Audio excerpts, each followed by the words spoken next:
Game Above was built on the belief that greatness means more than winning. It means creating opportunity, telling powerful stories, and strengthening communities through sport. Across basketball, golf, and entertainment, athletes and platforms that inspire confidence, discipline, and ambition in young people everywhere. Bring forth greatness is not a tagline. It's a responsibility we carry into every arena we enter.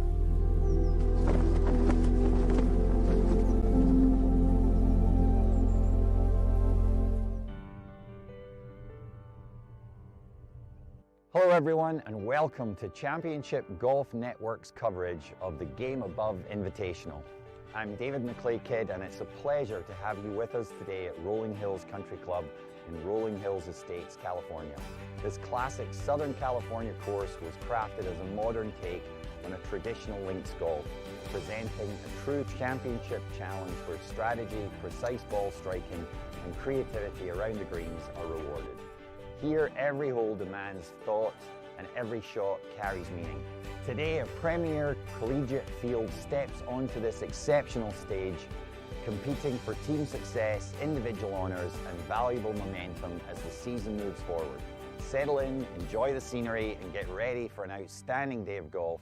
This is the Game Above Invitational. And thank you all for bearing with us during our technical difficulties and been enjoying, hopefully, the video portion of this, the final round of the Game Above Golf Invitational. I'm David Marr, alongside Taft Gant, and someone who played for USC, won a national championship with her as well. That's right, Sophia Popov here in the booth as well, out on the golf course, Bobby Goldstein. And I'll start with you, Taft. Tell us about the first day, the first two rounds. Where do we stand at the beginning of this day? It was an exciting day one with 36 holes by all the players. It was a long, grueling day, not really a break in between the first 18 and the second. However, they made it through, and it was highlighted by the co-host of the tournament, the USC Trojans, who play on this course quite often, Rolling Hills Country Club being one of their 3 home courses. They jumped out to a 14-stroke lead at the end of day one, highlighted by 2 rounds, both under par as a team. 5 under round 1, 3 under round 2. Texas A&M trails them now. Taking us back to the beginning of the day, Sophia, you've been involved in women's collegiate golf for quite some time, and now after major championships on the LPGA Tour, you look back at your college days and a 14-shot lead. Is that insurmountable, or was it in the minds of Texas A&M and the rest of the field? I think you have to have the mindset that you're able to catch them if you're Texas A&M. Looking at USC, it's a program that is used to being in that position. They are number 2 in the country, so obviously they know what it's like to have large leads, and I think they're going to try to protect it. But Texas A&M has the advantage of being able to be a little bit more aggressive mentally on the golf course, and so you'd never say never, but I think it's going to be a very tough task. As we watch the final grouping teeing off on the 4th hole, I'll ask you, there is another competition, not all about the team. There's also the individual competition as well. How does a player who is vying for that individual title, but also trying to keep an eye on how she can help the team, how do you keep those 2 masters one? Absolutely. I think that's the most interesting part of college golf, and I think that's why a lot of girls love to play it, because no matter how you are doing, you always have that goal in mind of helping your team win the golf tournament. And so even if you're individually not playing that great, you always stay motivated because that team win is huge. You love to celebrate with your teammates. The individual win obviously is amazing. So mentally, I think for the girls, at least the USC girls that are playing really well individually, I think the team aspect mentally puts some pressure off of them. But at the same time, they all want to win. It's points, it's rankings, it's huge for them. So I think they have that in the back of their head, especially when they're teammates battling each other. That's always interesting. Taft, only one team at the beginning of the day within 20 shots of the team at the top, USC. That was Texas A&M, and they came out of the gates pretty strong. Narrowed that lead down. What happened so far? Yeah, they certainly did. Led by Cayetana Fernandez. She is currently in 3rd place on the individual leaderboard, 1 under for the day. The Aggies have cut the lead down from 14 down to 12. At one point, they had it at 10 strokes. So USC has been able to regain a little bit of a lead there, and that's highlighted by Kylie Chong, who leads the player leaderboard. You can see now on 4, she just hit her tee shot, and she had a birdie on the 3rd hole. Kylie Chong, just an impressive tournament all around here at the GameAbove Golf Invitational. She had a couple bogeys in round 1, but since then has responded with 11 birdies, hasn't had a bogey in that stretch. She is going to try and keep that lead, which is currently 3 strokes. And let's move forward to the 9th hole. Tell us a bit about number 9, if you could, Sophia. Or the course in general, if you would. It looks like a links course. Does it play like a links course? It's actually really interesting. Also, being out there yesterday in windy conditions, which would provide you the biggest, I guess, links experience. It is soft, but firm in places, and I think it's tough because it's playing like a links course, but you can use backstops. You can get some you hit some receptive wedges. So I think a lot of the girls were saying yesterday, you have to be smart where you place the ball. Sometimes laying up is the better option because you get some spin on your wedges, leaving them in the right positions, taking false fronts out, because false fronts are not really a part of a links golf course, right? So you do have to have some height coming into these greens. So it's kind of interesting where you have to play for that first bounce, but you have to use the contours of the green to feed it in. So that I think that's what makes it interesting out here.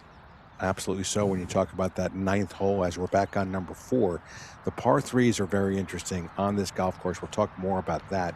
This again being the final group out off the first tee. USC's Kylie Chong.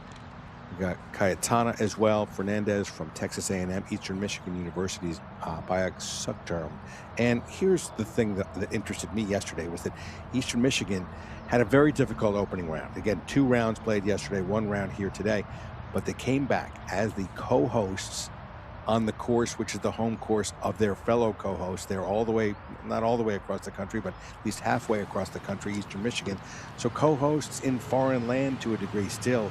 In the afternoon, after that disappointing morning, they pulled it together, showing some guts, some inspiration, and had a very nice afternoon and put themselves in the mix for a decent finish. Yeah, absolutely. And yesterday we talked to the Leo Val twins that play for EMU, and it's Jasmine was in tears in her interview, just to show you how much it means to her to play well and how tough that first round was for her. So I'm actually looking for her to come out and play some better golf today and fight it out, battle it out for her team, because that's the best part about college golf is you can have 2 pretty rough rounds and then come out and help your team significantly with a low round. So I think especially for them, it's going to be huge to come out and show them why they're the leaders of that team. Second shots here at number 4. This is Bayak, ready to play. What does she have ahead of her here, Sophia? Pretty straightforward today as far as pin goes. She can be really aggressive with this. It's front right pin. You can use that right side to your advantage, but I think it's going to yield quite a few birdies today, actually. Tell us a bit about Bayak. She's an interesting young player and playing well. Yeah, she is the current low eagle. Started the day at 1 under. She had a solid, steady round 1. 17 pars. She birdied the 15th par 5, but then round 2 is when she really turned it up. 4 under through the stretch of hole 8 and hole 12. She hit 17 of 18 greens yesterday, all 15 fairways. I spoke with Katarina Don, who's the assistant coach of Eastern Michigan, on what Bayak's thoughts are going into today, being in the final group of such a prestigious women's college event. She said she honestly doesn't even realize that she's in the final group. I'm like, what do you mean she doesn't realize it? She plays the same way every time. She doesn't look at who she's playing with. She just shows up for her tee time and always plays the same way. Next up here at number 4 is someone from USC. No cheering here, former Trojan, but Sophia. Kylie's game suits this hole? Curious to see, you know, how Kylie actually deals with the role of leading this golf tournament. Young player, but just very, very talented, and another great shot for her. Leaving herself on the right side of the holes. I think that's what yesterday she talked to me about. She said, you have to be on the right sides of these holes. Like, you can use the ridges to feed balls in, but you do not want to be caught on the wrong side of them. And I think that was a great example of her just playing smart out there again. Also saw the second shot of Cayetana Fernandez Garcia Poggio, which when you take a look at that on a list, you're, as an announcer, you're like, well, wait a minute, what do I do here? She gave you a little bit of a break yesterday. What'd she tell you to call her? She said we can call her Kata. Kata. From here on in, she's Kata. There we go. So early on in this final round of the GameAbove Golf Invitational, seems to have normalized, as you said. Taft got down to a 10-shot margin, ballooned back up to 12. Now it's back to 11. And be a little bit of a seesaw most of the day. Again, Texas A&M in second place. Southern California, USC, is leading. Oregon's in third place, but they're 23 shots back. Eastern Michigan U. They would like to close the gap on number 3 Oregon, currently the number 30th program in the country, but just 3 shots back of number 3. How important is that, you think, for a program that's really coming on like Eastern Michigan is now, and the investments they've made, the people they've brought to the program as well from all different parts, to have a good showing against some of the top 5 ranked teams in the nation? Does that really build character and build some confidence for the rest of the golf season here, Sophia? Yeah, I actually think that, you know, these golf tournaments early in the season, early in the spring season, are very important for these girls. Every coach I've talked to has said it's a great learning experience, but you do want to make an impact. You want to show where we're at as a team right now, show the other teams what they have to look forward to come April, May, when we're playing conference, regionals, national championships. So especially on a tough golf course, I think they're all trying to make a statement. But talked to a few girls yesterday, and they said they don't see golf courses like this a lot throughout the year. This is a tough golf course. It's firm, it's fast. Greens running at about 13 stimp. That's very, very unusual. And I think that's why you're seeing teams that actually practice on fast, firm golf courses, USC, A&M, leading. Oregon, I talked to a couple girls. They said we play a lot on soft, you know, it's rainy, soft golf courses, a lot of target golf. So I think it's just going to be interesting to get some experience here and learn how to play these golf courses for tougher golf courses coming down the stretch of the season. Back now in the green side bunker here at number 4. It looks like he's aiming away from the hole. Well, with all that, with a little bit of green, a lot of bunker to work through, what's our plan here? I mean, she's on a little bit of an upslope, which will help her, but that is not the right side of this green to be on. If she can get this within 20, 25 feet, it's a great bunker shot. Bayok from Thailand, a very international team, the Eastern Michigan Eagles. They're bringing to California. Also in the lineup, Matilde Zucchi from Italy. You have another Thailand player in Amy Raymond, and then Juliana Go from Puerto Rico. And we'll see a little bit later on, Savannah de Bach from Belgium. Actually, fun fact, she played the Junior Solheim Cup when I played the Solheim Cup, and she was my loudest fan out there. Oh, that's great. And she ran around with the European flag and was just screaming. She's hilarious, by the way, guys. She is hilarious. Well, having been on a national championship collegiate team and having played on the Solheim Cup team, Junior Solheim Cup team as well, there aren't very many opportunities once these young athletes graduate from college, unless they're exceptional in their professional career, to play on teams in a golf setting anymore. How much did you miss the team setting when you went to play professionally? Absolutely. That's the reason why I finished all my 4 years. I graduated. I love team golf to this day. I miss it. I wish we had more events. The Solheim Cup brings it out. It's just, there's no more fun environment than actually playing for someone else but yourself for a change. Mm-hmm. Just a bigger cause, right? Oh, how about that, stretching the lead to 5 shots in the individual. Kylie Chong with a birdie at number 4. And she's not taking her foot off the accelerator at all. Katja's going to pay some attention to that because she's currently tied for second. Now 5 shots back, so that puts some little extra heat on her birdie putt. But again, the main focus is that team competition, not necessarily the individual. But before we see Kata, looks like we're going to have Bayek again with her now. Putt for par. Yeah, I think she's dropped a few shots already in this round. I think you're just trying to not let the golf course get to you. And I think that's kind of what's happening to her right now. If you have a couple bad misses, the bogeys come really fast, and I think they're adding up for her right now. That right side miss is just not one you can have with your second shot. So she's going to have to give this a really nice roll, probably going to move a tad to her right, but uphill, has to get it there and stay aggressive. She has to. A bogey is always going to get to you a little bit, but a bogey on a par 5 the previous hole, that's seeing 6s on the scorecard, never a good thing. No, we don't like 6s. As you see in the bottom right of the screen, just a moment ago, was the individual leaderboard.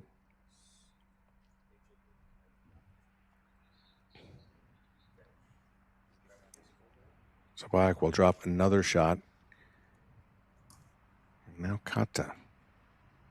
She's actually left herself in the perfect position. We saw Kylie Chong's putt earlier on from kind of that side of the hole, but further back. Kata's got significantly less footage. She birdied her first hole, has parred the next 2. See if she can add another one on. If not, she'll lose ground in the individual race, which we just saw a moment ago. Kylie Chong making her birdie here at number 4. So the lead is now 5. She's at 9. Bailey Shoemaker, teammates with Kylie Chong, is also at 4 with Kata, if Kata makes that putt.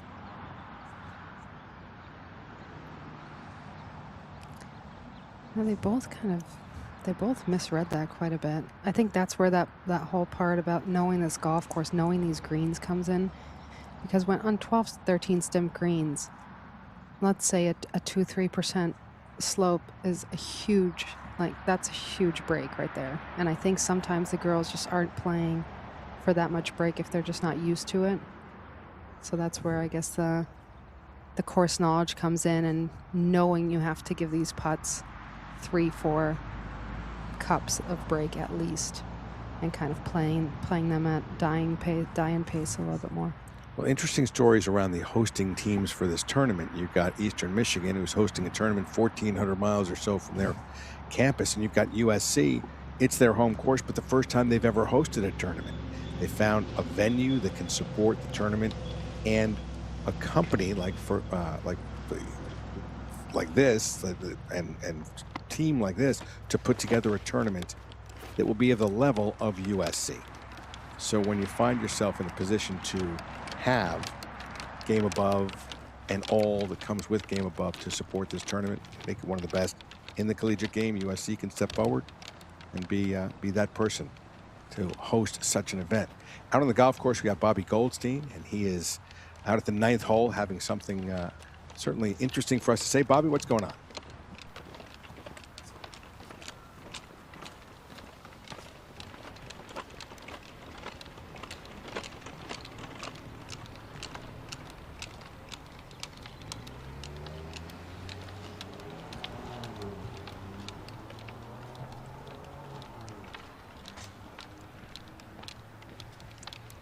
Thanks, Bobby.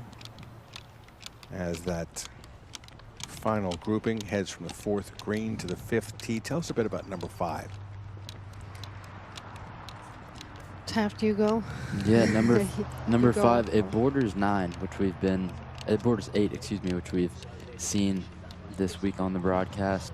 It's a tricky hole, but it has a wide open fairway. That's what you see a lot out here at Rolling Hills Country Club. The wide fairways, not too much trouble off the tee. On this one, there's actually a pretty decent sized bunker on the right that they're going to be sure to avoid. But after that, it's going to be uphill approach. That's going to present some challenges as well. Here's Fernandez on the first. This is actually her first event that she's played in this spring, the junior at Texas A&M. has a lot of experience competing at the highest level, but it's certainly a good sign for the Texas A&M squad to see one of their leaders on the team back and now in the final group in just her first tournament of the spring. Yeah, not surprising to see a lot of these girls just picking their tees up. Fairways are pretty wide. They're hitting the fairways. This is a second shot hole, as I think the majority of the holes out here are. The green plays the biggest role. There's a false front. It's a short pin. Have to throw something back there for their second shots, but for the tee shots, you can see quick tee pickups for most parts for these girls. Bailey could use one. Excuse me, Fire could use one here, a little quick pickup. Yeah, hit all 15 fairways in her second round yesterday, so still feels confident off the tee.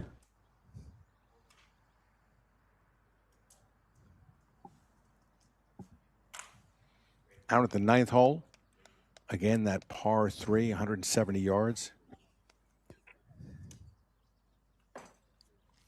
Tee box playing back from what we saw yesterday afternoon. They moved it up a good 30 yards to one of the front tee boxes for round 2.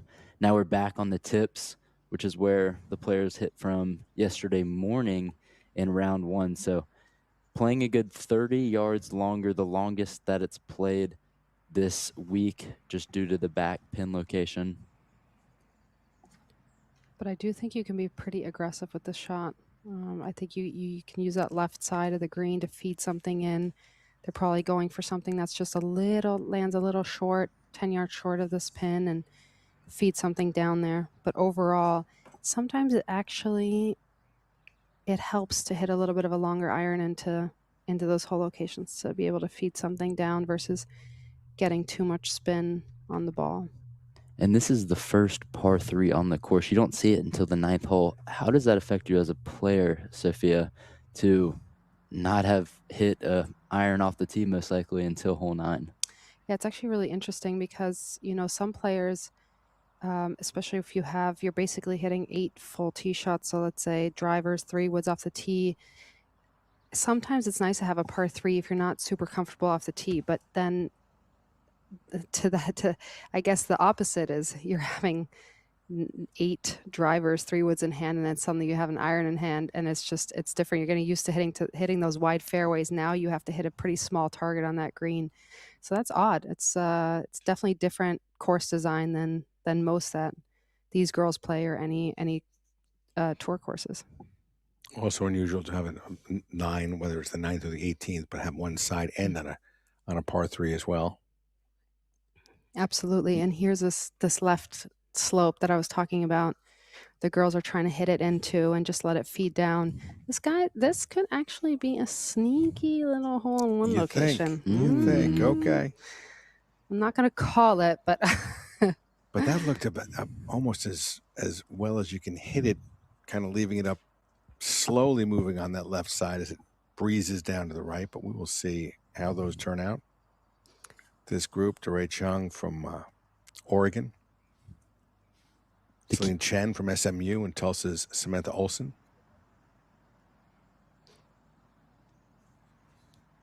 The Kiwi on the tee box, as we were talking about yesterday. I feel like they kind of know how to play these kind of golf courses. Yeah. I feel like sneaky no wind, no firm golf courses. Have you been over there? I have. One of my first tour events in 2015 in Christchurch. It was beautiful. Again, she's using that slope. And you got to get it just about to die up there. Oh, just about. I said, that's going to be a little slippery. That's tough. But that's exactly what I think the course design is all about. And I think what USC's head coach was talking about too is not overplaying the slopes and not being caught on the wrong sides of them. Because I think then that's where you catch yourself a little bit off guard and, can make quick bogeys out here.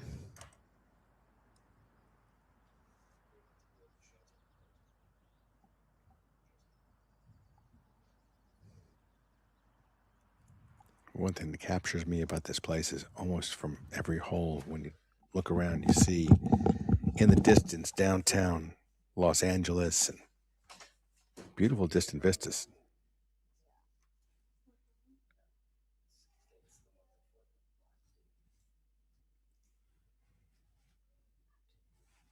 Well, final round well underway. The final grouping about halfway through the opening 9. And it is now a 10-shot lead for University of Southern California, the co-hosts of this event, and seeing them in a situation to claim the title for the first event they've ever hosted. Something special. We'll have more of the final round of the Game Above Golf Invitational after this.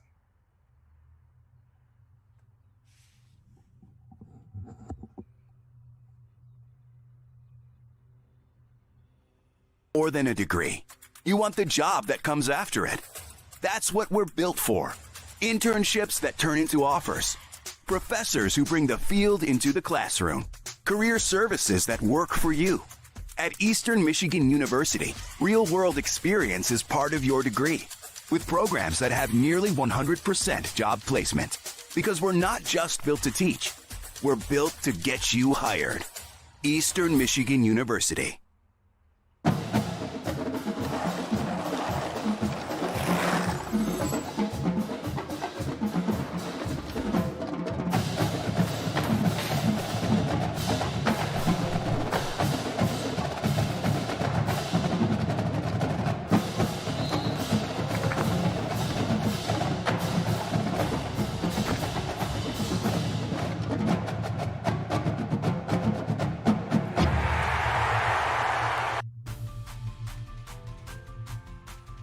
Let's go, Team Boxer. Vamos! Is this how Boxer rolls? Yeah. It's all about the female embracement and elevating the women's game. I think it's the impact that we get to do with more girls and more generations.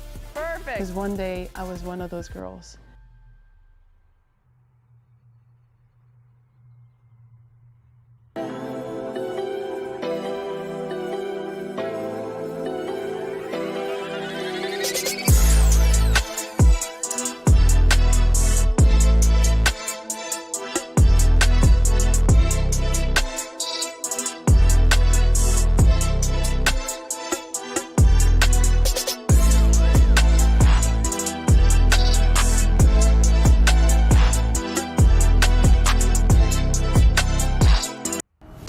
GameAbove Sports is building Motor City's next champions. Australia's finest. New traditions. Elite facilities. World-class experiences.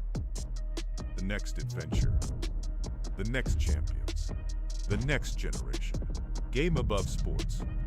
Bring forth greatness.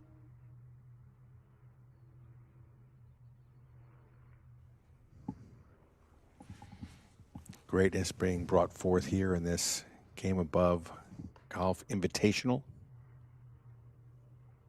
We are watching the 9th green. Quick check on this grouping. This is Sophie Ahn, Mackenzie Lee, and Alan Stevens.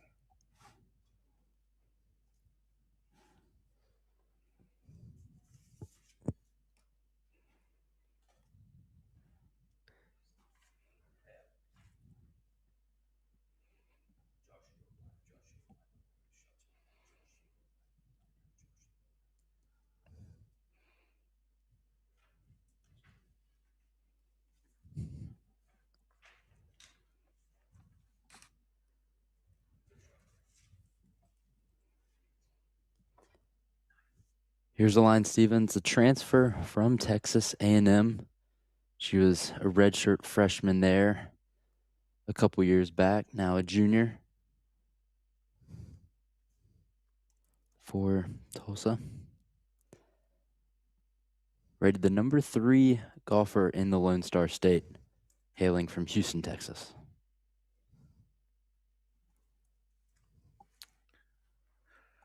American Conference Freshman of the Year a couple years ago.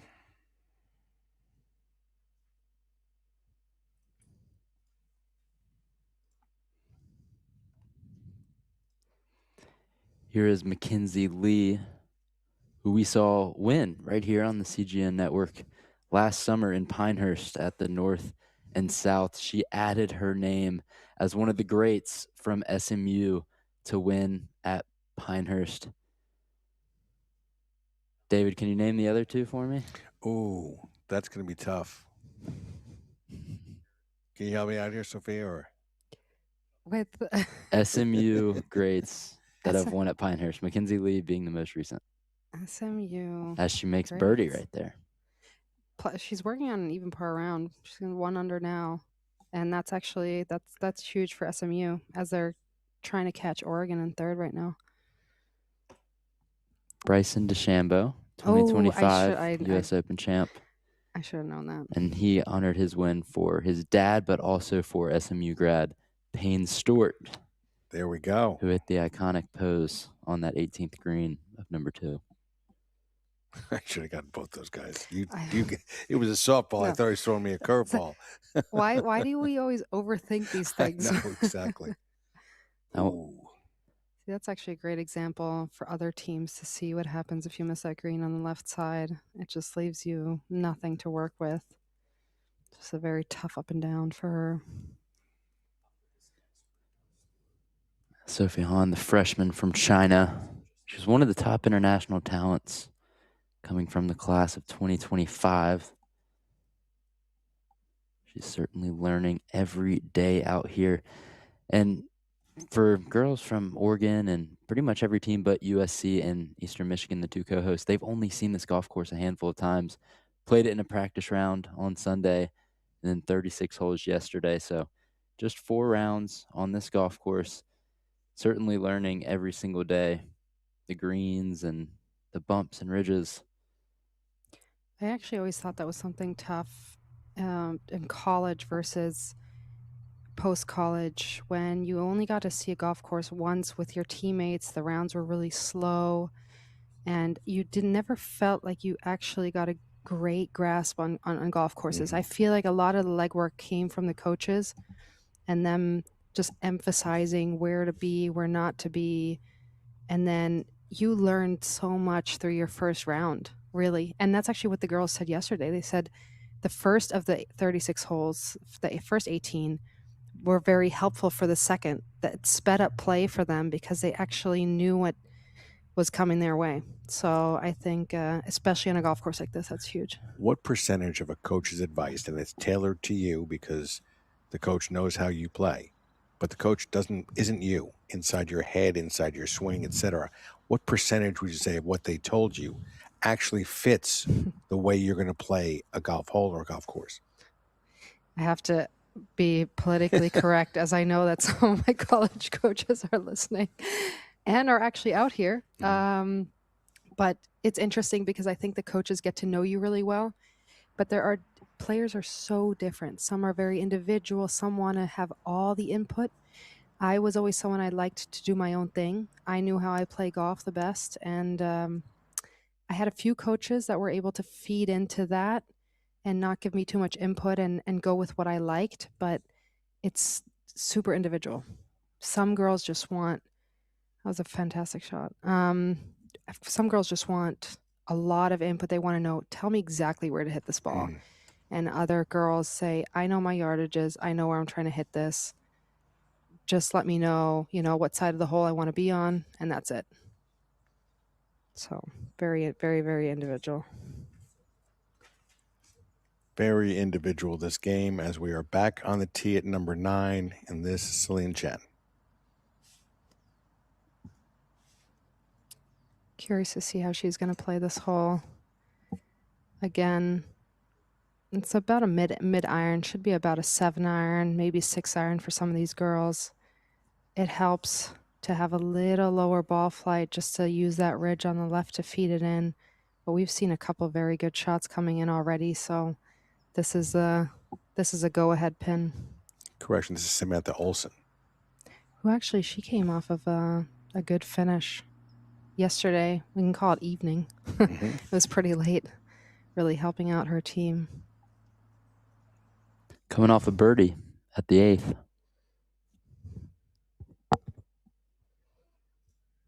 That's one of those huge bounces that you see on these greens.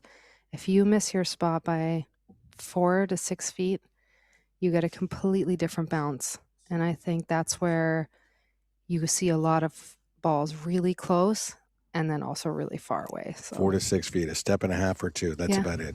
yeah. And there's not much to stop the ball around the green either. The first cut, just so tightly mown, that bent grass. It's essentially just one massive green.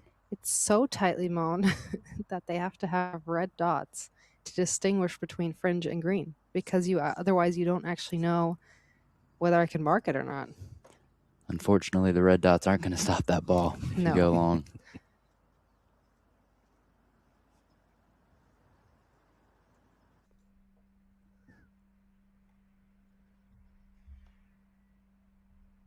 There's Celine Chen from Perth, Australia.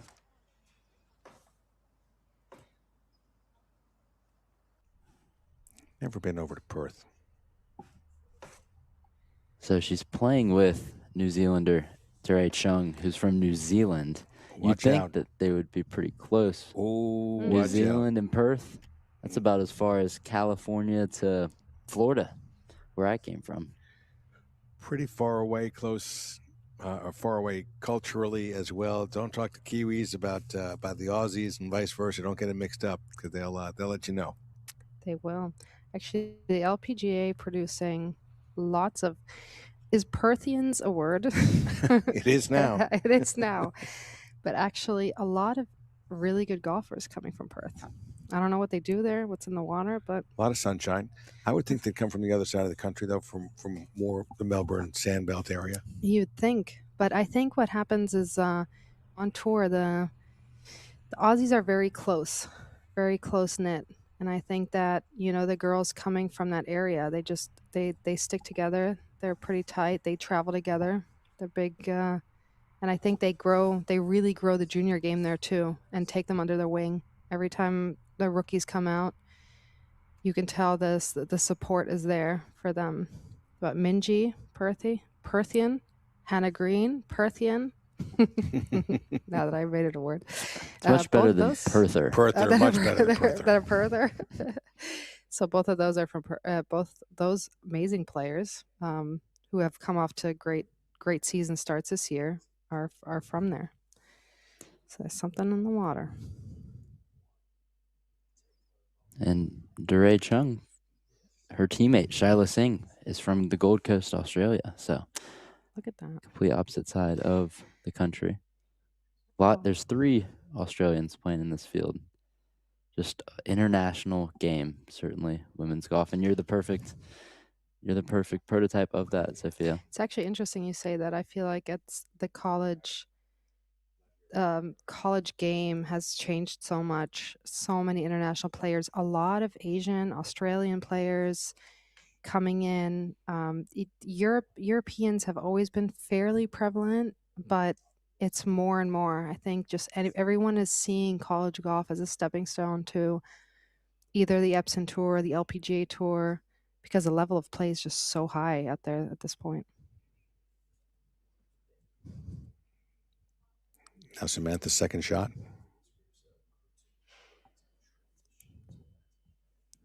Comes into this tournament with 3 straight top 5 finishes. Most notably, she was the runner-up at the Collegiate Invitational in Mexico last month, earning her American Conference Golfer of the Week honors. Strong stretch for her. But she'll need to play well to make a par here. She's got that uphill par putt. Yeah, I also think it's a momentum thing. She's coming off of a birdie on 8, and 10 is a par 5, very gettable par 5, and I think it's always huge to have a nice par save, a 10-foot par save, and then go into a par 5 that is fairly easy and just gain some momentum, because she's 3 over on her round right now and definitely wants to get that back, get those shots back as fast as possible. Sophia, you made a ton of birdies when you were a USC Trojan. How did you follow those up? Do you believe in the curse?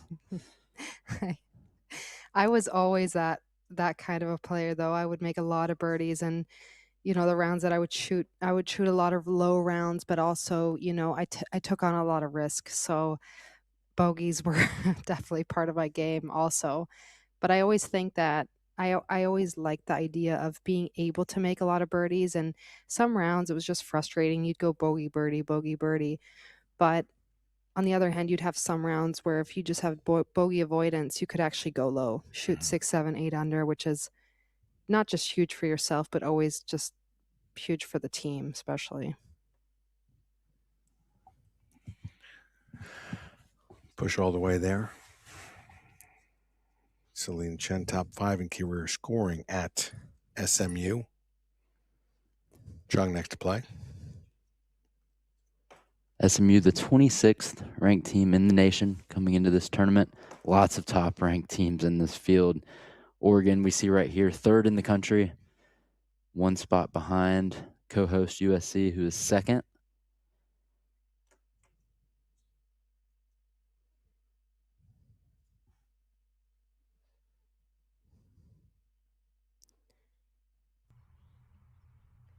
Think again for them, this putt's important just for Oregon to kind of make a little bit of a statement today. I feel like they want to show just how good they are as a team.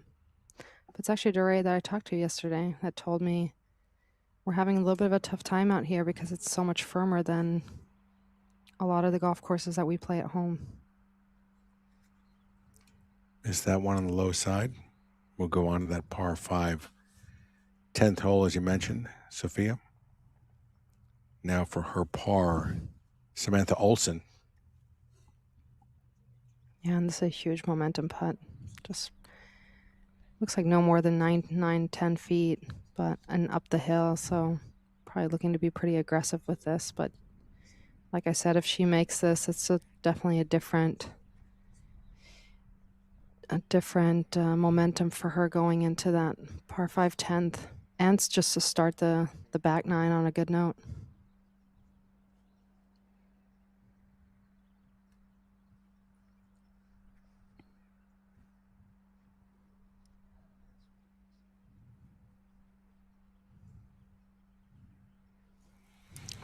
Looked like she knew it early.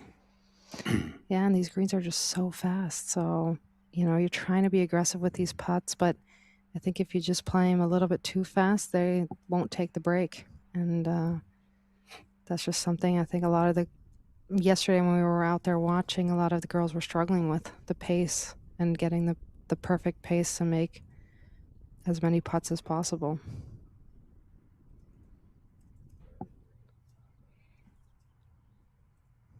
Putting is certainly critical out here at Rolling Hills. This course looks scoreable at first, but it has some teeth, and those teeth can bite, especially once you get on these contoured, challenging greens. Absolutely. You have to leave yourself on the right sides of these holes. I think that's what it's all about.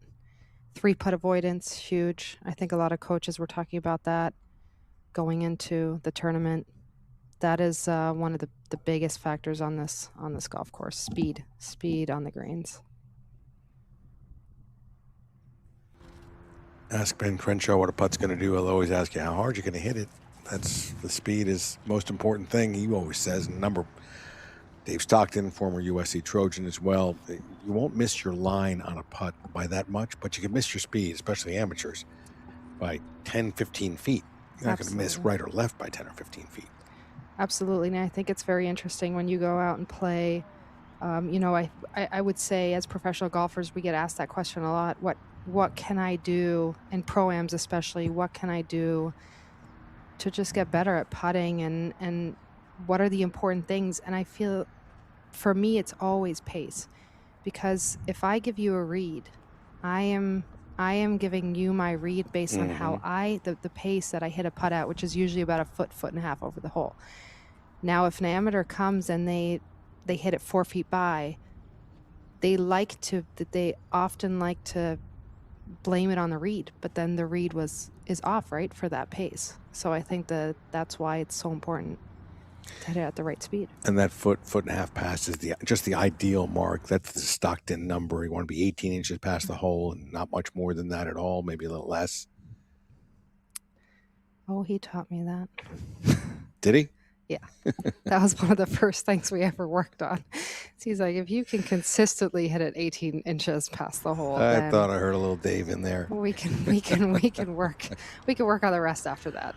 Okay, what's going on here at number 9 is that the teams have flipped over. The next 5 teams that we will see will include USC, Texas A&M, and Eastern Michigan University. Those were the top 3 teams at the beginning of today's final round.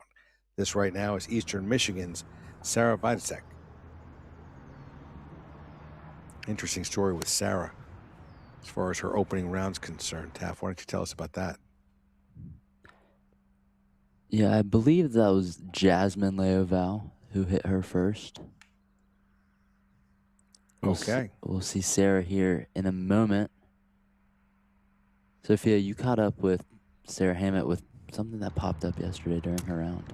Yes, actually this morning I caught her at breakfast, and I was talking to her head coach Justin Silverstein, and he was saying, "Hey, I have another freshman for you that that signed a wrong scorecard." And believe it or not, that actually happened to me back when I played at USC. And she said, "Yeah, I signed for a wrong score yesterday, and I guess fortunate for her for a higher score. So unfortunate but fortunate to get away with it." I always said better than signing for that lower score, but she was kind of definitely disappointed in herself, and I just said, you know what, it happens to us, and it happens to us once, and after that we check scorecards again and again and again, and it hasn't happened to me since then, knock on wood.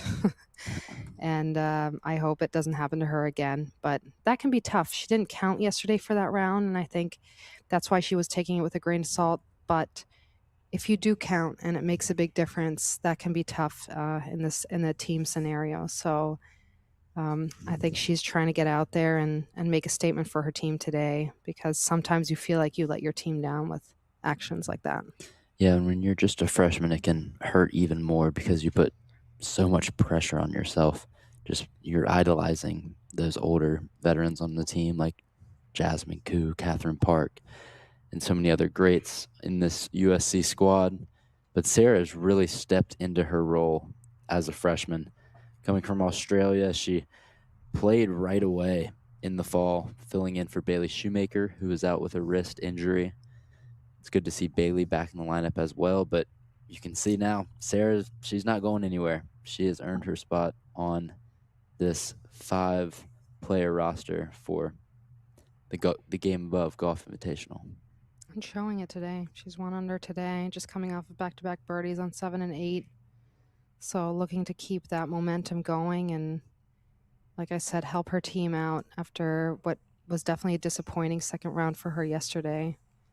An amazing ball striker. Watched her play for a while yesterday, and very impressed with her, and just the height she can hit the ball and how the distance on it too.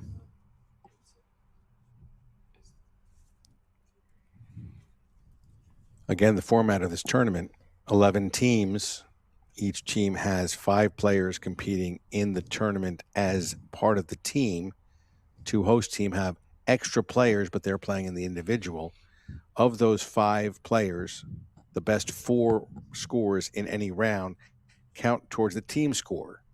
Now, if a player is trying to compete for the individual title but was unable to finish a round, they're then ineligible for the individual title. But they can still go on out there and help their team. We've had a couple of episodes or instances of that here in this tournament, and it's one I think that makes a unique statement about the game of golf at the collegiate level, about team golf as well. It is all about the team. Again, they'll celebrate the individual champion, but they'll celebrate the team win more. And once you finish college, it's all individual just about, unless you're fortunate enough and skilled enough. Play on a Ryder Cup team, Solheim Cup team, President's Cup team.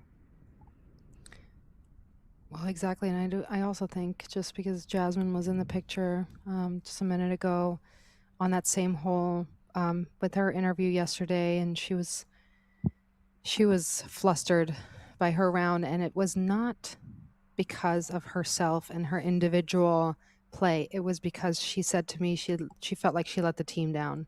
She's like, I'm the best. I'm supposed to be the number one player on this team, and I finished last on my team. What am I doing? And I'm like, that is, going to happen. It's that's the nature of this game, and this is how they learn. And then they go out there on tour, and it's all about themselves again. But I think that's just, it shows you how much it means to the girls and how important it is to them and why they love playing the team format. How much do you miss it? A lot.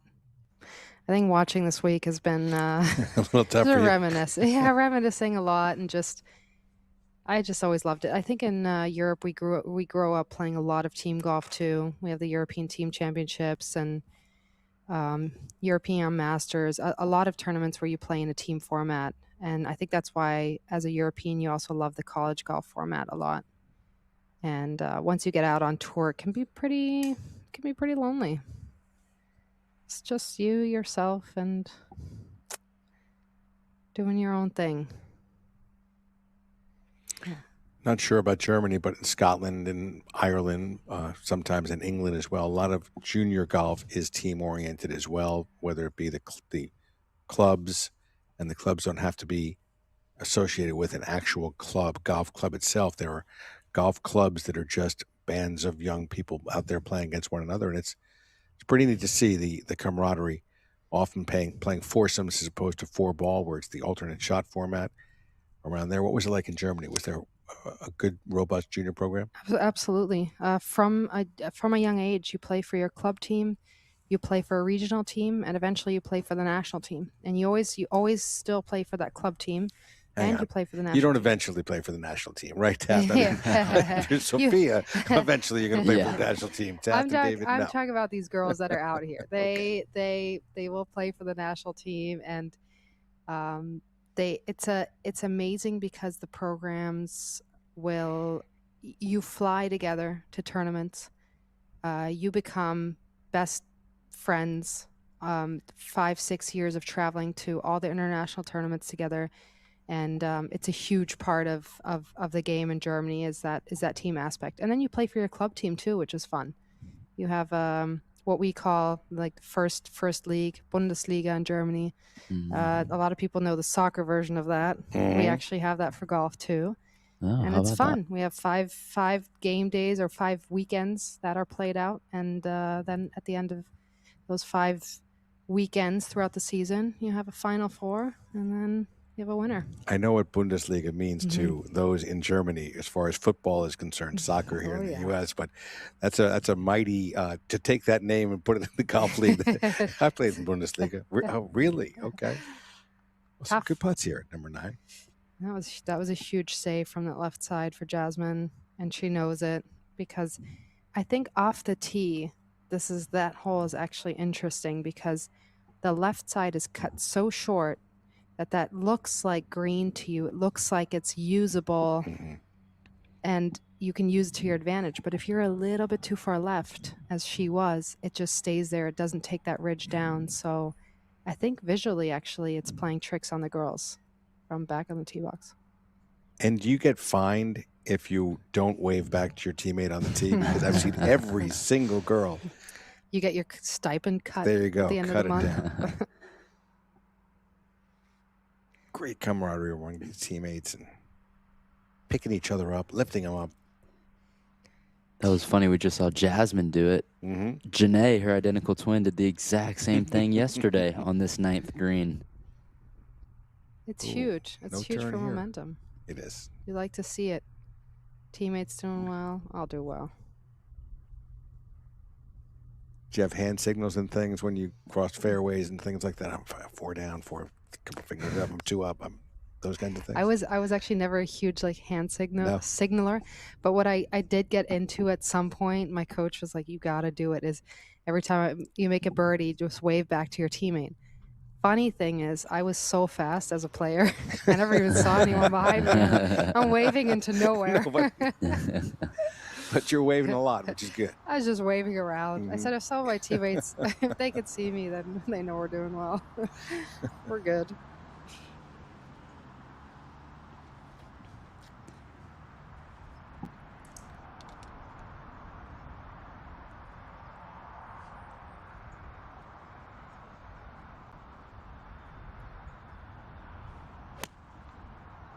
There's Natalie Yin, freshman from Oregon. You mentioned how Oregon plays softer, so much rain, so she has been adjusting to these fast, firm conditions.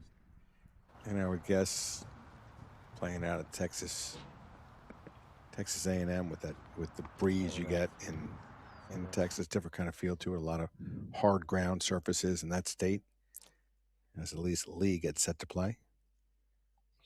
I actually think that's why they're doing so well this week. I feel like this course is something that feels kind of familiar to them. Elise Lee will be headed to Augusta in just under a month to play in her second Augusta National Women's Amateur. She finished in a tie for 14th last year. I mean, she got to play that final round at Augusta National, made the cut. Shot Big 72. deal. Birdies on number 4 and number 16. Okay. 16 can be tough. Wow. Yeah. She liked the par 3s. 4-2. It's a good birdie. Nobody likes 4 in free for play. If you're watching it, I mean, 4 is a tough hole. So long, so shallow from front to back, but wide. Sophia, you mentioned how Charlotte Bach from Arizona plays out of your home club back in Germany. Matilde Zucchi here on the tee box. She plays as the same home club as her assistant coach, Caterina Don, back in Turin, Italy. That's pretty cool. A lot of international players out here. And you're watching action from the 9th hole of the inaugural event we have here in Southern California. It is a very special day at the GameAbove Golf Invitational. We're back after this.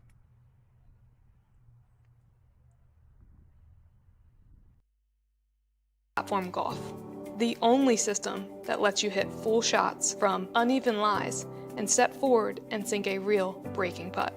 No gimmicks, just the most complete simulator experience in golf.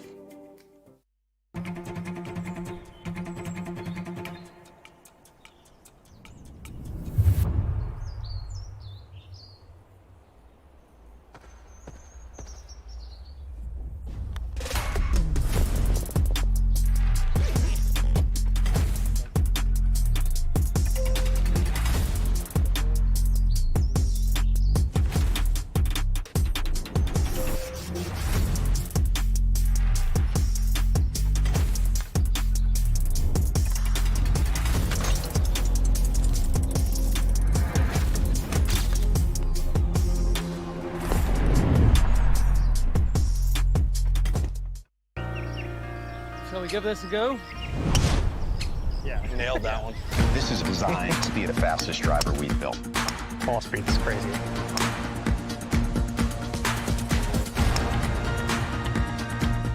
Spent the last dozen years reimagining how a golf shoe is made, feels, how it looks, and where they could take you. In the beginning, we realized there were no comfortable golf shoes designed and engineered to enhance the walk.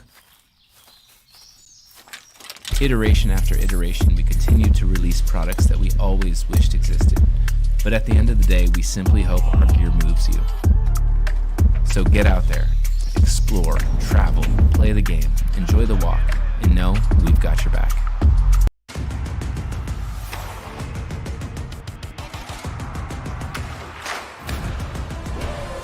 You know, every kid grows up, they want to be like Sidney Crosby, but now kind of took my money and said, hey, I want to do something post-hockey. The team right now in first place overall in the league. Our goal is to be in the playoffs every year and to compete for a Kelly Cup. There's always ups and downs. Guys are going to get called up. Guys are going to get hurt. You know, everyone's got to sacrifice their body to win.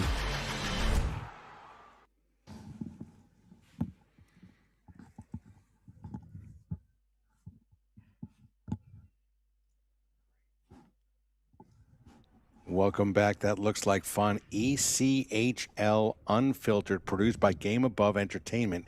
It shines a spotlight on the ECHL, a league that serves as a critical pathway for players working their way to the NHL and the AHL.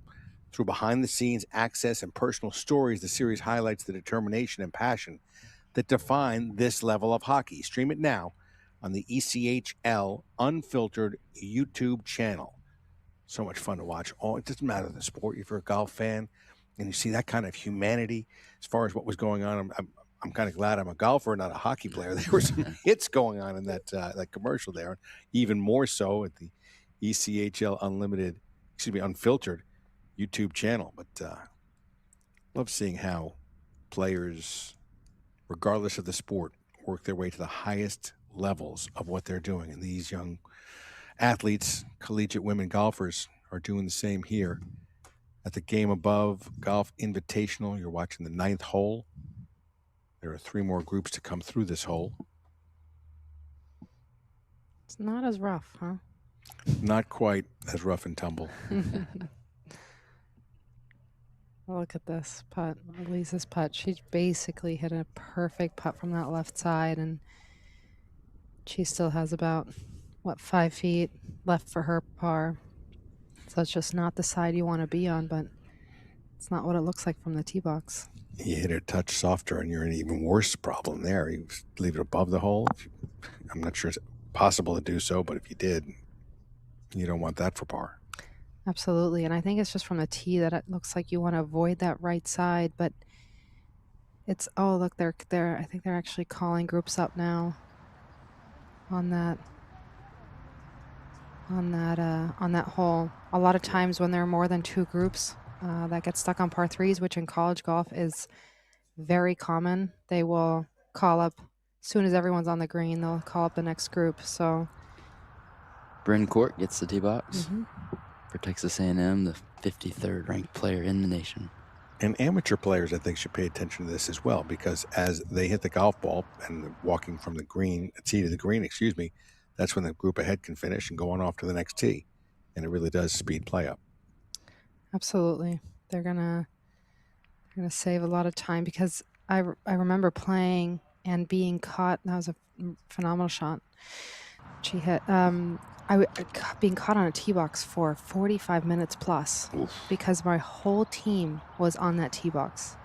Just happens a lot in college golf with backups. Well, and you said you're a fast player, so that's got to be a killer for you, specifically. I mean, I hate that. I actually felt like I had to leave the golf course. It was so hard for me mentally. I snacked a lot.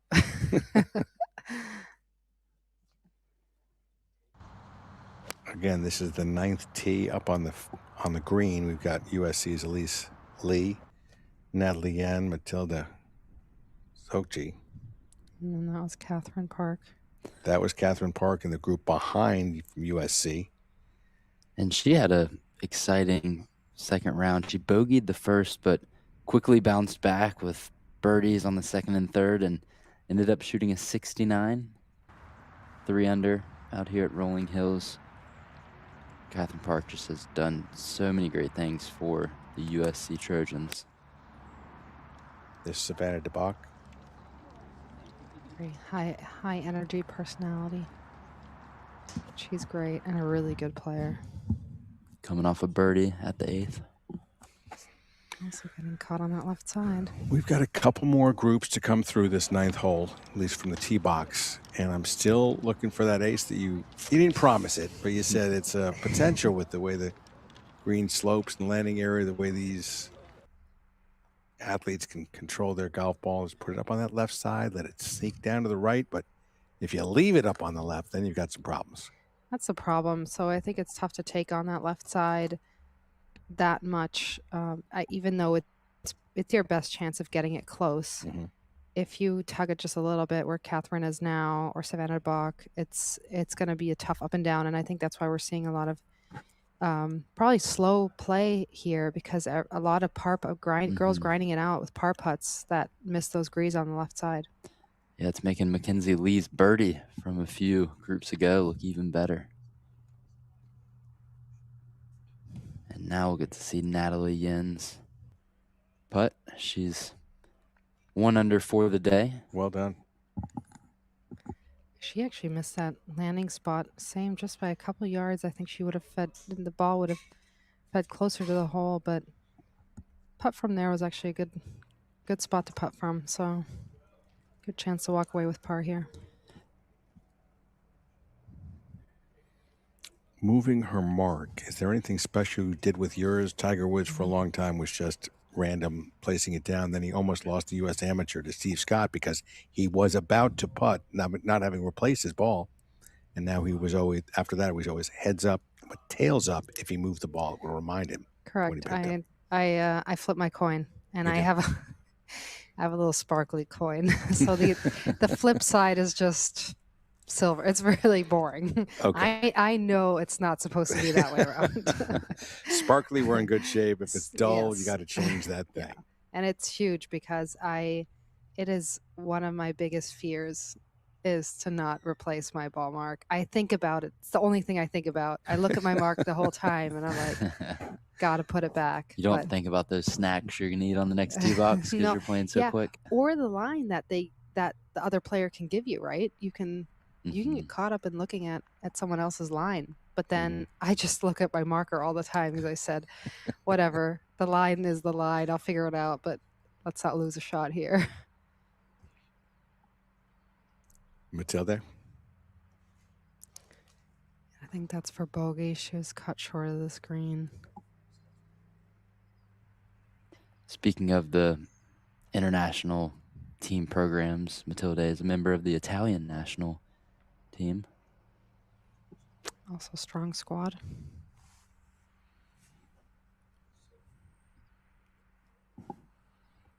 The Italian national team is a strong squad. That's good to hear. It really does tell a lot about the growth of the game because it took a while to get there. You know, Seve Ballesteros popularized it towards the western part of Europe. Bernhard Langer, the central part of Europe. Southern Europe, Yeah, you've had, I think with Francesco and Eduardo, you had a little bit of a push in Italian golf. But on the women's side, actually, you're seeing more and more Italian girls on the LET playing well too. So I think there's definitely, I think just overall in Europe there's a big push, but southern Europe for sure. A lot of great Spanish players emerging through college golf actually. So it's good to see. How has the Solheim Cup helped that whole effort in terms of women's European golf and different countries and getting more and more passionate about the game? Has the Solheim Cup helped? A lot, and I think the Junior Solheim Cup being part of that. Actually, my very, very close friend, sister-in-law, Anne Van Dam, is captaining the Junior Solheim Cup team coming up in Holland this summer, and she said it's very exciting to see. Did Catherine leave it short? I think she did. That's exactly what can happen from that left side. She wanted to trickle it just perfectly down there. That stayed short. You know, it's surprising to see all these players have their ball hung up on the left. Yesterday, it seemed like they were rolling down more, filtering. You think that's a result of it playing a little bit longer today with the back tee location? I also just think we used to play a lot here in the PV area, and that marine layer hangs in here for a while in the morning, and it actually kind of dampens things a little bit around the greens. So I could see it just not being quite as firm and fast as it was yesterday afternoon. But it's really hard for a player to adjust to that because you're still playing for that.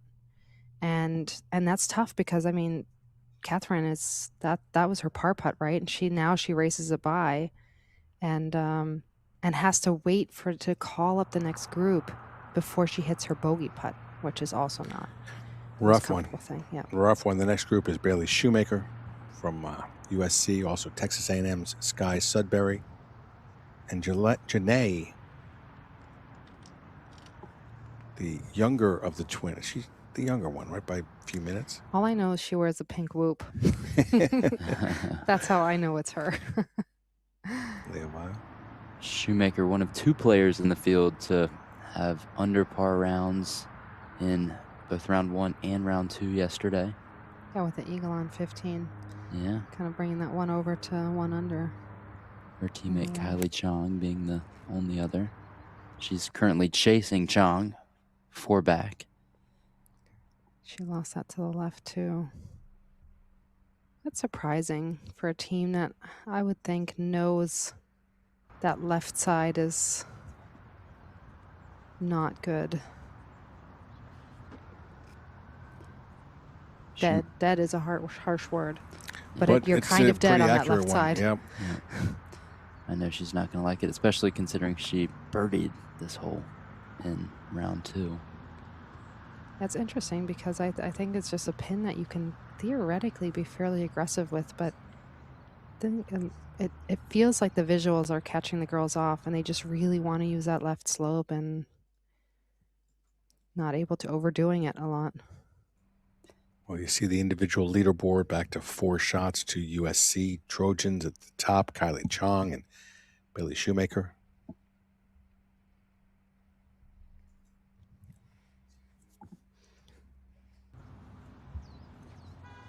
Good shot there from Janae Leoval, one of the twins. She did not have the start to the tournament that she would have liked.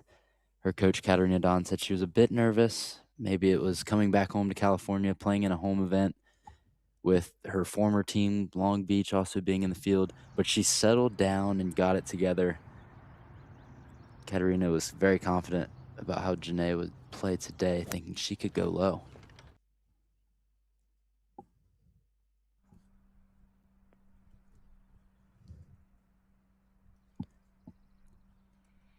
Well, the person taking the load today is Megan Royal. She's 4 under on her round. That's the low round out on the golf course. Kylie Chong, 2 under. Definitely not playing as easy as you might have thought with maybe slightly softer conditions, but it's a little chilly out there. It's always kind of a little, I would always call it that PV weather. When you're up here and it's just a little bit colder and damp and maybe ball's just not reacting the way that you think on the greens too, because you're expecting to see them be a little bit more baked than they actually end up being. PV, Palos Verde, is about 33 miles from this area, at least, about 33, 35 miles from the Hollywood sign, a little bit south, maybe 20 miles south of LAX, the airport. Beautiful area. Really is. Now Catherine with her bogey putt. Should be fairly straight up the hill, but never fun putting for bogey.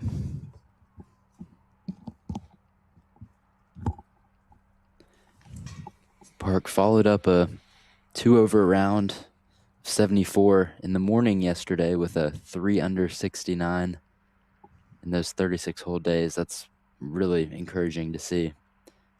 Except that putt right there dropped her out of the top 4 scores for USC. So she's currently outside of that double bogey to 3 over. You've got Elise Lee now moves into the 4th position in terms of scores that might count. Again, we're early on in this round, not even halfway through this final round.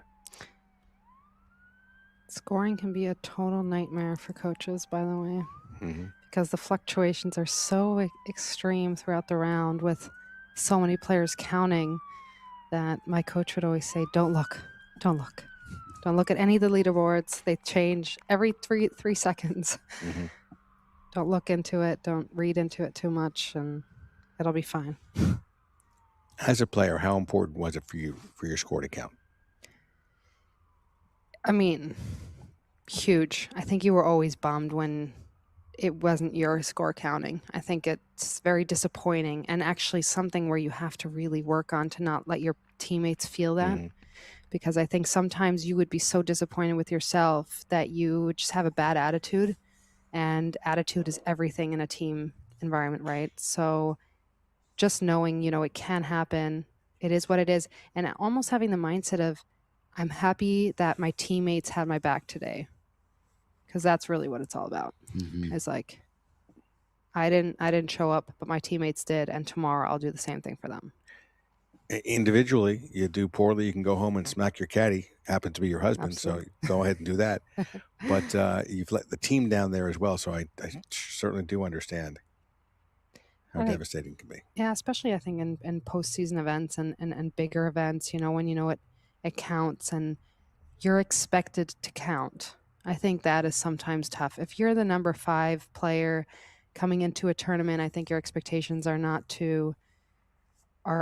as high as your number 1, number 2 player.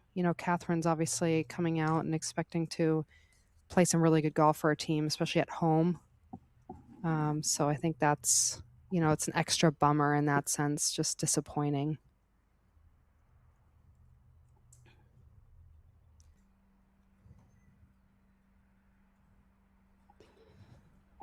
Saw Catherine leave it up on the top. Led to her double bogey. You've got to get it down the hill, but you've got to try and get it close down the hill as well. Bailey Shoemaker got it down the hill, but has a pretty lengthy par putt. Now Sky Sudbury. Sky has bogeyed this 9th hole in each of her first 2 rounds. But overall, she's had a very impressive tournament, currently sitting at even par.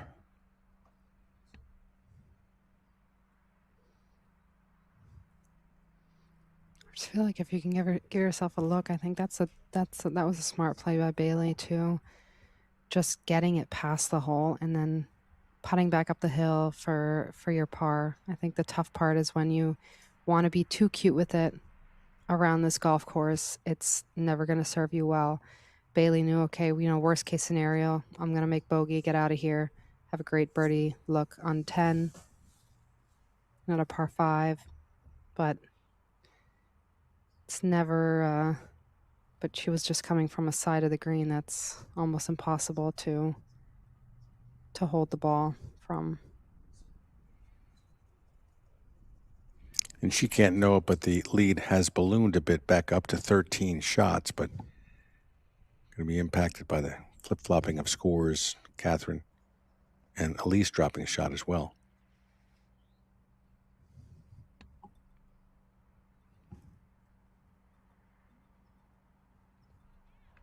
Oh, how about that?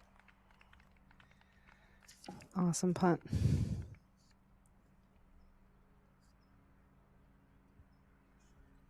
Janae getting it done.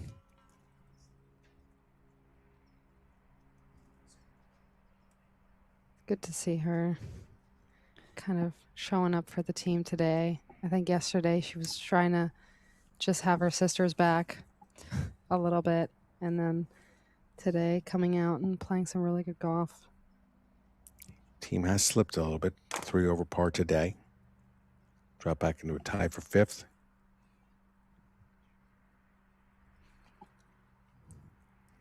Now par putt for Bailey Shoemaker.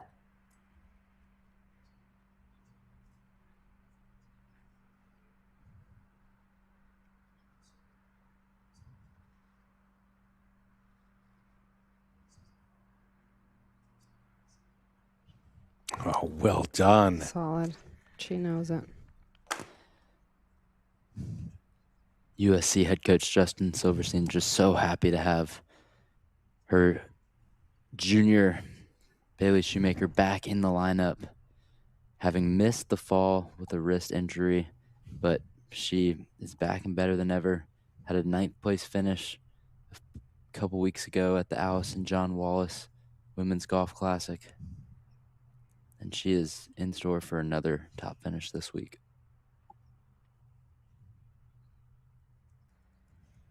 And another junior here, Sky Sudbury, who has just continued to show growth throughout her tenure as an Aggie.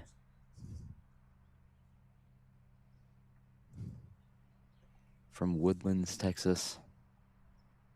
A lot of pride in that golf area. Houston girl going up, or a little north of Houston, going up to College Station. The U of H Cougars probably gave her a little static for doing that. One group left here on number 9, Kylie Chong, Cayetana Fernandez, Bayak as well. Let's take another look at that birdie from Janae.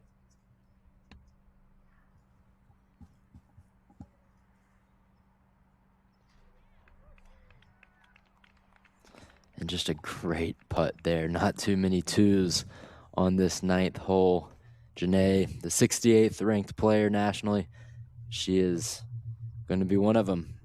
Her and Mackenzie Lee, the 2 birdies that we have seen on this par 3 9th hole. And cannot speak enough about these Leoval twins who came to the Eastern Michigan program this past fall, transferred from Long Beach. It was hard to get them to leave their home state of California, being from Oceanside. They joined the program and instantly left their mark. They have brought this Eastern Michigan Eagles program up to the 30th ranked team nationally. We're still overcoming our technical difficulties trying to get Bobby Goldstein involved in the broadcast. He's out on the golf course, but he said earlier on yesterday when he saw Kylie Chong, who is the leader in terms of the individuals and leading her team now towards a pretty resounding victory, it would seem, about halfway through this final round, that yesterday Kylie was all smiles and giggles, and a few days ago as well. She walked past him this morning, and Bobby said that she was absolutely focused in, had the eye of the tiger, totally locked in. Looked like two different people, is what he said. And here she is now with 10 holes remaining on the tee at number 9. Did you have a game face and a practice face, Sophia? Definitely did. I didn't love practice rounds. I was a huge competitor, actual tournament round player. Always loved it. Very intense. My teammates would agree with that.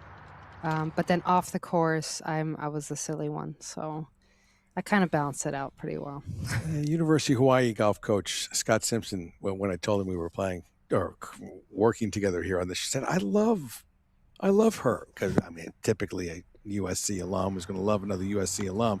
But said, she's so funny. She's so loose. I think my biggest goal in professional golf was to bring that attitude onto the golf course more. I just love competing. I love obviously winning, and that intensity can definitely get the best of you. And it's hard though, because like my husband always said, he's like, you're so fun and outgoing, and then you get on the golf course and it's like the world's about to end. And I'm like, yes, because it is. I love this game so much.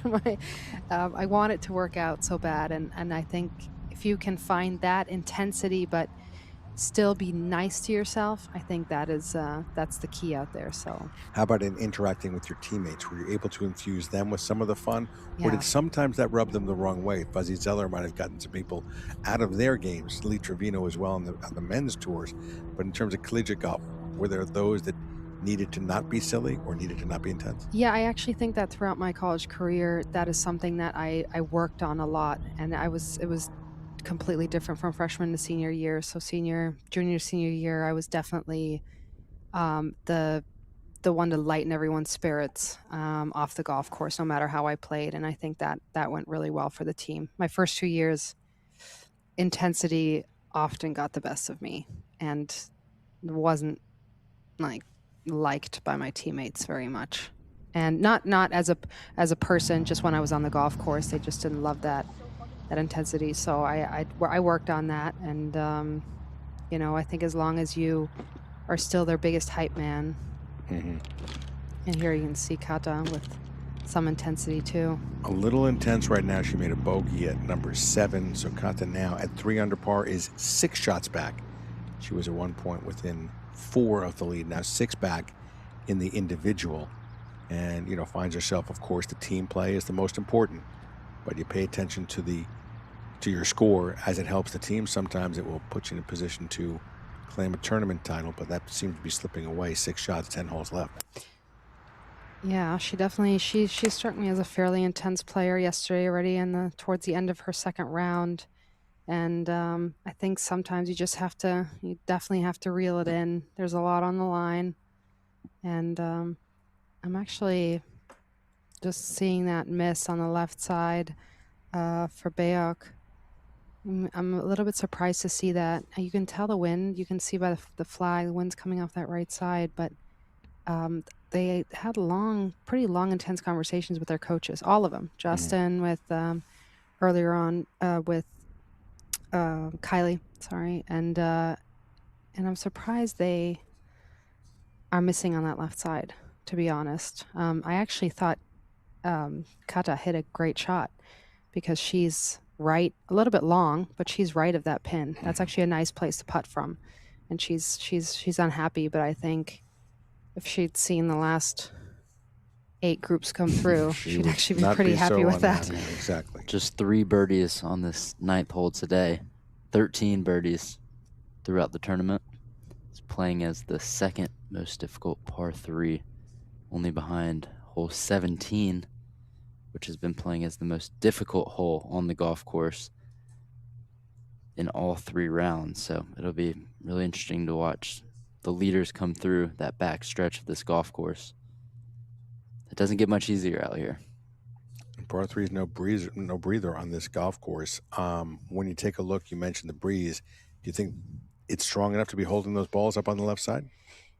I don't know if it's strong enough to hold the balls up on the left side, but I do think it's affecting the ball flight in air as they're teeing off. And I think that sometimes you can't feel that off the tee box. And it's just enough to affect the ball flight, especially when you're trying to avoid a side. And I think a lot of girls are trying to avoid the right side, and that's why they're overdrawing the balls. But I do think the coaches must have seen a lot of those putts from the left side just not being able to stop them. So I'm just very surprised. You'd rather honestly be hitting a bunker shot out of that right side of the green than having that putt left. So we just got a text from Bobby Goldstein down on the golf course who said it's deceptive at number 9. You can't really feel the wind, can't feel that breeze. You then have to trust what you see up at the flagstick, or look at surrounding areas, trees, things of that nature. What did you like to look for? If you couldn't tell the green, the flag's lying flat, you don't feel it, but you know it's blowing, what were you looking for? My first thing would be, is there a large flag somewhere? Usually at a clubhouse. Why large? Just because it's high, like it's higher up. I could actually see it from multiple points of the golf course. And if it did anything to that flag, then it's a significant wind. I think if you just look at that flag now, you could say it's not really significant enough, but that's at the bottom, right? If you're looking 30, 40, 50 yards up, where your golf ball spends all the time. Yeah, it's and I would say 80% of girls like to draw the ball, so it's obviously going to enhance that draw a lot. But this is a great view, actually, of an angle of what these girls are dealing with. And you see how softly she hit that, and it just gets over the ridge and then flies past. Yeah. So difficult. Absolutely no chance to hold it. It's actually a great putt. Not much you can do. So Tafty gave us the stats here at number 9 for the week. This is the last group to be playing this 9th hole. Starting on the front, there's going to be more coming from the second 9, and we'll finish their rounds here in the afternoon. We're going to see number 14, birdie number 14 right here. It would be a good one from Cayetana. The thing about her, she plays with such fire. She expects to make every putt she sees. And this is a very fast one coming down the hill. She's giving it a chance. That was a great roll. It really was. If she makes that, she'll stay at 3 under, 6 shots back in a tie for 3rd. Cayetana has won 3 golf tournaments in her collegiate career, so being in this final group, she's no stranger to it, but she certainly expects a lot out of herself. Even though it was a pretty wide margin, she trailed Kylie Chong by 4 strokes going into the round. A lot of golf to play, but Kylie here gonna have a tough par putt. Keep in mind, she has not made a bogey since the 12th hole of the first round. That's going to be on the line here. You had to say just that. Absolutely killed it right there. There is a 0% chance she makes this putt now. Well, now it's 2 against 1. Yesterday, I just had Dave calling me out for the jinx. Come on, Kylie, overcome that jinx right here. Saw a teammate make it from here moments ago. There we go. Solid. She got you, Taft. Yeah. As hard as you tried to break her down, she's just not going to make another bogey for a while. Kylie Chong. Impressive stuff from the sophomore from nearby Torrance, California.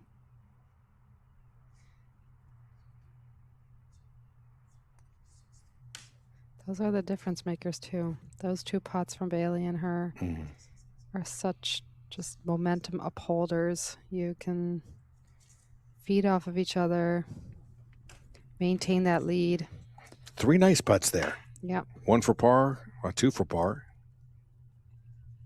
And that long lag for birdie. Bayok certainly not having the day she was hoping for, but hopefully she can have some good memories of the first round where she went on a 4-under stretch on holes 8 through 12. She's going to have a chance to repeat that in the next few holes.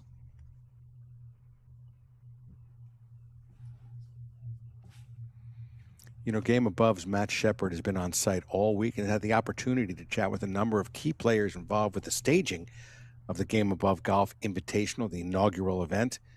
And earlier, he caught up with the assistant manager of Rolling Hills Country Club, Derek Lane.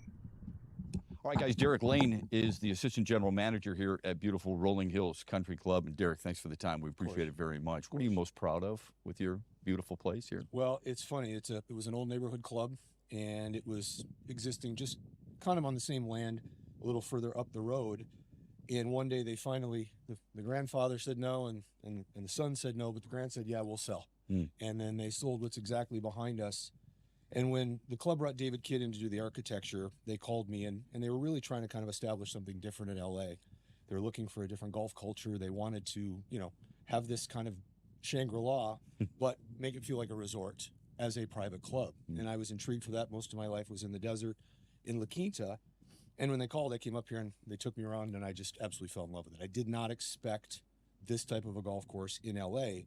And as it's matured through our director of agronomy, Bob Voy, and the membership, and we've got a very progressive board, I can't tell you that in 8 years how far it's come. Yeah. Right? The golf club is a golf club. And even though we are a true country club, golf is the driver here. And it was important when I started, I was the director of golf, and we really wanted to stay in touch with amateur golf. That was always the point. So we were out here, and Chris Zambri, former USC men's coach, and Justin Silverstein, the current ladies coach, came up and they said, hey, this is also an opportunity for us to be something we've never been, and that's a member at a club in LA. Yeah. And so it ended up this partnership. We found a way to do this, and over time, I think the thing I'm absolutely the most proud of is our membership is just such a welcoming, unbelievably kind, but very family-oriented membership. It's not like your West LA clubs with 100, 120 years of history. So in this very short amount of time as a new club, not, negating the existing club prior to this one, it's really grown faster than I've ever thought, right? It's very member feeling in the fact that I get more great comments from guests than I do members. Well, the sense is just that, because we show up here and all the members are welcoming. I mean, they love every single second of it. They're proud of such an event. You can tell how much pride they take in USC calling this home. Correct. And that's kind of where I was going with that is you'll find out I'm very long-winded in everything I do. And just ask around all the other people, you'll see the same thing. But my point was just like exactly that. They've welcomed it. We're going to have this event. It's got unbelievable. It feels like a tour event, right? As you look out, and there's flags and there's scoreboards and there's signage and there's all of these partnerships. And our club absolutely benefits from USC. A partnership, and we were talking earlier, a partner has to be a partner. I say that all the time, but I mean it because USC they're the number 2 ranked team in the country. They have an unbelievable history. They've got 2 of the top 20 ranked women in the world playing for them that are members of ours. And if you go back, Gabby Ruffles, who was an honorary LPGA member here, she won the USAM. And think about what that does, right? And they go on television, they're saying, how are you ready for these competitions? And Justin or Gabby or Amari or Kathy Parker, all these, they say, well, we play up Rolling Hills. The speeds are 13 to 14 every day. Right. It's a firm golf course. It's wedge dominant, but a lot of time you can't hit a wedge because of their length. You got to find different ways to score and become creative. And that partnership just blossomed to the point where our members and they play all the time. As I tell every person that plays for USC, if you don't play professionally, there's going to be an enormous chance one of our members wants you to come to work for them or work with them. And it's just fostered this amazing relationship to the point where 8 years later, we're on a streaming television with you guys and everything else, and it's all behind us. And it's such a great thing, but the only thing I promise that will always be associated with Rolling Hills, we won't be that typical stuffy golf club, right? We will always be formal. We'll always be informal if it's possible, but we'll also be respectful. And that's the big thing about this. And I'm really proud of our membership because they have absolutely thrown their arms around this. And there, I mean, our volunteer sheet is full. Yeah. Because they get to come to their own club and they're volunteering at their own club. I just love stuff. Yeah, you should be very proud. We're very proud. We hope this is the start of a very budding and long relationship. We appreciate it very Thank you. much. All right, Appreciate all the you. best. Thank you. Dave, back to you.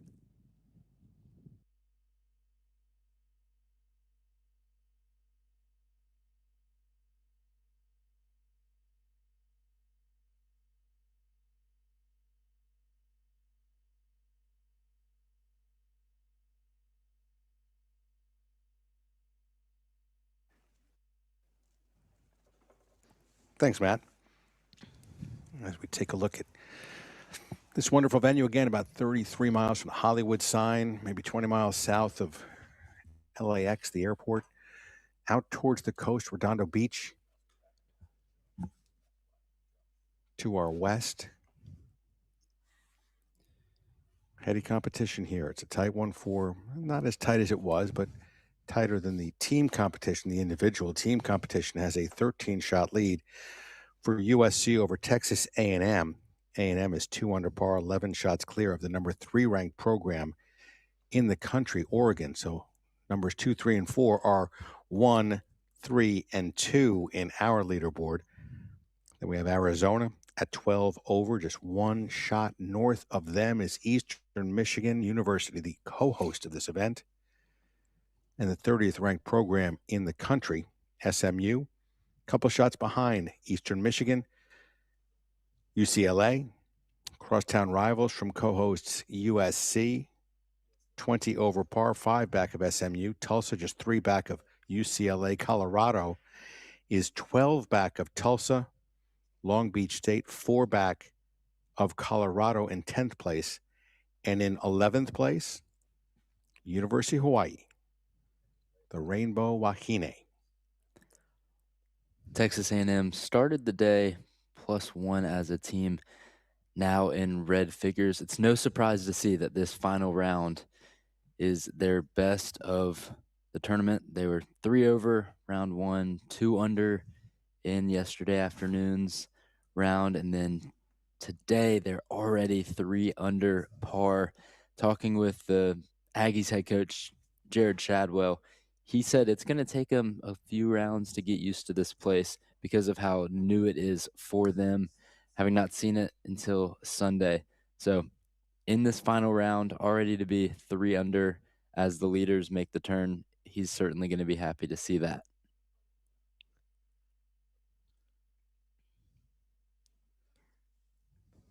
Let's take a look at the individual leaderboard, see what's going on there. Kylie Chong, number 27 ranked in the World Amateur Golf Rankings. She's at 9 under par, currently a couple under on her round today. Big round yesterday for her, 6 under par.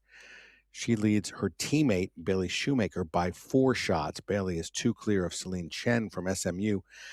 And Kata Fernandez, who was in second place, now slipped back to tie for third at 3 under par. She's even on her round today. When you take a look at Kylie Chong, and Sophia, I've got to ask you because you won collegiate tournaments, national champion, et cetera, for USC. When you get to that third round, you have a little bit of a lead. Sometimes you want to play a little defense, want to change up what you've been doing, and you're old again. A fellow alumnus from USC, Scott Simpson, he hated the question, what are you going to do today after you've been leading the tournament for 3 days? I'm going to do the same thing I've been doing. But how easy is it to do that when you've got that kind of a lead? You're trying to pay attention to where we are on the leaderboard for your team as well. Can you stay in that aggressive mindset and go win the individual and help your team? Absolutely. I think talking to Kylie yesterday, she said it's all about strategy out here, and especially on this golf course. Every course is different. If we're talking about a fairly straightforward golf course where she's 15, 16 under par, that might be a little bit different because you feel like you have to make birdies in order to maintain your lead and get it done. But I think out here, that's the nice thing about this golf course is she can play smart. She can play to the fat parts of the greens, which she said she wanted to do yesterday. And, 2-putt and get out of there, 2-putt and get out of there. If she keeps doing that on the back 9, then she's going to hold that lead. And I think sometimes mindset-wise, that's a little bit easier to work with than having the feeling that someone's going to creep up on you with a bunch of birdies. I think, especially with the girls that are in second, third, fourth, fifth. Those are all phenomenal golfers that can make a bunch of birdies on easy golf courses. But out here, they're trying to push, which is going to actually backfire on them. And that's why I think that's going to play into Kylie's cards for the individual part. And the interesting thing we've talked about Taft has as well has been the players that were not able to complete a round. We've had a couple, including Kiara Romero, who had some back issues, went back out to try and compete yesterday afternoon and try and compete only for the team. Is it almost a little easier, a little better to just be there trying to compete solely for your team, not worry about that individual and where you are there, but just be a cheerleader and be a contributor as far as your score? Yeah, I think so. I think it's all, you can kind of fire away a little bit and just try to make as many birdies as possible for your team. There's nothing individual on the line, but you can have a huge impact on your team's outcome. I think that can free you up to just play your game, play good golf. I think especially for someone like Kiara Romero, who's an incredible individual player, she knows, okay, any day I can light this place up. So I think it's definitely a little bit of a different mindset. But with that being said, I do think that whether it's Kylie or Bailey or any of the girls that are up top on the leaderboard trying to help out their team, I think the strategy for today is truly not to do anything different. Because if you start getting too aggressive with your mindset, it won't work out here. And so I think that's just key for them to kind of keep doing what they're doing, make those par putts that are key, and especially just I think from a putting standpoint, I think it's important. Well, it has been a wonderful first, I guess, full day and a half of the second day, 2.5 rounds completed so far on this inaugural GameAbove Golf Invitational. We have more live from Southern California after this.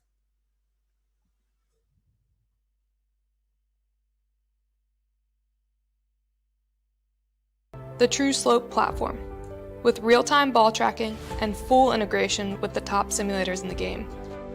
Platform golf doesn't just simulate golf, it replicates it, with every lie and every roll. I spent the last dozen years reimagining how a golf shoe is made, feels, how it looks, and where they could take you. In the beginning, we realized there were no comfortable golf shoes designed and engineered to enhance the walk.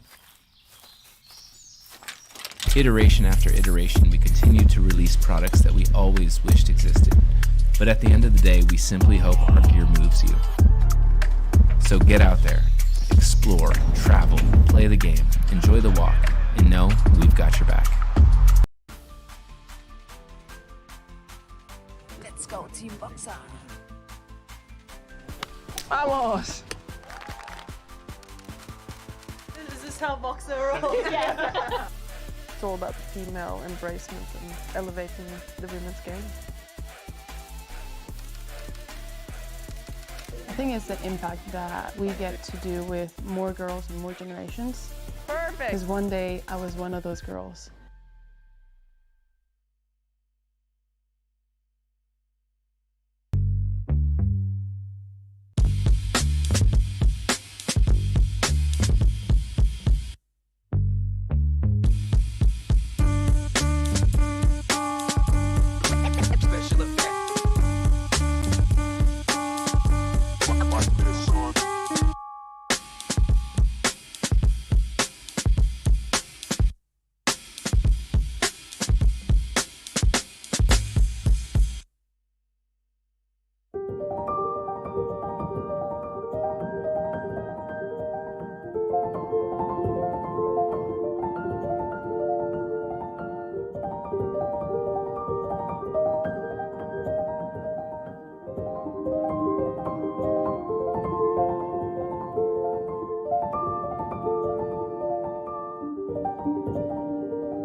Golf, as in life, begins with a drive.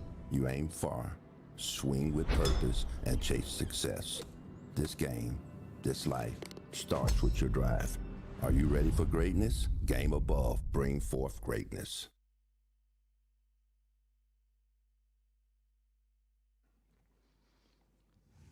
Game Above brings forth greatness across three pillars: sports, entertainment, and community. As team owners, they compete at the highest levels of basketball and golf. As producers, they create award-winning sports documentaries that tell meaningful stories. And in their communities, and all of our communities, they invest in young athletes, helping to build confidence, discipline, and opportunity. The Game Above Golf Invitational embodies this mission, showcasing the world's brightest female golfers at Rolling Hills while inspiring the next generation, watching from home and on site as we go out to the 15th hole. And this is the 8:22 a.m. starting time.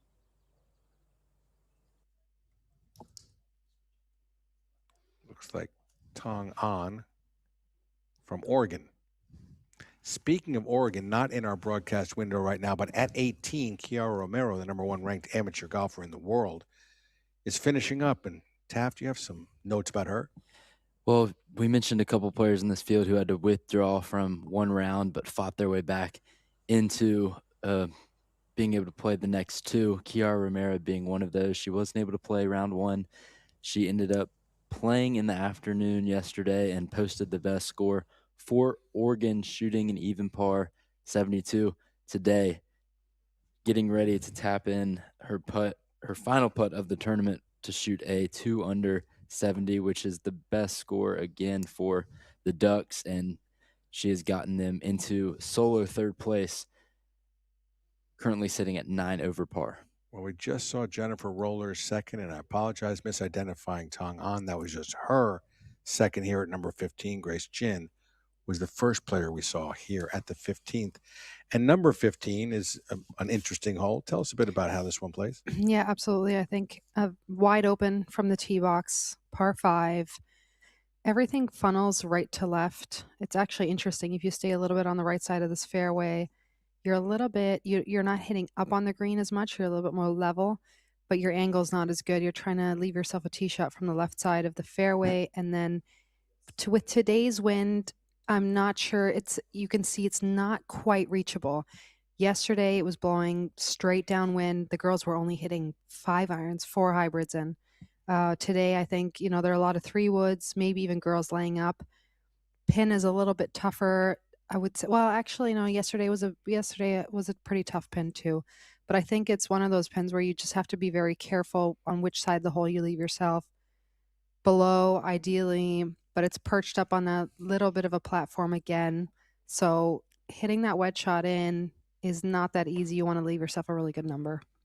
When you take a look at the scorecard, you're thinking to yourself immediately, hey, that's where I get a birdie, or had some eagles yesterday. Yeah, I would say so. I mean, it's still, especially for the longer hitters, it's still reachable with 3 woods, and you're leaving yourself, as you can tell here, maybe just short of the green, chipping up to that pin.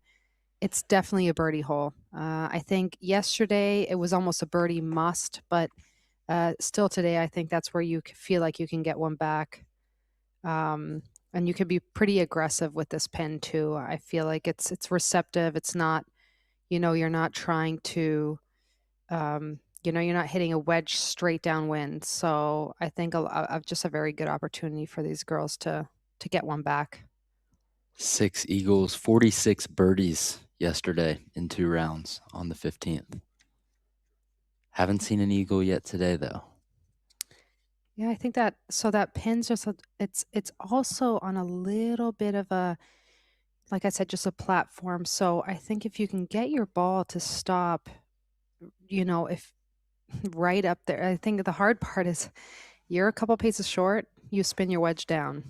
You're a couple paces long and you get a little bit of a kick. If you can just land that wedge perfectly at the end of the top ridge and just get it to stop at the pin, obviously, it is pretty gettable today. And these girls are so good with their wedges. I just expect to see a lot of birdies because they're hitting shorter shots into the green.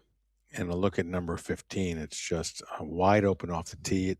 As it seems, narrows as you get closer to the green, and sort of the traditional par 5. You have the opportunity to take a run at it if you'd like.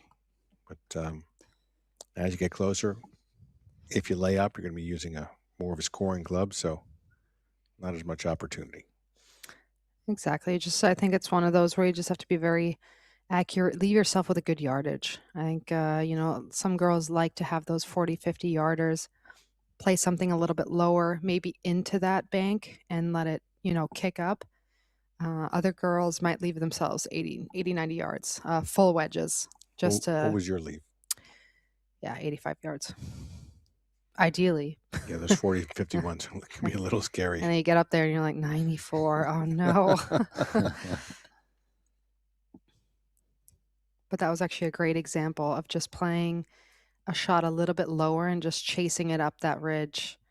She did a great job, but you can tell that it feeds hard left right around that pin too. So having the right line on your wedge shot is also key. Which Jennifer Roller seems like she did. Look at that ball right there. Looks like a kick-in. Exactly. Grace Jin was the player who just hit her ball to her left of the flagstick, our right. And this now, Tong An. Ooh, I'm liking it. Get up that hill. Ooh. And that can happen too. You just don't get it quite up that ridge, and these greens are no fun. So, Sophia, when you were a player, in some instances, would you rather be exactly 85, which is the number you wanted, as opposed to closer up, maybe 50 yards away? Yeah, I never really liked that 50 yard distance.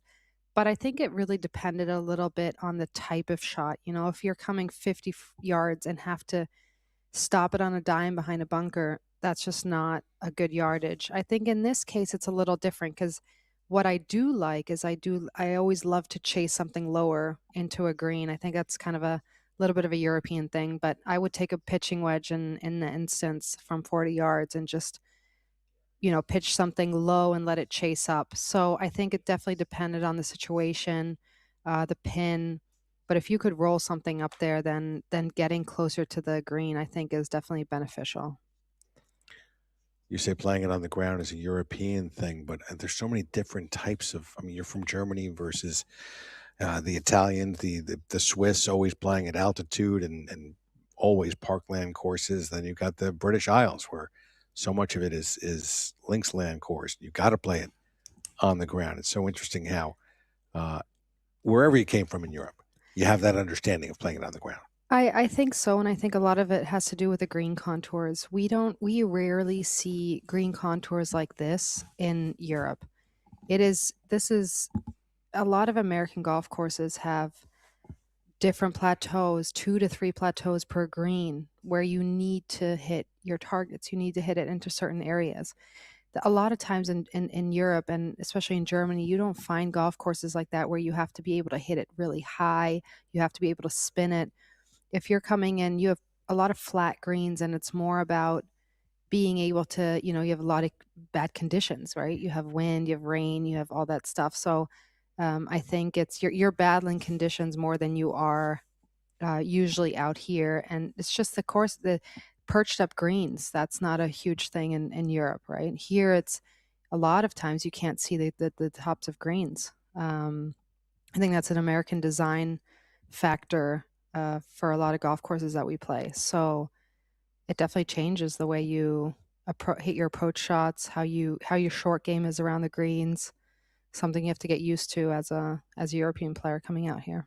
As we watch Grace Jin, a lot of those elements in golf course design came from the greatest golfer of all time in my book is Jack Nicklaus, who always talked about how the green area is the way that the courses can protect themselves from excessive length, and it's a way to try and correct the I guess unfairness sometimes of the long drives from the modern day player.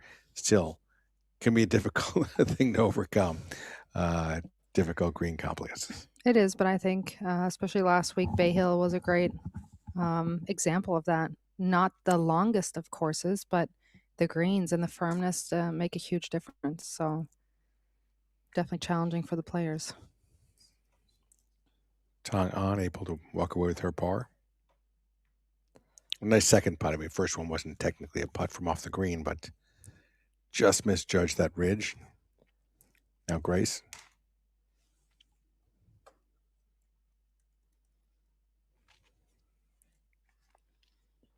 Grace transferred in from Sam Houston. She's from Texas. Has stayed in the state for her full collegiate career. Nice. Now Jennifer Roller, or did she polish off hers already? She polished hers off already. Yeah, I was going to say, otherwise she's going to get Nope. rusty out there waiting for She her got, turn. she got right in there and just finished it up. She's like, I'm out of here. That's good because there's a gap between this group and the group ahead. Stacking up behind this group, Sophie Hahn, Mackenzie Lee, and Stevens as well.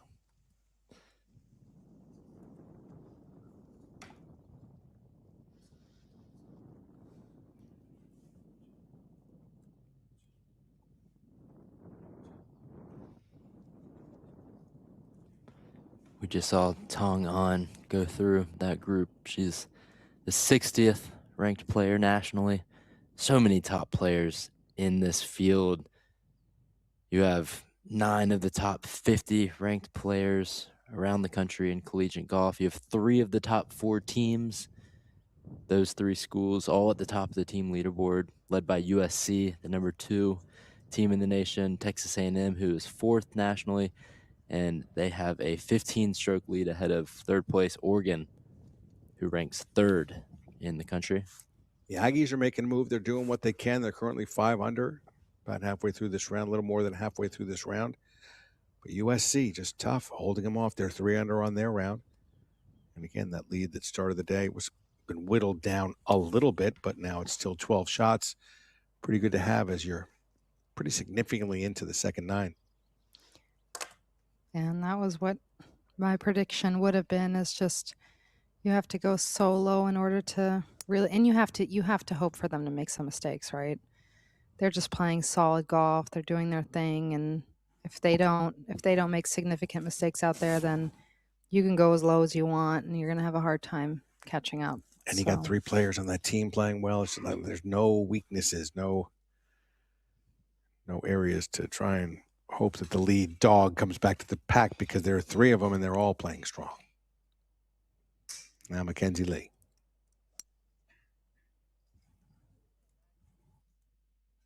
She's having herself a good day. Currently 1 under par. Been pretty steady all tournament. Posted 2 rounds of 73 yesterday. Hope she had a chance to see Tong An hitting from just short of the green. Not quite making it up that ridge, as Tong's teammate, Sophie Hahn, set to play her second. It's a pretty wide open area of the golf course. You sit on this tee box on 15. You're looking downhill to where you're going to be hitting. And then you have to go right back up the hill for the second shot, connecting fairway to the 16th. Yeah, I was going to say, it's really wide because you can get over and hit over onto 16. And yesterday there were actually a lot of close calls with girls coming from 16 and 15 and with the wind blowing and hitting it into each other. But this is actually a great example of Sophie Hahn, her hitting her second shot, how tough this pin is, or this green is, because if you land your shot a little bit too short, you get stuck in that front bank, and maybe it'll trickle onto the front of the green, but you're left with a really long putt. She actually hit a fantastic shot, but it lands just a little bit too far, gets a pretty hard kick on that green, goes all the way back into that back left swale, and now that's actually a tough up and down from there. So risk reward, I'd say that's a great design feature. As a more competitive player, someone who's won majors, is that something that annoys you when it's like that, or it rewards the perfect shot? No, I think it's a great design feature, especially on par 5s. I always think it's key to have a lot of reachable par 5s. I think sometimes in the women's game that's missing. On LPGA, it's a lot of it's the reason for it is pace of play, where they don't make that many par 5s reachable, and I think it's unfortunate because it's fun, you off the tee, there's nothing significant, right? These girls are all going to hit the fairway, but the second shot is so important, and it almost frustrates you because you think the hole is so straightforward and you have to make birdie on here. But then, like I said, you land your shot 8 feet apart, one of them stays short, one of them runs over the green. It's not as easy as it looks. So I think risk reward par fives are really fun and a great part of the round for the girls. Definitely agreed.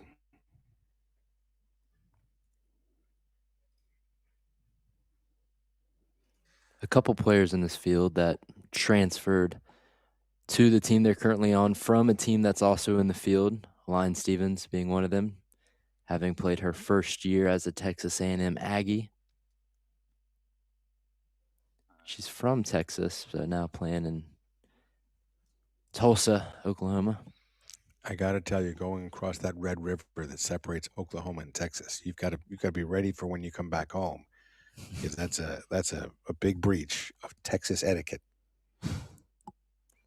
Well, at least she didn't go to OU. Yeah, that's the big one, right? Red River rivalry at the Cotton Bowl. Tulsa, great women's golf program, ranked 54th. They have 4 top 5 finishes this season. Most recently, a runner-up finish at the Annika More Than Golf Invitational in Aiken, South Carolina. I love the title of that event, Annika More Than Golf, because Annika Sorenstam has always been more than golf. Whether she's playing on the LET or whether she was playing on the LPGA Tour, whether she was shooting 59, whether she was playing on the PGA Tour, and her tee shot at Colonial that year where she kind of fake stumbled from the weight of all the pressure that was on her showed me not only is she one of the classiest golfers in the history of the game, but also has a little bit of fun and sense of humor behind her. And now it's motherhood and philanthropy and junior golf, and she just is always giving and exceptional in everything she does. So she's someone to model yourself after, whether you're male or female. And one of the highest honors in the women's game, the being named to the Annika watch list. Align's teammate, Mackenzie Lee, was named one of the 25 women's players on the award spring watch list for 2026. Any interaction with Annika?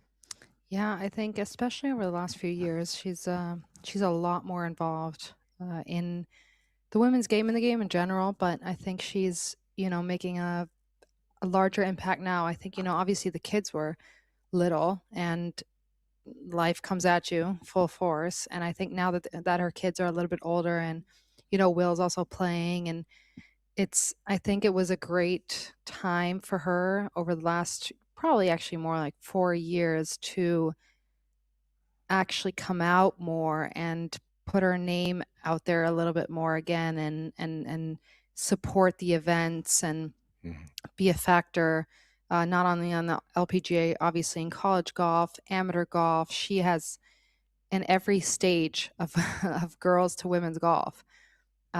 She has her name on something, which is, as it should be. She's the most decorated player in our game, and extremely nice at that point too. Like she's a great person. So she really is.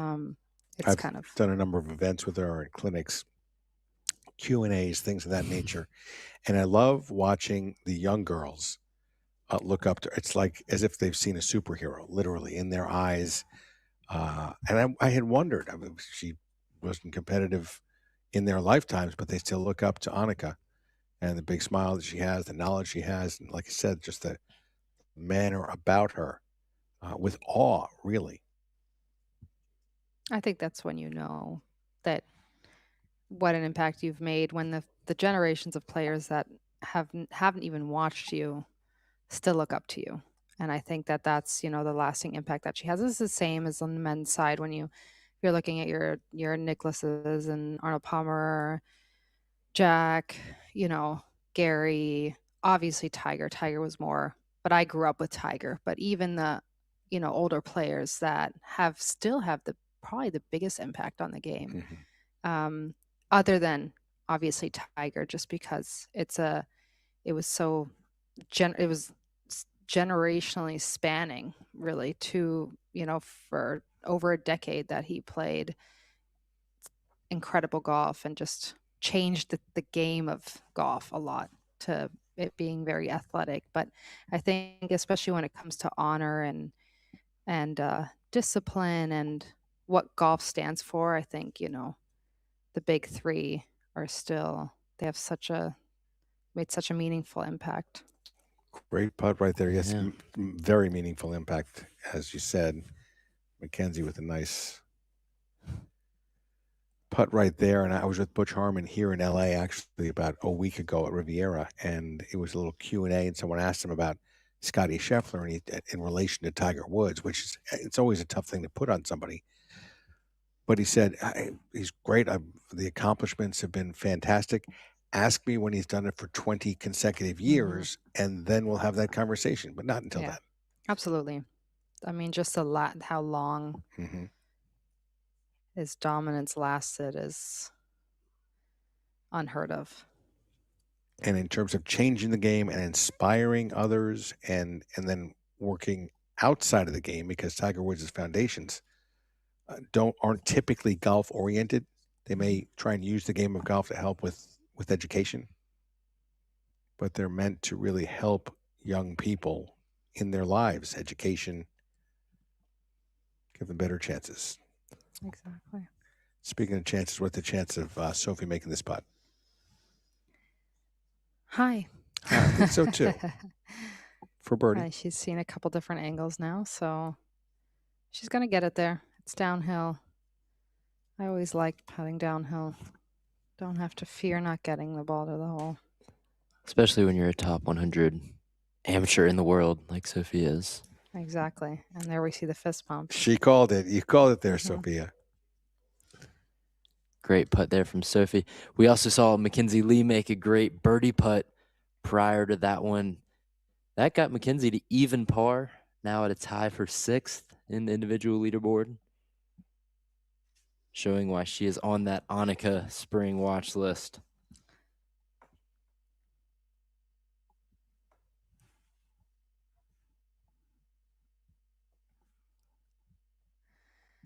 And we've got Bobby out on the course right now, and on number 15. On 16, he's on 16, and he's got some live action for you down there, so I'm going to send it down. Bobby? Sophia, Taft, Dave, I am so sorry about the technology problems we had on number 9, but I can tell you I had the time of my life. You guys saw those putts, the 3 putts, only 1 birdie. The players were hitting either 6 iron or 7 iron off that tee, and as you saw, a lot of the balls started out pretty fair in the middle of the green. And as the wind changed after about halfway through those groups that were coming up, by the time the last group came up, it was pretty hard right to left. So that's why we saw so many balls on the left side, and we saw so many great par putts with saves, just barely getting the ball on the green and then rolling past, and then making really good 5 and 6 footers to save par. I think number 9 today, after this tournament is over and we look at the scores, I think that's going to turn out to be a very pivotal hole today. He was playing about 180 yards from the tee, uphill, and the wind was consistently changing. And I think, as you mentioned earlier, very, very difficult to ascertain which way it was going when standing on the tee.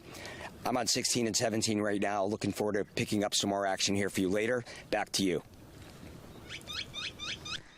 Some good insight there from Bobby, and super key for the leading groups really coming down the stretch right now, as we see, especially these groups right now, also with Oregon and SMU and Tulsa and EMU, anyone that's chasing the group of really Texas A&M and USC. I feel like it's so bunched up right now. These last few holes are important, especially for Oregon right now.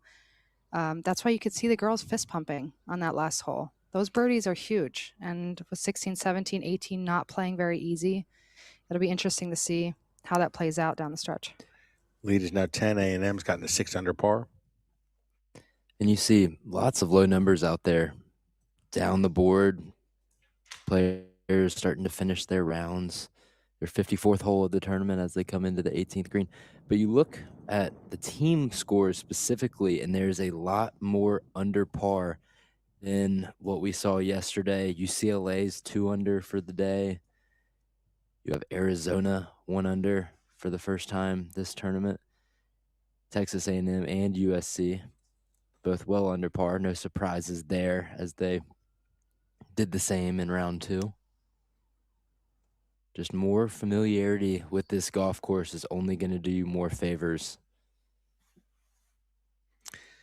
But when you see your crosstown rival going deep, winning the tournament, the co-host of this event, if you're UCLA in the powder blue, you're going to try and get under par today too and get after him. When you see powder blue behind you and your cardinal in gold, Sophia, you still hate UCLA? Come on, do you still hate UCLA? I know Stadler does, Simpson does, Donna Capone Burns does. It's so funny because I think it's something that's taught more than an actual feeling. I'm like, the funny thing is yesterday, I was talking to Aaron Lee, the assistant coach for UCLA, who I played with 3 of my 4 years. And I mean, maybe the sweetest person I know on this planet. And also the entire team, and Alicia, the head coach, like they're such nice human beings. I'm like, but I still hate them. And actually, my very best friend in the world is a Bruin that played the same 4 years that I played. And we actually hung out a lot. So it's kind of funny. So yes, of course, when it comes to the games, when it comes to anything, and when it came to tournaments, I love to leave them in my rear view mirror for sure. But at the same time, I definitely think that talking to Erin yesterday, she was saying they haven't played out here very much, and they were just learning. She said it's a total learning experience, this whole golf course. So I'm not surprised to see them do it better today, and try to gain some momentum for the next few events, really, because that's what it's all about. They know they're not going to win this golf tournament, but they want to have also just good. I'll call it good vibes going into the rest of the season between the girls and the coaches, and just a starting point to that they can continue at. So you love them till you hate them. Love them till you hate them. No. Currently number 11. I hated to love them. Did you? There you go. I hated it until I realized they're all awesome.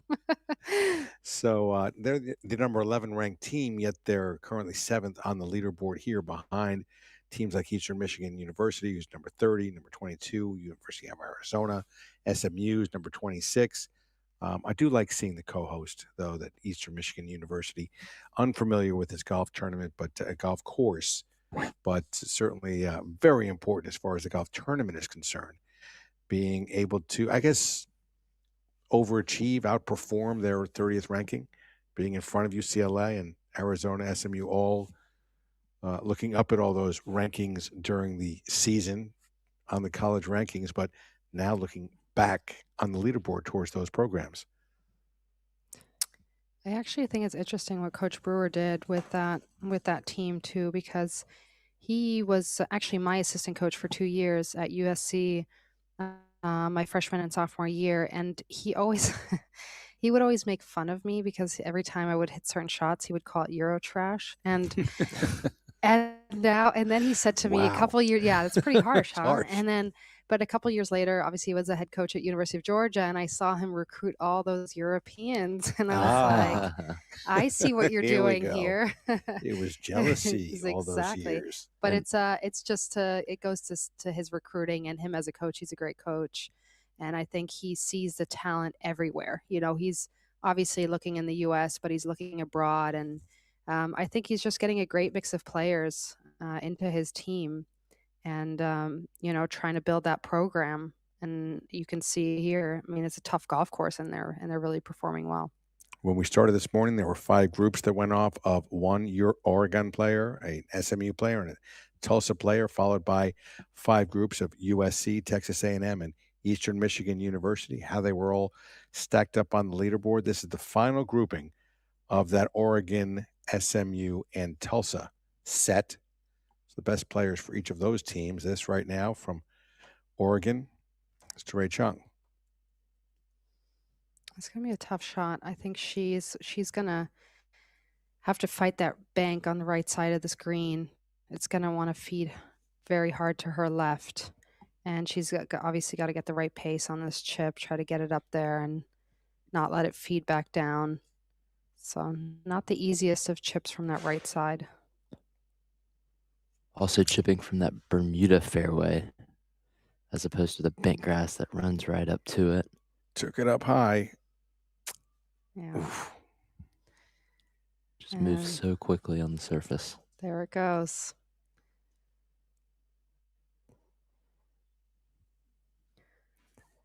Celine Chin is next. She's made 3 eagles in her career as a Mustang. We'll see if she can hold this one out and get her 4th. That's asking a lot right there, but I don't know, Taft. You seem to have a deft touch on that one. She actually has a better angle, though. She's Mhm. coming from that slightly more left side, a little bit straighter up the hill.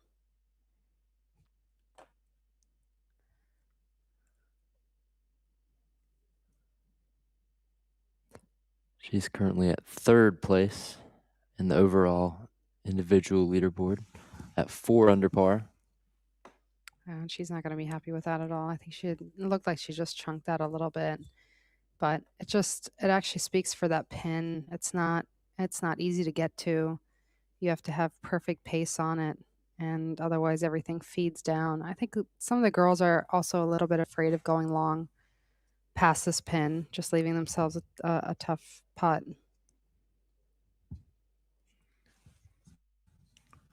So Celine, the low non-USC player in 3rd place. There got a couple of Trojans in 1st and 2nd. Kylie Chong at 9 under. Bailey Shoemaker at 5 under.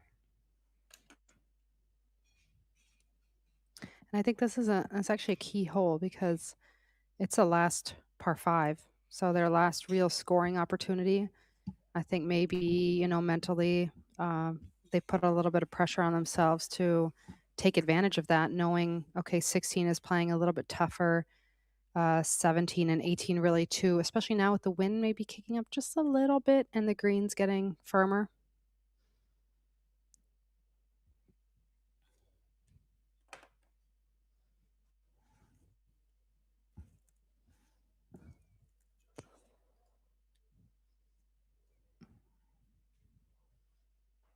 Chung certainly has not had the day she was hoping for. Currently 5 over on the round.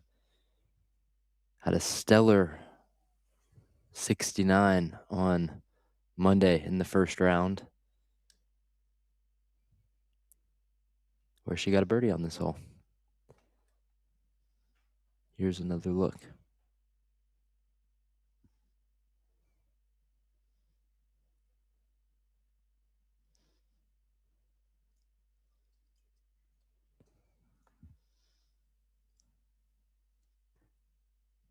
She ran that by quite a bit. I feel like that's just a really hard putt because you're making sure it gets over that ridge, but there's so much break around the hole. If you don't hit it hard enough, it's going to take that break. But if you hit it too soft, you're going to run the risk of not making it up that ridge. So I think it's a tough place to leave yourself for birdie. And I think both of those players are going to be very happy to just get out with a 2-putt par. So at this point in the tournament, would Celine Chen know where she stands in terms of individual, and would it matter? That's, again, a very individual player preference, because I think a lot of players, they'll ask their coaches, they'll say, where am I at? Where are we at? I always asked our coach, where are we at as a team? I always felt like if I'm playing for the team, I will play better. Individually, I didn't really want to know. Whereas some players, they really want to know. They want to know, I know we don't have a chance with our team, but where am I at? There's a good chance she knows exactly where she's at right now. And maybe that could get her to be a little bit more nervy coming down the stretch. Well, Texas A&M has just made another birdie. You see a 10-shot lead there. It is now 9 shots. Whew. So A&M is crawling closer. Oregon at 11 over, just has a 2-shot margin over Eastern Michigan. And anything can happen. A birdie and a bogey among 4 players happens all the time. USC, that lead is narrowing, but still with probably a third of the round remaining, let's just say. Pretty substantial. Well, after this grouping, we're going to get to see 5 rounds of it coming through this 15th. If Texas A&M is going to make a push, it's going to have to happen here on the par 5. But also look a little further down the leaderboard. Only 3 strokes differentiating 3rd place Oregon from 6th place SMU. Getting inside that top 3 would be really good for Eastern Michigan, Arizona, and SMU, who are all very close. Fighting it out for that 3rd place bronze medal finish. You take a look at Texas A&M. They're 7 under on the day. And Sophia, I mean, at some point, do you get intimidated by your own team score? Let's just say, do you ever say, "Hey, we can't get to 15 under for a day for one round"? Maybe you can. No, I honestly think they all just know they're doing their job. That's the job for today. I think they know we had to go out there and we have to shoot something really low. I'm sure they're making a lot of birdies, waving back to their teammates. There's a lot of momentum to be gained. They know they can shoot 12, 13 under par as a team. And but like I said, I think at this point in the round, that was a great putt there by Dory Chung for par. I think at this part of the round, they definitely have to hope for some mistakes from USC. I do think that they can still go lower. A&M can, and I think they're going to continue to push. But I'd be surprised to see USC make significant enough mistakes to fill to get that gap to close up. So, but I think 15 is a critical hole. Some of the longer hitters on the A&M team can putt for birdie, even for eagle. Maybe, get a couple more out of 4 players, get 3 to 4 birdies in there. That's a lot of pressure going into the last 3 holes. So definitely a pivotal hole. Well, the highest player right now for Texas A&M is Kata. And she's even par. You've got a couple players, 3 players, who are in red numbers currently. You think about any sport, you got the fourth quarter in football, or you have the final lap of a swimming meet, or say it's a sprint and it's the last little bit. You're going to give it your all and just exert all the energy and force that you have. In golf, it's a little bit different because maybe the harder you try, it's not going to get any easier. However, we are seeing a final push from both USC and Texas A&M, who have really turned it on since making the turn when we last picked them up on the 9th hole. You look at USC, since making the turn as a team, they are 2 under par. Texas A&M 4 under par from holes 10 on. We'll see where this one last push can get them. Look at them overall. You've got USC's 2 under overall today, so all of that picked up after the turn, and Texas A&M 7 under on the day.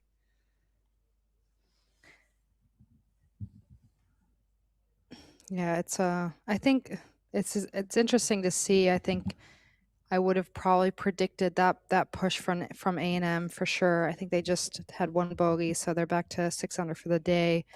But still, that's significant. I mean, you could have expected USC to maybe falter a little bit under the pressure, but they're still 2 under par as a team and going into these final holes. And they've got some long hitters too. And so this... Second shot at 15 for Vanessa Barravilos. And that back 9 push from Texas A&M has been led by Barravilos, who has had 3 birdies in the 5 holes since making that turn. Birdied the par 5 10th, the par 4 12th, and the par 4 14th. Jasmine Leovan up now, her second shot. Sarah Hammett from USC, the 3rd player in this group. Very impressive threesome. Jasmine playing really solid today, even par. I feel like she's kind of come out of that funk that she felt like she was in for those first 2 rounds yesterday.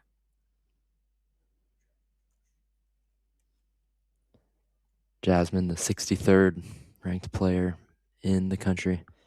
Janae, right behind her at 68. That's a fun little competition. But in the rankings between 2 twins.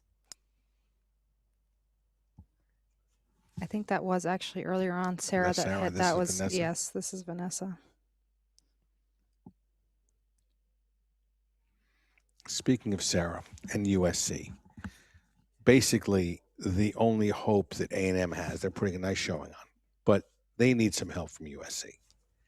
USC is a proud program. All these girls and women have experienced success, consistency. How much, when you were playing at USC, did the program's success and reputation help you out on the golf course? I mean, it's an individual sport.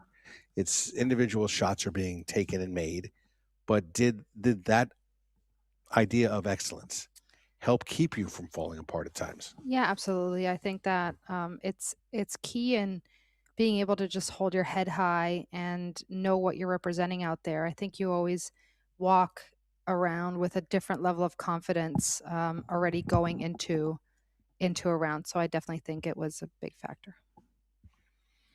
Well, Matt had an opportunity to catch up with the national sales representative of Levelware, John Jenkins. Here's that conversation. All right, guys, thanks. John Jenkins is the national sales rep for Levelware, which is an important sponsor of this GameAbove Golf Invitational. John, welcome. Why is it important for Levelware to be here, do you think? Levelware is a family-owned business and excited to help grow the game, and they like supporting good events and good causes. Fun event. First year, we're happy to be a part of it. Known Jordan Young for many years, and golf drives our brand. We're involved with Major League Baseball, the NHL, but golf is really what drives our business. So we're happy to be out here to support the game. You're a former golf coach at Eastern Michigan University, and you've made that transition over to the business side. How important do you think this is for women's golf in general? So women's golf is the largest, fastest growing segment of golfers. So, obviously this is a huge, huge importance. Ever since COVID, golf courses have been jam-packed and full, and a lot of women have taken up the game, and youth and girls, and that's our future. We need more people enjoying the game. We need more people golfing, and this is where it starts. What's new in the world of attire in golf? Because it seems like it's never-ending. A lot of athleisure. Actually, technical performance fabrics have come a long way. Okay.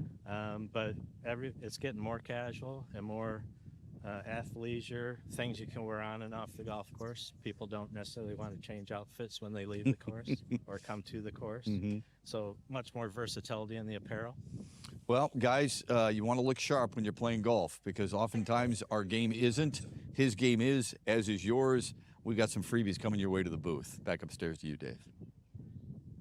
Ooh, Matt, thanks a lot. I always can use a freebie. Always can look a little bit better than I am right now, so looking forward to that. Levelware, certainly a player in the industry. Let's now go down to Bobby. On 16, it is going to be a birdie fest here on 16. Look at these three shots that just came in on the 16th green. I think the players are using, I checked with the last group, probably hitting 7 irons. It's downwind, and they are really working it close. Let's have fun. Back to you guys.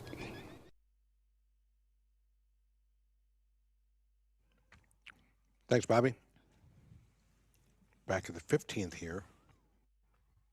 Not exactly a birdie fest here at 15. Not as much as I thought I'd see, but I do think that two of the girls hit it on the green, I believe, and have eagle opportunities, but not as many as I thought. I think the tough part is you're hitting a lot more club into that hole today. It's not as downwind as it was yesterday. I think they're starting to get a little bit of help. But still a lot of girls having to pitch up that slope, and it's just really hard to judge. But I think Vanessa and Jasmine actually have eagle looks. And that would be huge if Vanessa could roll in her eagle look, because that's what Texas A&M needs. They currently trail USC by 10 strokes. Only a few holes left. One last gasp to see if the Aggies can catch up to the co-host, USC Trojans, who have just been steady all 3 rounds. 5 under first round, 8 under second round currently, 2 under in this third round. But Sophia, I want to talk to you about the underdog, by coming from behind, about hitting more club in than others. You talked about how much you liked doing that. My dad loved doing that on tour. When he played with Arnold and the others, he hit 3-wood, Arnold's hitting a 7-iron, and he'd hit it in there closer. When you have the opportunity to make an epic kind of a comeback in history, really staring you in the face, that can be a motivator too, can't it? Absolutely. I think just a lot of times when you hit it quite a bit shorter than another player, but you just keep sticking your hybrids in there and your woods to close to the pins, and making the most out of your shots. I think that just puts a lot of pressure on the other players. And so I think now some of these girls they're hitting really good woods into this par 5 especially, and taking advantage of it. So distance isn't everything out here. You'd rather make that extra putt or two.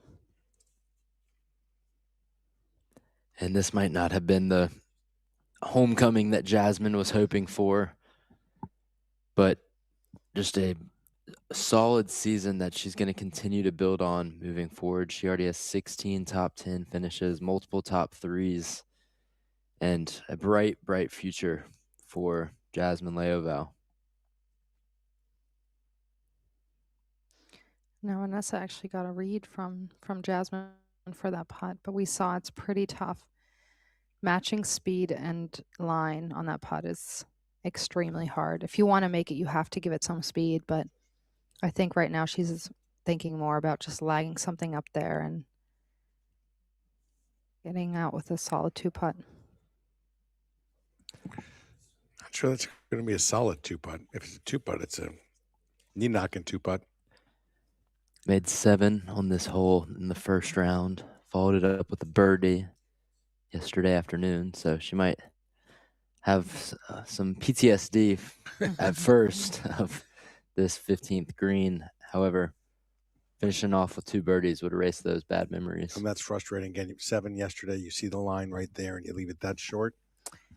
Yeah, I think that was just a little bit I mean, she was a little tight, almost like she knew if she does run it by, it's definitely going to roll out 3 or 4 feet.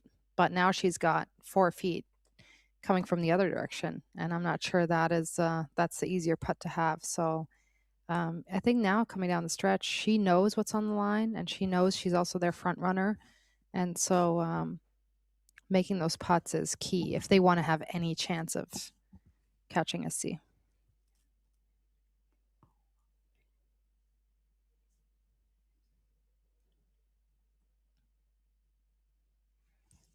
Yeah. Smooth. Dagger in the heart. That gets her to 4 under par on this back 9.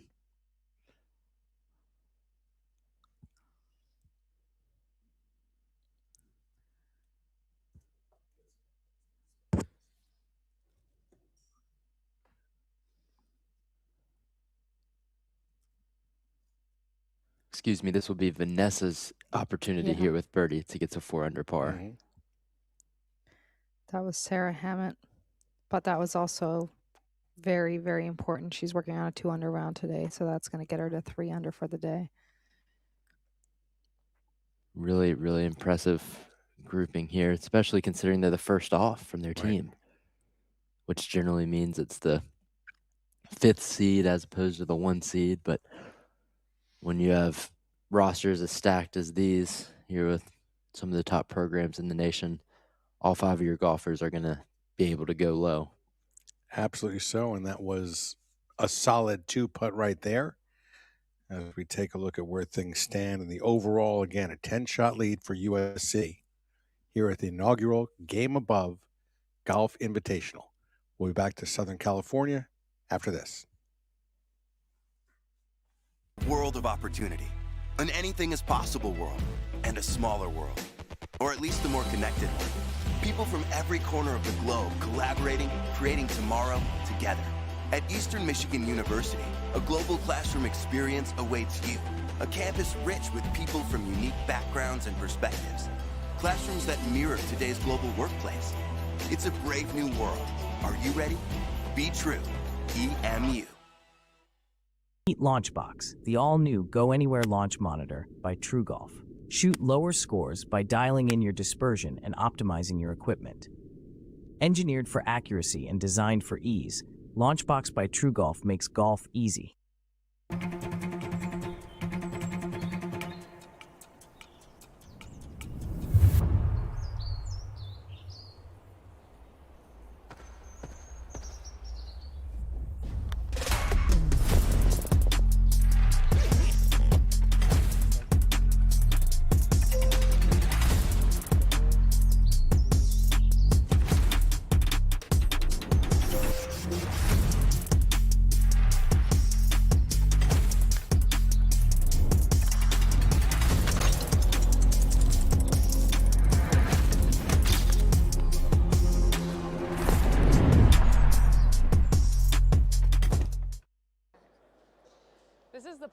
Golf True Slope platform, which is bringing breaking putts and uneven lies to the playing experience in simulator golf. So what we can do is hit off of a flat lie on our tee shot, and then the platform will adjust to the uneven lie that we see on the screen. And then we step forward right here, and we hit our breaking putt. So we can play a full hole in completion, which has never been done before. And we have our partners at True Golf and TrackMan that are bringing this to the globe so we can connect golf from the off-course and the on-course experience.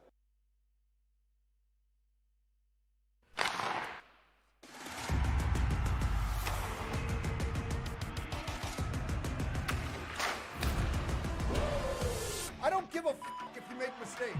Two controllables, your attitude and your effort. Do not play the victim card. Look at the best teams in any hockey league. You're going to see the top teams. The most penalty minutes, but the most major penalties. The team as we have this year, like it reminds you of those teams where you're going to take a hit for this guy. We're going to go out to the bar. We're going to go golfing together. The team right now in first place overall in the league. Last year, unfortunately, we missed playoffs by 1 point. You know, every kid grows up, they want to be like Sidney Crosby, but now kind of took my money and said, hey, I want to do something post-hockey. So my whole family came down to see him play in Virginia Beach, and Jacob got traded right before. Less than 24 hours after I bought the wedding ring, I got traded. I think the rivalries definitely fuel the physicality of the games, especially the Stingrays Everblades rivalry. There's a clear hatred between the two teams. Game no matter what. He's got Any opportunity you get, you gotta scratch and claw it. There's always ups and downs. Guys are going to get called up. Guys are going to get hurt. You got to find a way. Our goal is to be in the playoffs every year and to compete for a Kelly Cup. No matter what kind of player you are, everyone's got to sacrifice your body to win. We have success when we play with jam, piss, and vinegar.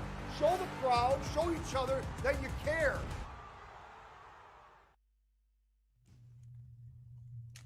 Oh, man, I am not a huge hockey guy, but I'm going to watch some of that, Taft. It looks so exciting. It's ECHL Unfiltered, produced by GameAbove Entertainment, shining a spotlight on the ECHL. I know you think that hockey and women's golf, there's some similarities there. You might not see it originally. What's your thought? Yeah, well, my mind immediately goes to sports that are growing around the country and around the globe. We saw the amazing performance with the U.S. winning the gold in both women's and men's ice hockey. That's going to propel the sport's popularity. And thanks to organizations like GameAbove Golf, women's golf is also growing at a very, very fast rate here. And when you can see golf at this level played on a course like Rolling Hills, how could you not be tied to it? And that's what GameAbove is bringing to sports like hockey and golf. And on that hockey front, the ECHL Unfiltered, it's produced by GameAbove Entertainment, shining a spotlight, as I mentioned, on ECHL, a league that serves as a critical pathway, really, for players working their way from the NHL, or trying to get to the NHL, try to get to the AHL as well. Behind-the-scenes access, personal stories, the series highlights, the determination and passion that define this level of hockey. And you can stream it now on the ECHL Unfiltered YouTube channel. Talk about a grind. Oof. And 54 holes in 2 days is also a grind, which is what these women have been doing out here. But don't play the victim card, Taft. That's what they said in that series. I'm not sure. Looks like you can play the victim card pretty easily in that hockey series, in that hockey league. But coach right there saying, don't do that. So you saw the player right here. I'll identify her in just one moment, but put her hand on the ball and then mark the ball there. And you might be wondering, why in the world would you do that? The only thing I can think of is that her ball was hit and she was replacing it and then marking it. If your ball is on the putting surface and another ball comes up and hits it, the second ball, the ball that hit the first ball, will be played from where it ends up. And the original ball should be replaced as near as you can to the original position of the ball. Exactly. Elise Lee's pitch shot kind of spun back down that ridge and actually hit Natalie's golf ball, I believe. Or was it? No, actually Matilda's. Okay. And so Matilda obviously gets to replace that ball where it was before And she was kind of lucky because Natalie Yen was actually right there and she could see exactly where that ball was. Sometimes it's difficult to see and there's some discrepancies, but in that case, she stood right there. But even from a distance, if you can't truly tell where it was exactly, you've got to go as near as can possibly be determined. Exactly. You rely on spectators. If there are no spectators, you just kind of have to agree within the group. Elise Lee coming up the hill. Nice putt from there. Yeah. And well done by the 30th ranked player in the world. That's just a solid 2-putt par for her. No mistakes. I think you could easily 3-putt from there, make a bogey, but that was very solid. Just not dropping shots on par 5s is huge. Elise has an interesting background as just a sophomore. Sophia, I want you to tell me if you've heard this before back in your college days. She won a national championship with Northwestern last year and then proceeded to transfer in the offseason to USC. That's wild. Wow. That's a tough one. Nowadays it's tougher to tell because I think sometimes maybe NIL has it plays a factor in that. That used to not be a thing. It was just a program, maybe success and where you want to be. Well, that was right online. But I think that a lot of times it's a program you really wanted to go to, but originally couldn't or weren't recruited for, and then want to go there. But I feel like there has to be a few different factors now determining that transfer, because you'd think if you win a national championship with your team, you would stay. What more do we have to do to keep you here than win a national championship? But it's interesting. Weather. There you go. Good point. But it's Gotta get out of interesting you here. said if you wanted to go to the program and were not recruited for the program and you get the opportunity to go, I understand. But wouldn't there be a little bit of Yeah, ruffle absolutely. feathers? That's why I think maybe it's tough to say. I feel like now it could be, like I said, I think now with the sport, at the college sport of women's golf just getting bigger and NIL being a factor, maybe that could play a role. What exactly it is probably tough to tell, but Some nice putts here at Yeah. number 15. That one coming back down the hill for Natalie Yen. that's huge. I actually think that was for birdie. I think so. That wave back, that looked To like Bryn Court. like a birdie wave to me. It did, didn't it? Look at this. Wonder if- DOD. Yeah. I love So, that play. Birdie par waves are more like shoulder height. Birdie waves you get up Yeah, over exactly. the head. Exactly. Okay. Well, the par wave just like the okay. Yeah. The birdie is the cheerleading. Ooh, How about Bryn taking the driver off the deck? off a downhill. It looked like off a downhill line. Yeah, That just is- trying to spank it down there and then clearly didn't get it the way she wanted to. No, but I think she knows too. Worst case scenario, it's just a good layup. So now she just left herself a full wedge in. For the amateur at home, what's the main thing to do if you want to try silly enough to hit that driver off the deck? It's actually interesting because I love hitting my driver off the deck, but I would never do it off a downhill lie, or if the ball is significantly above my feet. But I love the play because it just stays so low to the ground and there's not much that can go wrong as far as directionally. But I do think that obviously key is hitting ball first and not trying to lift it. That's I think the hardest part with driver off the deck is as soon as you try to lift it, you're going to top it. Well, we've seen two Texas A&M Aggies birdie this 15th hole already. Natalie Yin and Vanessa Borvilos. It cuts the lead down to 8. Is that a way of Bryn to try and say, hey, we got a chance here. I got to play a little bit more aggressive? Yeah, I think so. I mean, that's definitely probably her thought. I think that the thought process was actually after Catherine Park just hit a phenomenal second shot and has that eagle look. But I think that that's the thought process behind it is try to get something. I think the only way she was going to get it there was going to be driver off the deck to roll something up. 3-wood wasn't going to get there. And now she's thinking, all right, girls are making birdies up there. I gotta go chase those birdies down too. And maybe made her play a little bit more aggressive. The lie was a little bit odd to me that she decided to do it off that lie. But like I said, now she knows she has a wedge shot in. and still has a great opportunity to make a birdie. And all 4 counting scores for Texas A&M are all under par today. Got Vanessa at 4 under, Natalie Yen 3 under, Bryn 1 under, and Kata Fernandez also 1 under. Sky Sudbury not counting at the moment, 1 over par.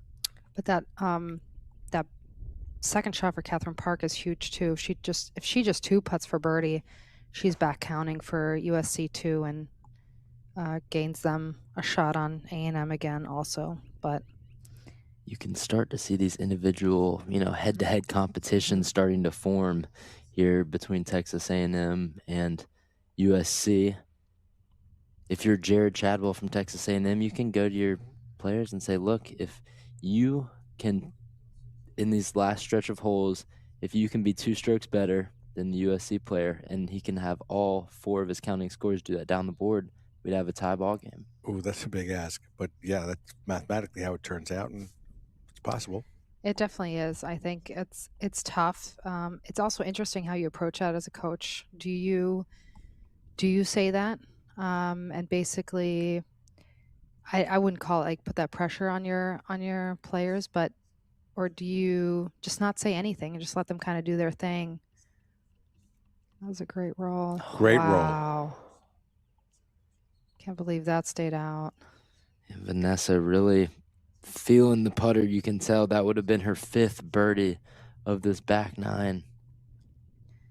And it's huge. I mean, that would have been a huge birdie for her, for the team. But yeah, I think it's a tough. You just have so few holes left to play, and that's why it's also. I mean, I remember being in that position, and as a player, and then when I was done playing, if I wasn't the last player to play, I'd be standing on the green and refreshing the scores again and again, and it's so grueling because you're calculating, you're constantly calculating. You're like, okay, wait, if she makes birdie, she counts, and not her or whatever, and you're just going back and forth. It's very stressful.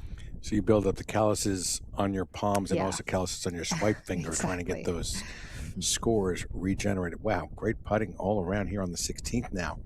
Yeah, that was an amazing putt by Sarah Hammett. And that's huge for USC. Leading scorer for USC. She's made 4 birdies since that bogey at number 6. Couple of birdies, no bogeys today for Kylie Chong, 9 under, currently on the individual leaderboard. 4 shots clear of her teammate, Bailey Shoemaker, who's even on her round. Got a birdie and a bogey, back-to-back holes for Bailey. And after that, 7 consecutive pars.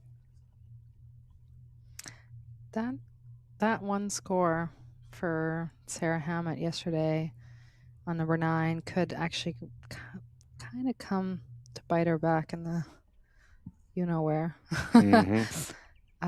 Just because she's making a run today. She's 4 under today. Individually, she's top 10, but she's tied for 10th right now. So that's one extra shot she definitely is going to want to have back at the end of this round. They just put in that birdie that we just saw on the 16th, so she's tied for 6th. Tied for 6th now. She's moving her way up with back-to-back birdies. Well, 8-9 yesterday, she went double-double, so. Yeah, so she went double bogey and turns into double-double. Just imagine those 4 shots. She's want those back. And those are mistakes you can expect from a freshman, so she'll learn from them Absolutely. and grow. So refresh that story. The 1 extra shot was because she signed the inaccurate scorecard. Correct. So if you sign low, that's Yep. a problem. Bigger problem. Bigger problem. She made the better mistake of signing for a higher score, but she was pretty bummed this morning at breakfast when I talked to her, and she's a freshman. She'll learn, but it was, and I think we talked about this earlier on, but I think as long as it ends up not hurting the team, it's a disappointment you carry with you, but not. It's not as significant. I think when it hurts the team, it hurts a lot more. So she definitely took it with a grain of salt and said, okay, I wasn't counting anyways, but I definitely know this is not going to happen to me again. Just saw a good look at the 16th hole. Tell us a bit about this hole and how you would play it. So it's fairly straightforward off the tee. It's wide open. Like you said, it has adjoining fairways with 15. So you can hit it as far over to that left side as you want to, which happened a lot yesterday with girls yelling 4 because the girls were coming down 15. But also that left side, it just gives you a better angle into that green, which is, you can tell it's angled a little bit from front left to back right along that water. You don't want to have anything to do with that water. But where the pin is today is actually, it's a very fair pin in a sense that you're hitting a short iron in. A lot of these girls coming in with wedges, maybe 9 irons, and you can feed the ball from left to right all along that left side bank. So I think it's just very friendly. It sets up well to the eye. You want to avoid that water on the right side, of course, but I think that with the short irons they have in hand, they're not even looking at that water. So I think you'll look at, like I think Bobby said earlier on, he said there are going to be a lot of great birdie opportunities, and I think you want to take advantage of that pretty gettable pin today. I like lots of birdie opportunities down towards the end of the round, end of the tournament, especially when you have a lead like we have here, which is currently 11 shots. Looks like a nice little approach shot right there. Not sure exactly. That was the A&M golfer. I believe that was Natalie Yen right there. With her second shot on 16. A master violinist, according to her coach, Jared Chadwell. I said, tell me something about Natalie that maybe the viewers wouldn't know. He said, she's a master violinist. She could sit in a room with anybody and play the violin. That's pretty impressive. Beautiful instrument, isn't it? I mean, it just, you hear that going, and you'll get emotional regardless of what the tune is they're playing, and they can play some pretty cool modern-day tunes on the violin or the fiddle. Was that a drop? Interesting. I think that was a drop by Elise, which would mean that was her tee shot in the hazard, and which is very, very surprising considering the amount of room you have on that left side. And you have to hit it a long ways to get it down to that water too. Yeah, now she's also stuck from a fairly odd angle. She does have from the angle she's hitting at, she definitely has a backstop to this whole location, but I think visually it doesn't open up as much as it does from that left side. So obviously needing an up and down here. And for those of you USC fans who are worried about what this will do to the team if she ends up making a big number here, she and Catherine Park are both 2 over. So correct. And Catherine Park still has, I believe, that eagle putt on 15, so it may not count. Elise will have par attempt coming up. Yeah, from looks like about 25 feet left of that whole location, short left. All 5 USC players inside the top 21 on the leaderboard. They came to play and as the co-host in the GameAbove Golf Invitational. Well, Taft, they also brought some independent players just playing for the individual tournament, and one of them, Jasmine Koo, was at 1 under par, double bogeyed, number 4 to drop back to 1 over. So she's actually better than 1 or 2 of those scoring golfers. When you bring the individual golfers, are they typically numbers 6, 7, 8?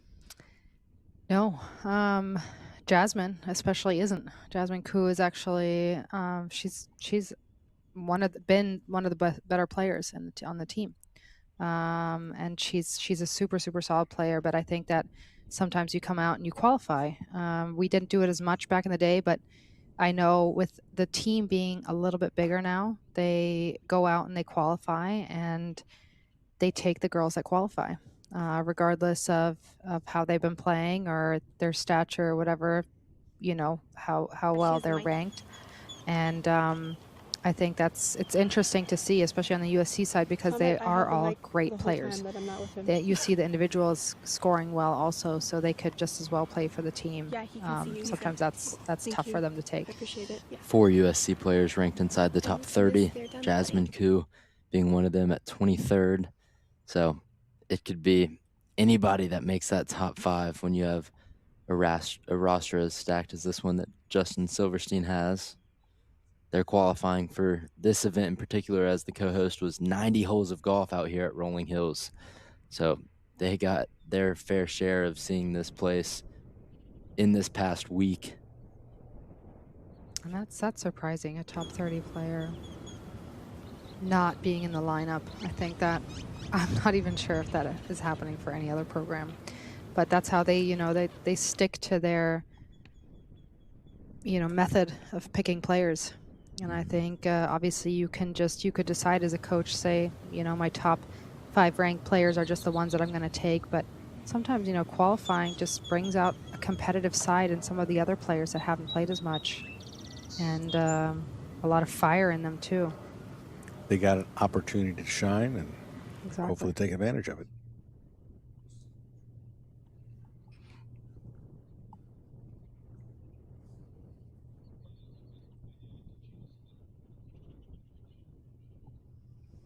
So that was probably bogey for Elise right there. And now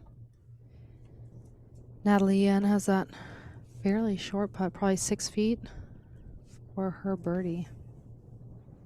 Put another one on the board for A&M.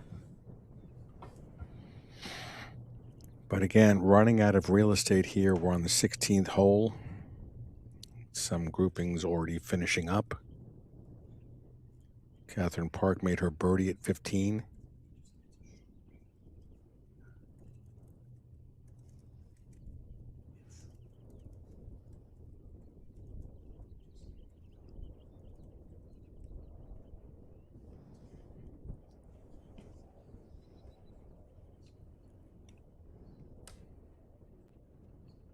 Ooh. That's a tough miss right there. It's just how her teammate Vanessa missed on that right side. A&M, though, 9 under in this third round.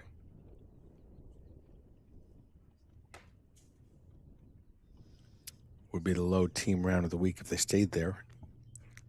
SC got it to 8 under yesterday. That was a little tough, especially after Catherine Park did make that birdie on 15. So she now counting over Elise as one of the 4 and kind of extending that lead again a little bit. It's just not enough time. Running out of time.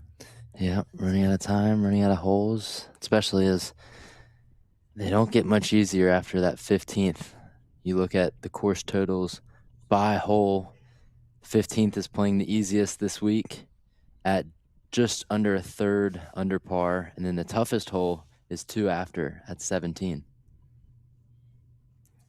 Wasn't such a tough hole at the beginning of the day, at the beginning of the week. They had a great champagne toast to kick off this week with a coach's dinner. Let's listen. You guys are all involved in a really hard space in college athletics today. You do it because you love your team and you believe in the sport and you believe in the vision, and that's the reason we are involved in this, because every single coach at this table, every single administrator at this table believes that we need strong women in our society, and because of that is something that Game Above wanted to be involved in.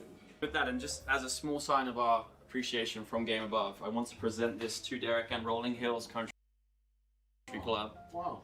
This is a very unique piece. It is solid silver from 1882. Oh, wow. And it is engraved with a message from Game Above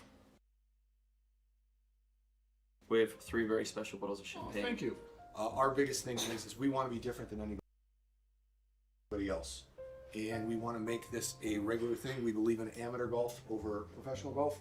That has been the mission since we reopened after redoing our golf course. We want to be doing things like this. So we're anxious to meet all of your players. We're anxious for them to call this home for a little bit of time. So thank you for tonight being, and appreciate the gift that's incredibly very well.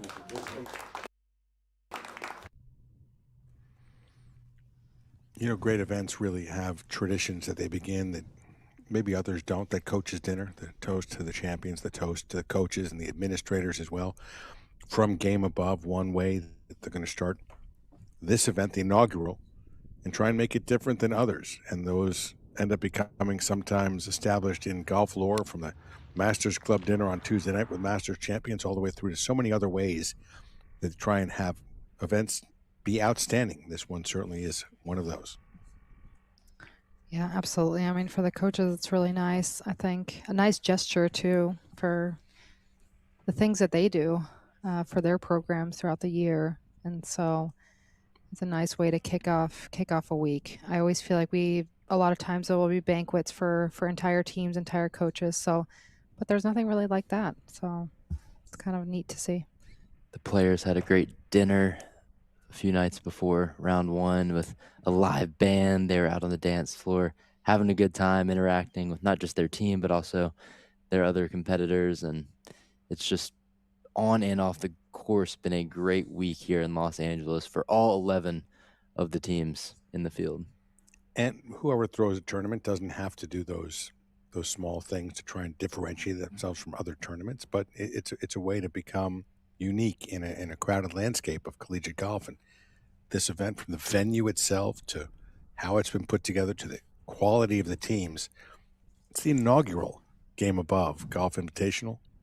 And it is one, I think there are 11 teams that are going to be asking for invitations next year. 2 of them are co-hosts. They'll probably get the invitations, but it's one I think many programs will certainly circle the early part of their spring calendar and try and get out here to mid-March, early March, to play in the second annual next year. Absolutely. I believe this is definitely going to become a very, one of the favorite tournaments probably for the girls too. One that they will want to always come back to every year, but have to hope to do so. It'll just get stronger. I think the field will get stronger and stronger throughout the next few years. And it's interesting in trying to take a tournament to a certain level, to a next level. You got to start at that upper level. You can't, it's hard to develop it up in that direction. So having the coaches dinner and all the different elements in this week's event, this inaugural event, you need to get it right from the start. And certainly Game Above has done that with this invitational. Yeah, absolutely. And you see it everywhere now. I mean, even on tour level, a lot of the tournaments, either the sponsors and the tournament directors are just putting together special evenings for players to make sure, girls value their tournaments, what they put into the effort, the time that they put into them, organizing them, and make sure that they come back, right? We want to have the strongest possible fields week in, week out. And the same thing is in college golf. Now they're really elevating the events. This week has been incredible. You walk around the property and I'm not sure we had anything like this, even close to this, when I played. So I'm a little jealous. It always seems to happen that way, doesn't it? Oh yeah, on one all. Must be nice. Must be nice. Must be nice. At 16, Savannah DeBach. Yes, a birdie look for the junior.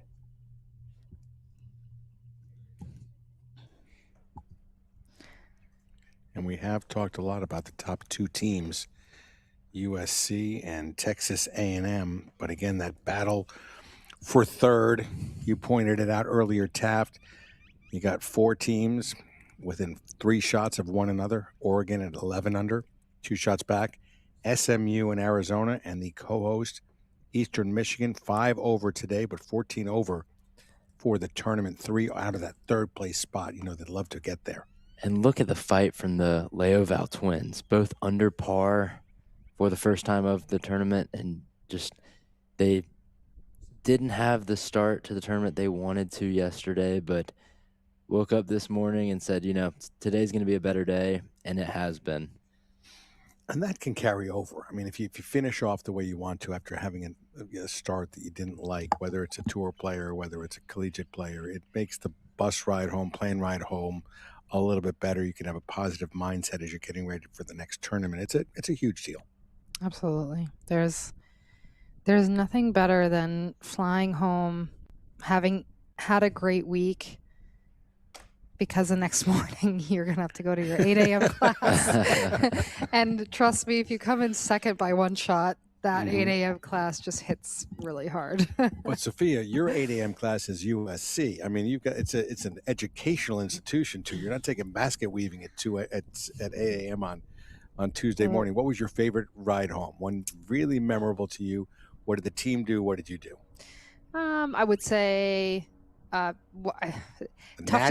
to say, but obviously flying home after the natty. But the one tough thing about winning a natty. Well, there's no tough thing about winning a natty.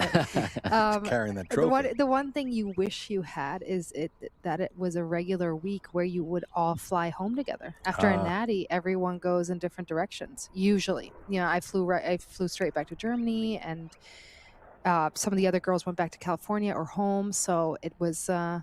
We kind of were all dispersed, but we had a great evening. I was going to say, did you? You made sure you dispersed on the right note. Absolutely.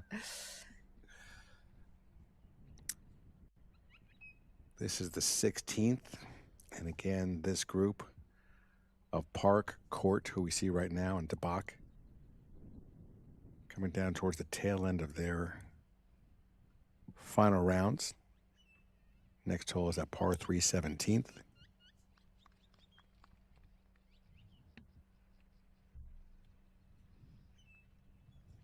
And as action wraps up here at 16, let's go to Bobby for an overview of 17.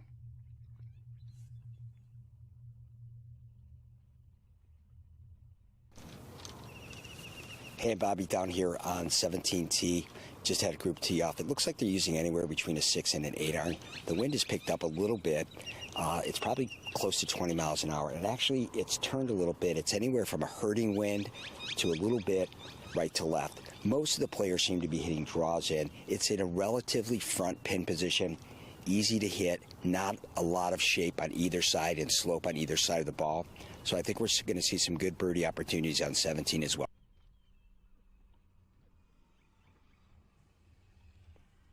Thanks, Bobby. Up on 17T, that group goes. Leading groups coming through 16. You'll catch them all right here on CGN in the inaugural GameAbove Golf Invitational. It's an interesting 3-hole stretch when you look at how it's played over the course of the 3 rounds, 15, the par 5 that we were on.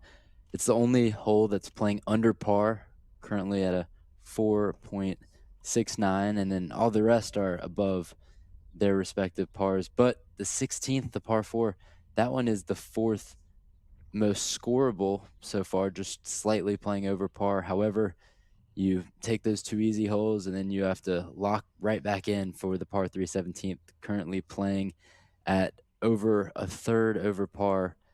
Here is the par 3. Sophia, I don't only judge a course by the par 3s, but par 3s and short par 4s. I love a designer who can make the short holes interesting and important as far as the round's concerned. If you were to judge this solely by the short 4s, par 3s, what would you say about this course? Yeah, I think it's a great mix of tough and easier, more gettable holes. And I think that's how it should be. I think if you're hitting it solid off the tee, you're hitting your spots, you should be able to score. But this golf course is very exposed. And I think actually looking up at that 17th tee box, a couple days ago, I was up there, and it's always the wind is up a little bit. You can't really tell how you have to look down at the pin because it plays 7 downhill. So you're kind of like perched up. There's more wind up top than there is down by the green. Wind typically moves a little left to right on that tee box, and I think it's just judging it correctly. And I think that is the case for most of the holes out here, is judging the wind correctly, because you're so exposed and you have to hit the right spots on the greens. So I like the length of the course, the way it was set up. A lot of gettable holes, but you need to hit your spots. Need to hit your spots. We've seen some shots that looked great, weren't exactly on the spot that needed to be hit, and by the time it stopped rolling, it was a challenge to make par. Absolutely. Now Catherine's hitting to that 17th green, and pin's actually front, pretty gettable spot. You can be fairly aggressive with it, but you do have to make sure you don't get out on that left side, there's a bunker there, and it can make the second shot really, really tough. Catherine, the only senior on this Trojans roster. How great would it be for her to get a win with her team playing as the co-host right down the road from campus? Obviously, it would be amazing for her. She has such a great attitude. I always feel like every time you have a chat with her, she's just so easygoing, and she loves to play. She loves the game. She loves playing college golf. And I think to her, it means a lot. And you can actually tell by the way she's played today. You know, earlier on the coverage, we saw number 9. She made that double bogey from that left side. And obviously that was probably frustrating, but she really came back this back 9 and is showing up for her team the way she does really every year playing for USC. So she's just so solid and definitely deserves to have that home win in her last year. Well, she won at her last outing in Palm Desert at the Allison John Wallace Classic, and it looks like in the individual competition, it's going to be another Trojan that wins outright. Race now between Kylie Chong and Bailey Shoemaker. Chong 9 under, Shoemaker's at 6.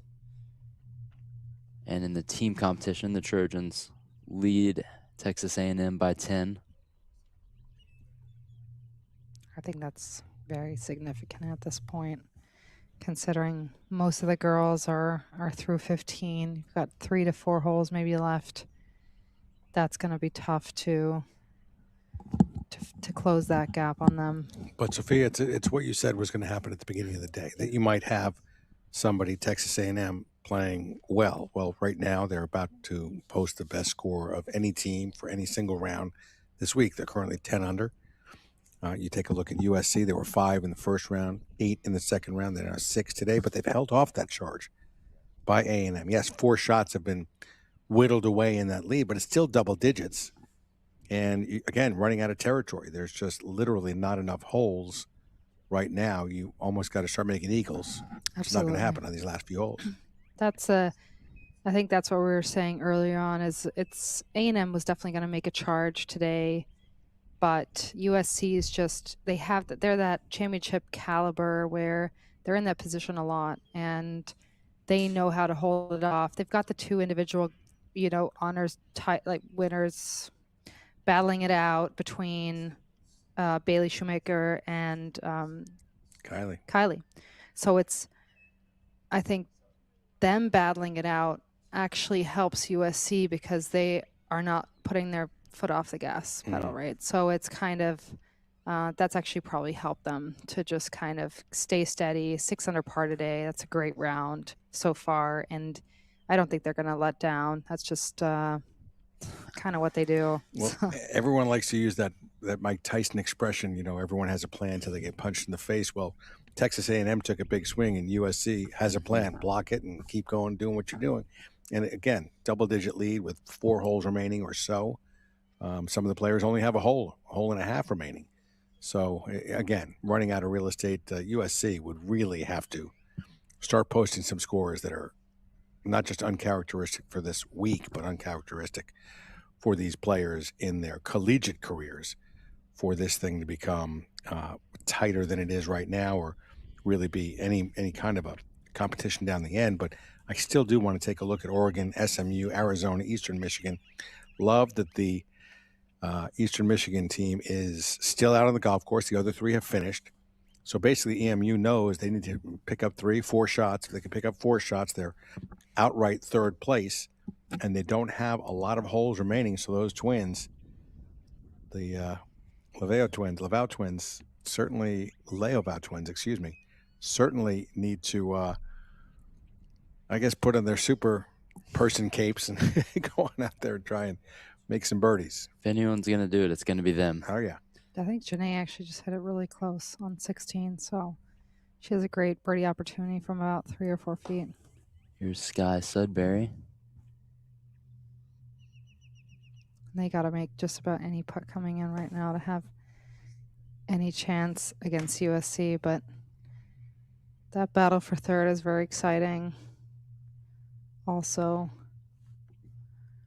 It's an interesting position because Eastern Michigan was in the threesome for the final groups out with Texas A&M and USC, whereas Oregon, SMU, and Arizona, they were the ones playing together, so they're done. So the Eagles know what's in front of them. They don't have to worry about their birdie being followed up by someone they're chasing's birdie. It's just them out on the golf course. See what you can do. They currently have a total of 10 holes left among their 4 players that are still scoring. So 10 holes, need to get 4 birdies to get that outright third place. Big ask. It is, especially to go with no bogeys. So need some clean cards to finish out these rounds. A par 3 on the 17th certainly doesn't help. Oh, no. And there's another birdie by Bailey Shoemaker. So that's going to extend their lead. But more interestingly, I feel like Kylie's been actually playing an incredible last round to hold on to that lead. And now Bailey's kind of closing in on her just a little bit. So curious to see how that finishes out. 2 birdies back-to-back for Bailey. Now Janae Leoval. And this is huge if you want to have that chance to finish in third. All of these are going to have to drop because these are the must make. But we saw a couple girls miss this on the right, probably thinking this whole green feeds back to front, and they're probably thinking it has to move left. But you can see that pin's on a little bit of a flat spot, and it just wants to move right at the end. Yeah. Oof. They just don't see it. It's been a common miss.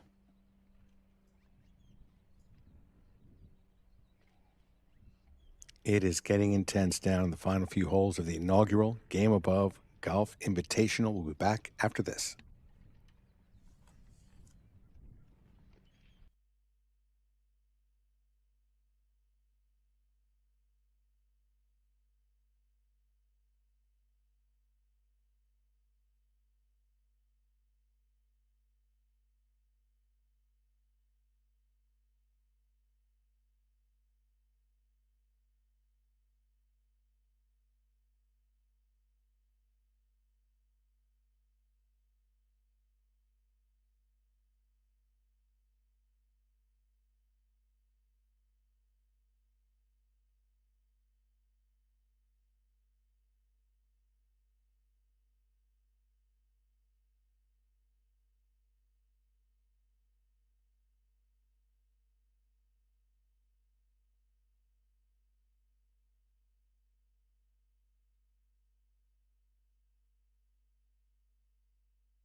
Game Above spares no expense. Okay, the Goodyear blimp is not here for us, but they are in the area. Been fun watching them from this elevated position here, looking to downtown Los Angeles. I believe the Long Beach area is where that airship docks. You know, David, I'm going to say that it's for us.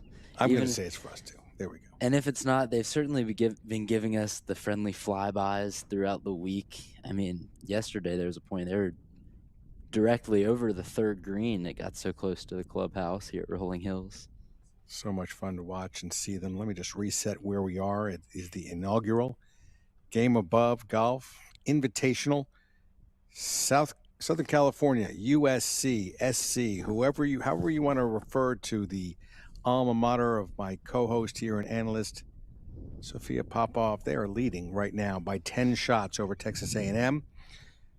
Behind A&M by 20 shots, and finished up for the day is Oregon, number 3 ranked team in the country. SMU, number 26 ranked team, is 2 shots behind Oregon. They're finished up, as is Arizona at 13. By themselves in 6th place, the co-host of this event. Few holes remaining for Eastern Michigan, number 30th ranked program. They're at 14 over currently for the entire week. UCLA is finished up at 19 over. Tulsa's finished at 28. At 38 is Colorado. They're finished up, rounding out the top 10. Long Beach State still out on the golf course, though they're far enough behind Colorado their position won't change, and far enough ahead of Hawaii that it won't change to the worse either. Hawaii will finish in last place, but a great experience here in Southern California for the Rainbow Wahine. As we go back out to number 16 to see this final grouping of the day. And it's one that has some very interesting storylines. The individual competition is being led by the player from USC who is in this group. That's right, Kylie Chong is there, and she is the person who is leading by a few shots, but it's the EMU player that we're looking at right now, Bayak Sakterm, who, from my perspective, is the most interesting story out there because she shot 42 on the front. She is currently even on her second 9. If she could make some birdies and feel good about the way she finished this tournament, she could really help, and she's only got these 3 holes, she could really help the team move up into position and maybe even overtake that 3rd place position right now. It's a tall order, I know, but I also know that going home after shooting 42 on the front and having your team move from 3rd position, your score counting, all the way back to right now 6th position, it'd be a tough, bitter pill to swallow, I think, for Bayak. Hopefully she makes some good swings from here on in. Especially after playing pretty well yesterday. It's tough when it's not just you, it's one of your teammates that is also having a tough day. And you know one of you is counting. This is maybe a storyline we haven't talked about yet. One of you has to show up these last few holes and make a couple birdies, and you don't want to be the one that's not counting, especially with high scores, both 7 over par today. So I think it's important for her to maybe just hit a couple shots close, make some birdie putts. That's a great start. Hopefully she can make that birdie putt coming in and just help that team out, and definitely will feel better on that flight home. It's a good time to remind yourself of why you're in this final group. You entered the final round, tied for 5th, 1 under par, and a couple birdies would go a long way. Cayetana Fernandez would love to have some birdies coming in herself. Her team is 10 under for this day's round, and that's a nice approach shot right there, trying to pull a little bit closer to USC. 10-shot difference with 4 players out on the golf course is a tall order with only 3 holes left. I'm curious to see, after seeing those 2 shots, what Kylie's going to do, but she's only 2 shots ahead of Bailey, so I think there's a little bit of a fight for that individual winner's honor. And after those 2, seeing you can get it close here, she can use that backstop a little bit. That was a phenomenal shot from Cayetana. It really was.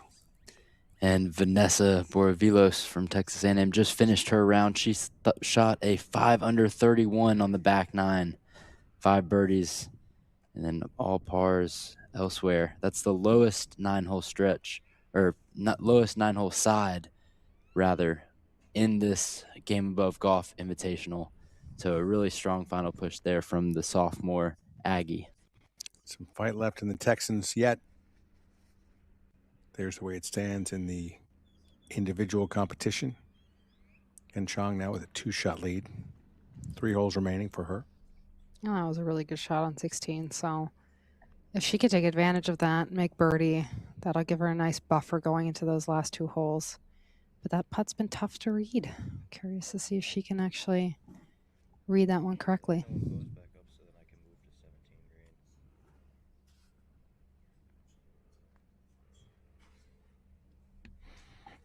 In your playing career, Sophia, do you remember a time when you were focused, competing in the moment, then realized, hang on one second, we have this thing in the bag, where you had a few holes where you could, Arnold Palmer walking up the 1964 Masters, the only time he had a big lead, the 6-shot lead, he said that was his favorite moment out of the golf course.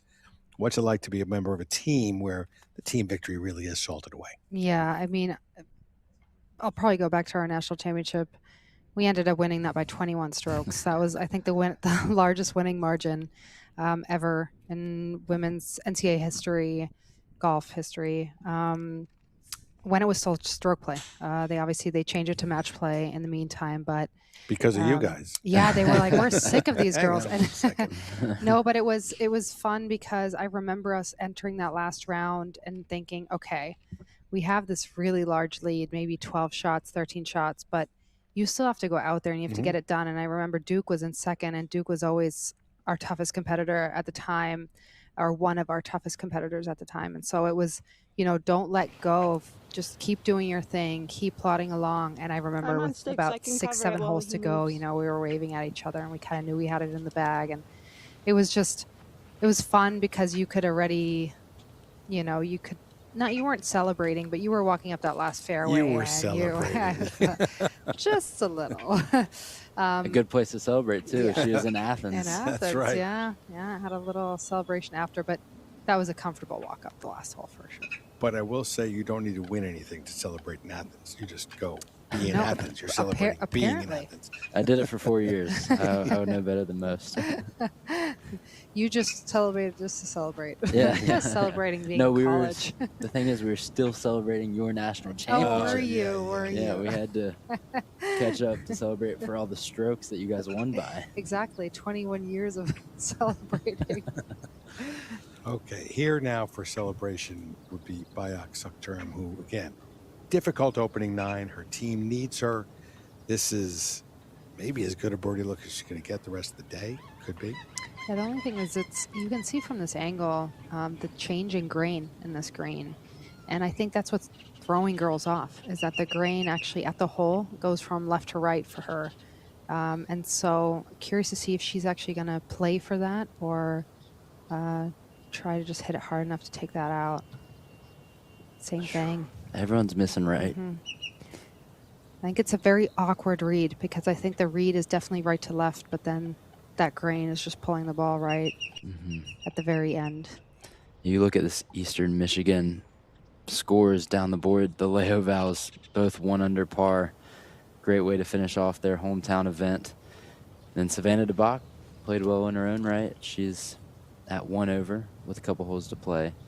And then Matilde just dropped to 8 over par. So Bayak's score is counting right now at 7 over, and it'll stay at 7 over as she makes par on this 16th hole.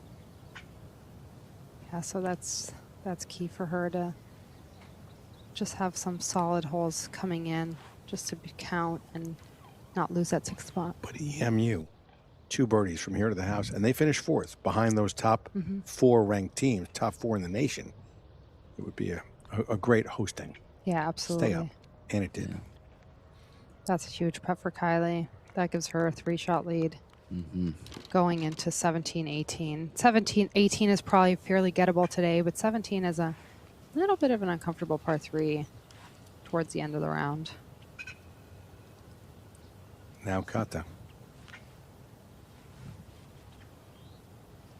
I'm curious to see this putt too. It's coming from the other side of the hole. The other girls we've seen putt have been from behind right of the hole and missing to the right. So interesting to see whether that grain change throws her off too, or whether she can hold this one out solid. 5 feet.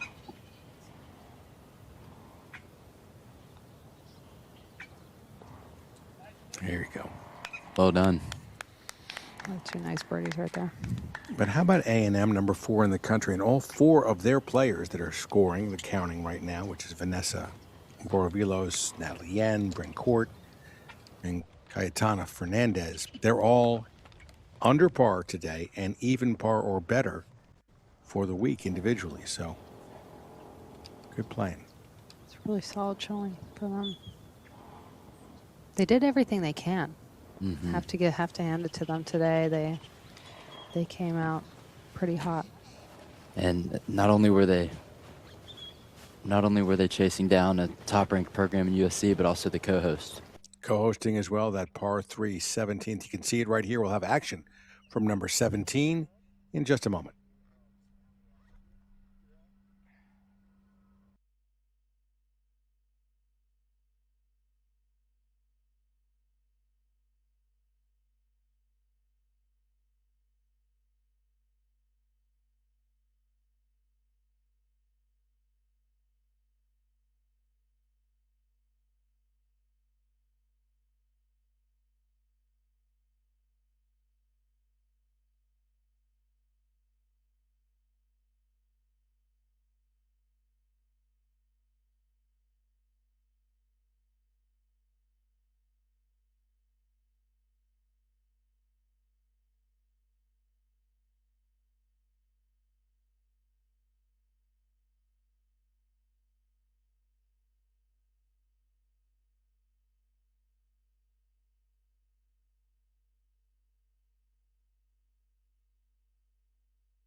Game Above is a performance-driven platform anchored in sports, entertainment, and community. From team ownership and elite golf partnerships to high-level documentary production, they operate at the intersection of competition and culture. Through events like this, the Game Above Golf Invitational, they not only showcase world-class talent, but create pathways for the next generation to dream bigger and aim higher. Here we are at 17. Final grouping out of the golf course, making their way home.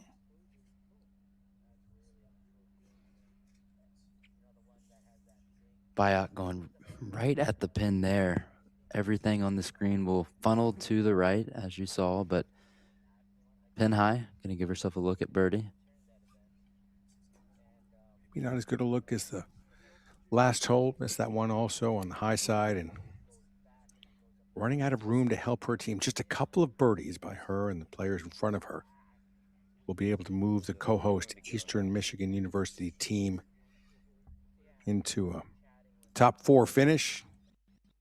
Certainly respectable. The only teams that would be in front of them are 3 of the 4 top-ranked teams in the country. Second-ranked program in the country.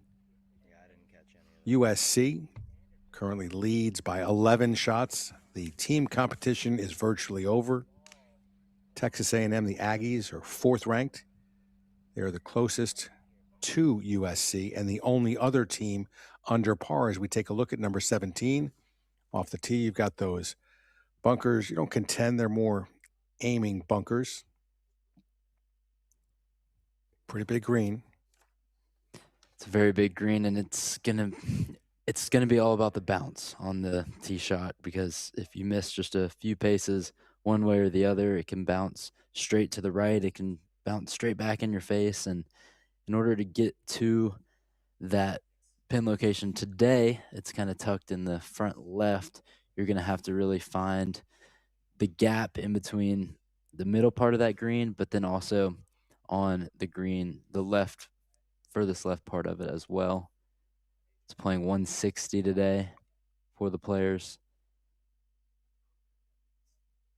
And when that hole's cut in the front left, it's just well protected by those 2 bunkers. Yesterday it was the water. That was the threat. Today it's the greenside bunker. But all the players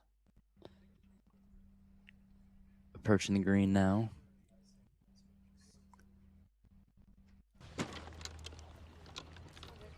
Tee shots have been hit. You can see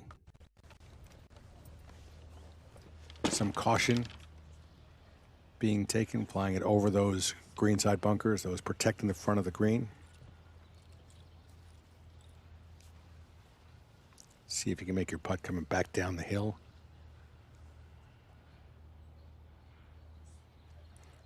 That's what Cayetana Fernandez is hoping to do. The 16th ranked player in collegiate golf. She has been a steady hand for the Aggies in her 3 seasons. Her older sister also played for the program. A lot of pride in this Texas A&M Aggie culture across all sports, really. Has the best cumulative score this week of the team, 4 under par, 1 under today.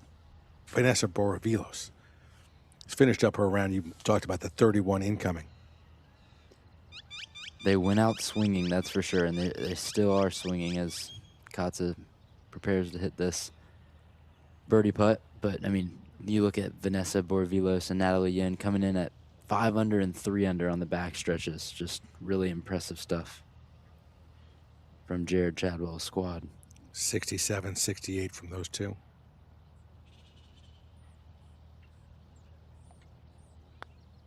This one's going to break hard to the left. You can see just how far she's playing it out. Might be trying to catch that last ridge there. Good read. Might have just been a little bit too strong. I mean, not much you can do with that one. Really not much. Which has to be frustrating because her shot off the tee was on line. She just maybe hit it 10 yards too far. Caught one of the bad bounces you can get on this contouring green. And when you're chasing up, trying to get up the leaderboard, and you don't give yourself a good look for birdie, it can be really frustrating as a player. Important birdie putt for Bayak. Ooh, slides behind the low side.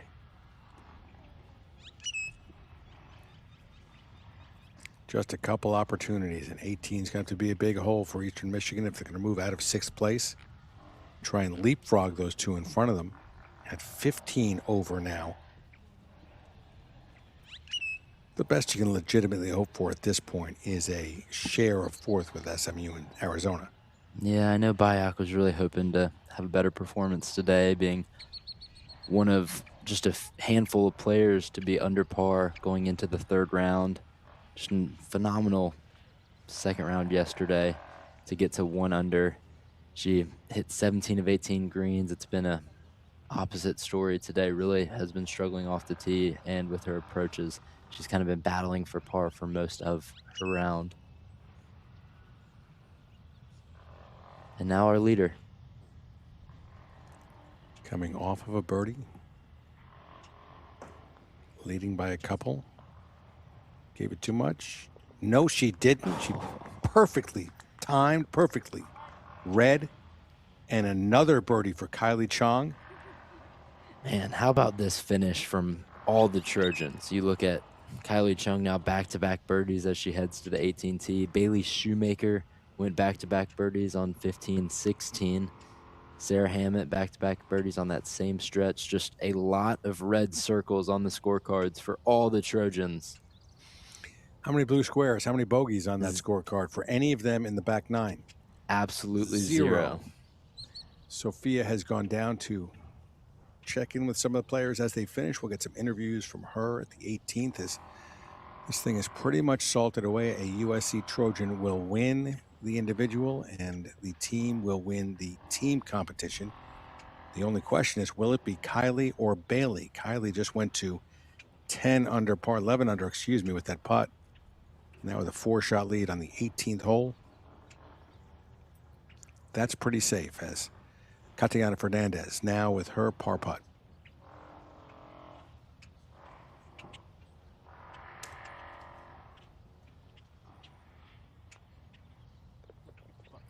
Good to see Cayetana playing and in contention in her first event back of the spring. She's had as much competition experience as anyone on this Aggie squad, and although she might not be happy with a second place finish as a team, certainly a lot that she can take from this first event of the spring in her junior year.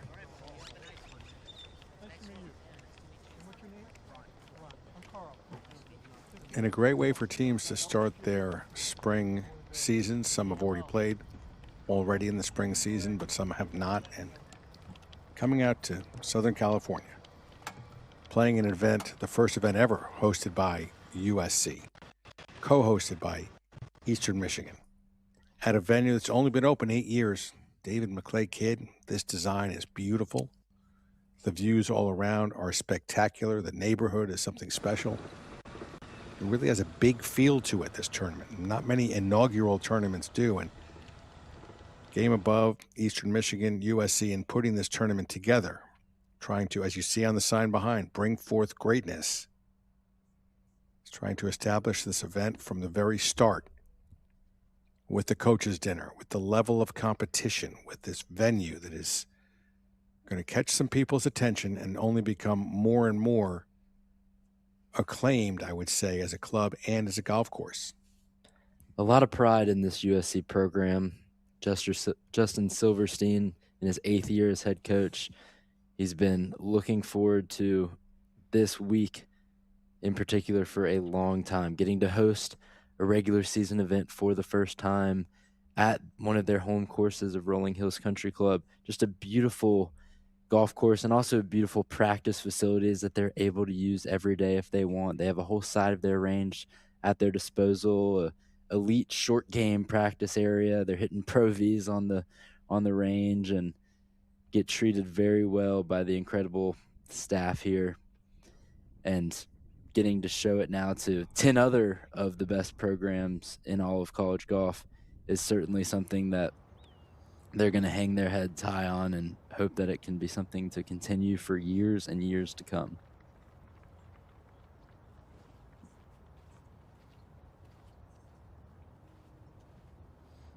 And for Bayok and her teammates, the entire Eastern Michigan program, nothing to be ashamed of, feel bad about, coming out and hosting this event, finishing where they have finished, where it looks like they're going to finish, which is in 6th.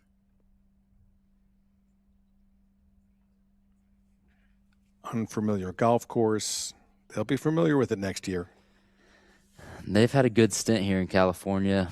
It was spring break this past week for Eastern Michigan, so this is day 10 for them in California. They kind of took advantage of playing in this tournament and co-hosting it and said, you know, we're going to go to California, get out of the cold here in Eastern Michigan, and they enjoyed a few days of golf in the surrounding areas. After this, they'll head to Tallahassee for the Florida State matchup on March 20th. And as a top 30 program in the country, Eastern Michigan is going to be a threat in the women's college golf ranks for the rest of the season and moving forward. Indeed.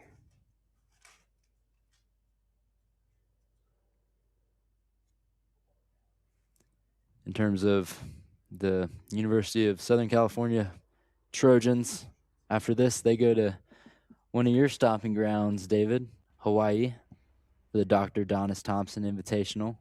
They'll be on the island of Honolulu, and they're going to hope to keep the win streak going because they're coming off one prior to this.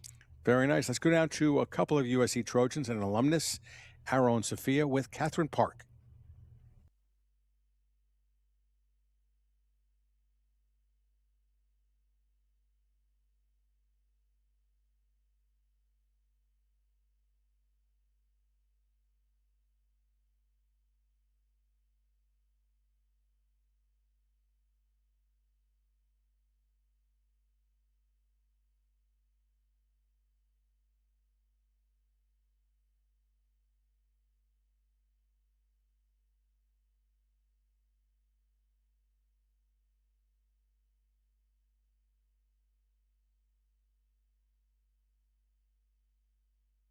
Helps. How motivating was that this week? Obviously, you played a few times here coming up into this tournament, but then having actual people around here, a lot of USC alums that live in Palos Verdes area, to have the support, and how helpful was that? It was amazing. I mean, having all the supporters out here and like Rolling Hills staffs that we know and we see every day, and like them cheering us on, it just means a lot to the heart and like boosts our confidence and just makes us play better and want us to play better and like beat everyone else.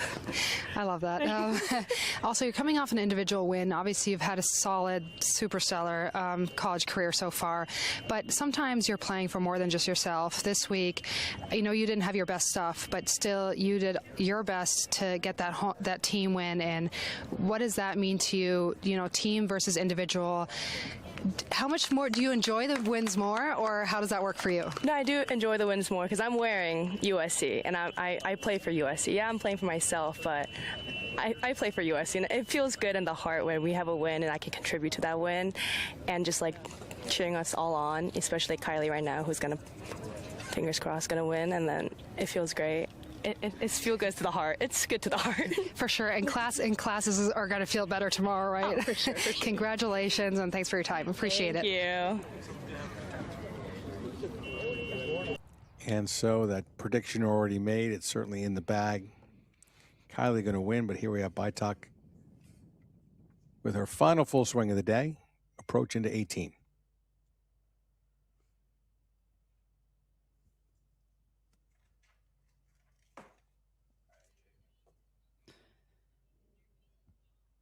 The pin today on this 18th, it's going to be short left. You can get aggressive into it. 30 yards off the front of the green, so plenty of space to work with. Just have to be wary of that bunker right in the middle of the green, one of the staples of this Rolling Hills Country Club finish.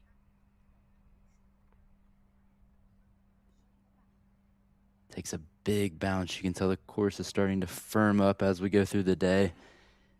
But there's a backstop, and it's going to only help it. And that's going to turn up pretty nicely, about 20 feet for Bayak coming back.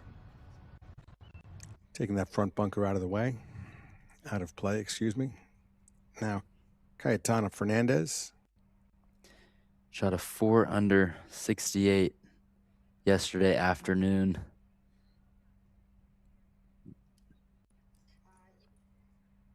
The low Aggie for the tournament. Took a different approach, landed about halfway on the green between that bunker in the front and the flagstick. We'll have an uphill birdie putt. And now our leader. See how she plays this. One flew it long and used the backstop. The other a little bit shorter, ran it up a bit. Definitely going to take it out to the right.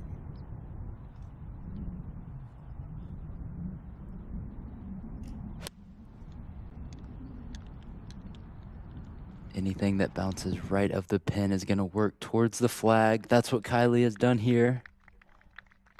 And look at that one just coming closer and closer. Finish it out in style, Kylie. I didn't want to jinx it, but she has not made a bogey since the 12th hole of her first round. And she will not make one here. I'd bet on it. She's had, let's see, 1, 2, 3, 4, 10 birdies, 12 birdies, excuse me, since her last bogey. She's going to have a chance to make that 13. Inside of 15 feet, she's got 5 putts for the win. And I guess what would be ballpark of 10, 12 putts for the team win. So the USC Trojans can start unpopping the champagne and having hopefully claimed their first ever hosting of a tournament. They will finish on top at the inaugural GameAbove Golf Invitational. She could take the Scotty Scheffler 2022 Masters approach, putt around the cup a few times, you know, get a double bogey, still get the win, or she could knock in her 5th birdie of the day. And 3rd in a row to finish off. That's just got to make you proud as a coach to see that in the face of pressure, you're only going to thrive. They say pressure makes diamonds, and Kylie Chung is a prime example of that today with birdies on 16 and 17, the par 3 that's been playing more difficult than any hole on the course. Not for her. No, yeah, that is an impressive 2. She made a 3 here in her first round to close out with a 1 under 71. Yesterday afternoon, as we talked about, that's 6 under 66. And today, she's going to have a look to post a 67 in front of her home city, her home fans, at the course that she practices on the most. Excited to see that celebration from the Trojans. They have a lot to celebrate from a successful week in their first ever time hosting a regular season event, co-hosting with Eastern Michigan, who has jumped into a tie for 4th. That is an update. They were in 6th place. However, as a team at 13 over par, they are now in a tie for 4th. That means that this putt from Bayak could put them in solo 4th place. Currently trail Oregon by 2 in a tie with SMU and Arizona. It's a big ask for this putt, but this young athlete, 42 on the front, not the way she wanted to play that front, 7 over. But with a birdie here, can help her team, as you said, to that solo 4th place finish. Meaning the only programs in front of hers, the 30th ranked program in the country, are numbers 2, 3, and 4 in the nation. This is a pretty straight putt right here. 20 feet, a little bit downhill.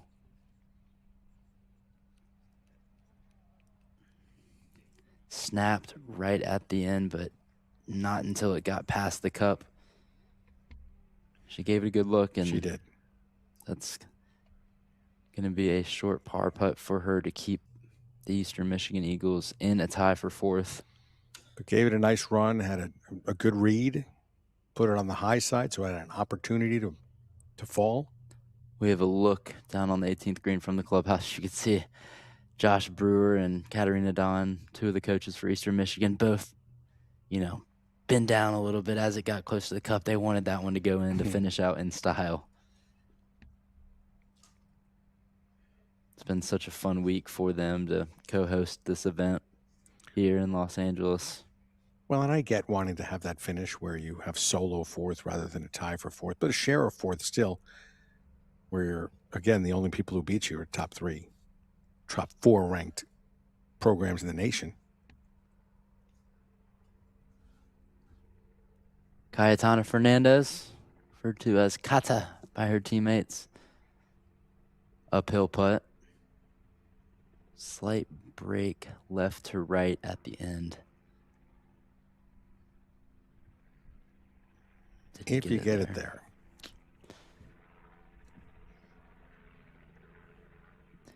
She's going to finish as the low Aggie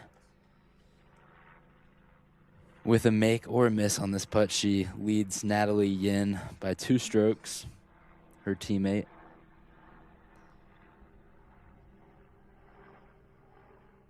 And that will lock up Cayetana's solo 4th finish in her first event of the spring.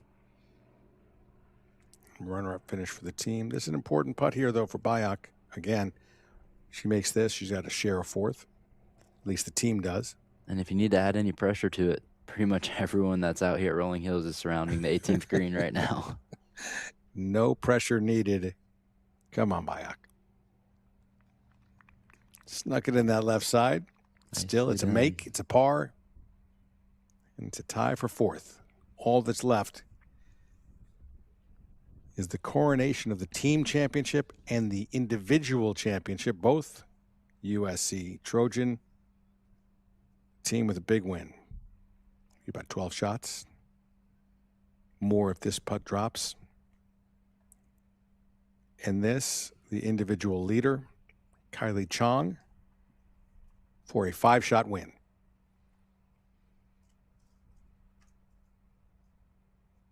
Breaks to the left at the end. It's a nice read. She gave it a good run. You don't want to miss it short when you have a lead like she does. But you don't want to make bogey. You don't want to have a 3.5-footer or 4-footer coming back. She knows exactly what this putt does. She'll walk to the opposite side to keep in her rhythm and also to steady the nerves and settle the nerves here a bit. About to win by 4 shots if she makes this over her teammate, Bailey Shoemaker. And all of her Trojan teammates watching with a lot of excitement to celebrate this one with Kylie.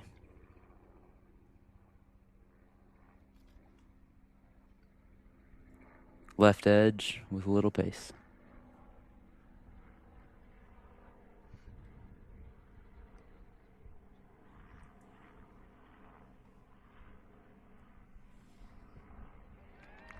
And there is your winner, bogey free for a long stretch since second 9 on the first round. Big hugs for the team. Congratulations from a co-host. And there they all are, the USC Trojans with a victory in the first ever collegiate women's golf tournament hosted by USC. The inaugural GameAbove Golf Invitational. Kylie Chong, your individual champion, her teammate Bailey Shoemaker. The runner-up, Celine Chen from SMU, 3rd place, but it's all about the teams here in collegiate golf. And Southern California, USC, with the win, the number 2 ranked program in the country, a 12-shot victory. Texas A&M in 2nd place, Oregon, outright 3rd, co-hosting Eastern Michigan in a share of 4th with SMU and Arizona. UCLA following them, 6 shots back of that 4th place finish in Seoul 7th, Seoul 8th. 9 shots behind UCLA is Tulsa. 10 shots behind Tulsa is Colorado in number 9, and the number 10 team, Long Beach State. And at the bottom of the list is University of Hawaii. Made a long trip, had a great experience. Kylie Chong will go to the scoring area, sign her card, and be crowned champion. It's a good-looking card, too. 4 under, 68. She had the 66 round 2 yesterday afternoon to jump out to that lead. And 42 consecutive holes, bogey-free. That's how you win a college golf tournament. That's right there. playing any golf tournament. And it wasn't like she just scraped a bunch of pars together either. Made a bunch of birdies there as well. A lot of birdies, and closed out with 2 birdies on the last 3 holes too, which you don't see many golfers at the highest level do at any level. Closing out with birdies when you know you have a substantial lead. It's easy to just play for par. Not for Kylie. And it was an interesting mission at the beginning of the week for the host teams, USC, Eastern Michigan University and for Game Above, putting this tournament together. Try and create a women's collegiate golf tournament that can be top of the heap, that can be run, put together, and feel like any number of important tournaments in the game, be they tour events, national championships, amateur championships, USGA championships. And given the layout here, David McClay Kidd with this wonderful design opened in 2018, Rolling Hills Country Club. It was a great venue, a fun venue to watch and to cover. And with the distant views of Los Angeles, the Hollywood sign, knowing you're in the city of angels, a beautiful place. A lot of championship golf has come through here. A lot of championship golfers have come from here. And this is certainly an event that will stay on the schedule and be a favorite on many team schedules for a long, long time. How could it not be? Out here at Rolling Hills, just a beautiful piece of land right here in the heart of the City of Angels.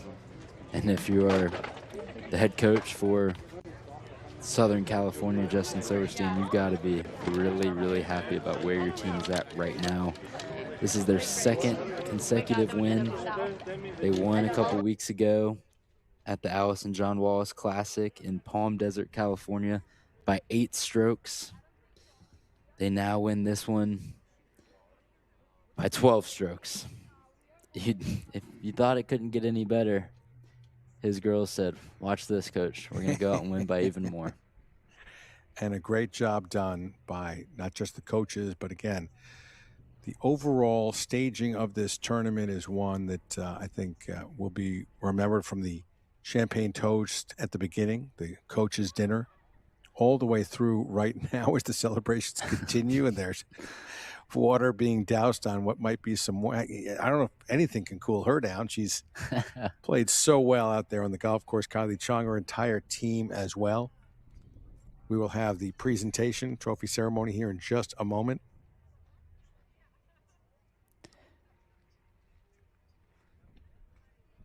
A strong program USC is, their women's golf team. 3 national titles. And you got to be thinking that they're going to be in line to compete with the best this season. They did it this week with 3 of the top 4 teams in the country coming in and winning by such a large margin like they did. National title number 4 will be in the sights of USC if they can continue this strong play.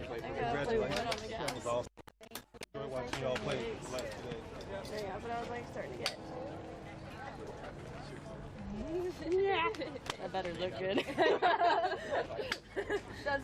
We will have the trophy presentation in one moment. Till then, enjoy the sights and sounds of jubilant USC winning team. Kylie Chong with her victory here individually. And 11 teams that came to compete, all competed hard.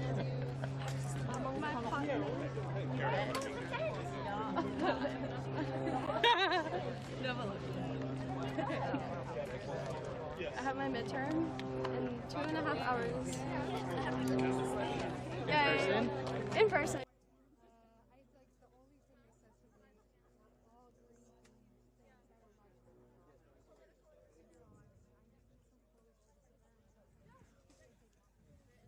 The Twins were certainly an important part of this week from EMU. They have done a great job in terms of showing themselves as true competitors as far as this event is concerned. And now with the Leoval twins down in Sofia.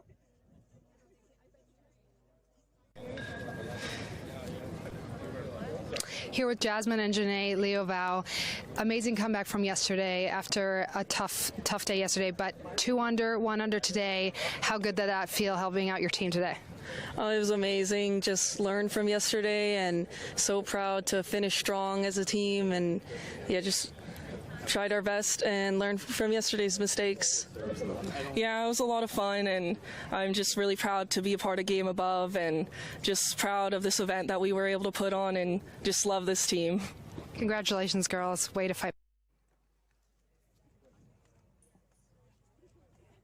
So we'll look at the final leaderboard, a 12-shot win by USC, Texas A&M in second place, Oregon 33 shots back in third place. There are 3 of the top 4 ranked teams in the country. Eastern Michigan, Arizona, SMU, all tied at 13 under. They finish in a share of 4th and 7th place.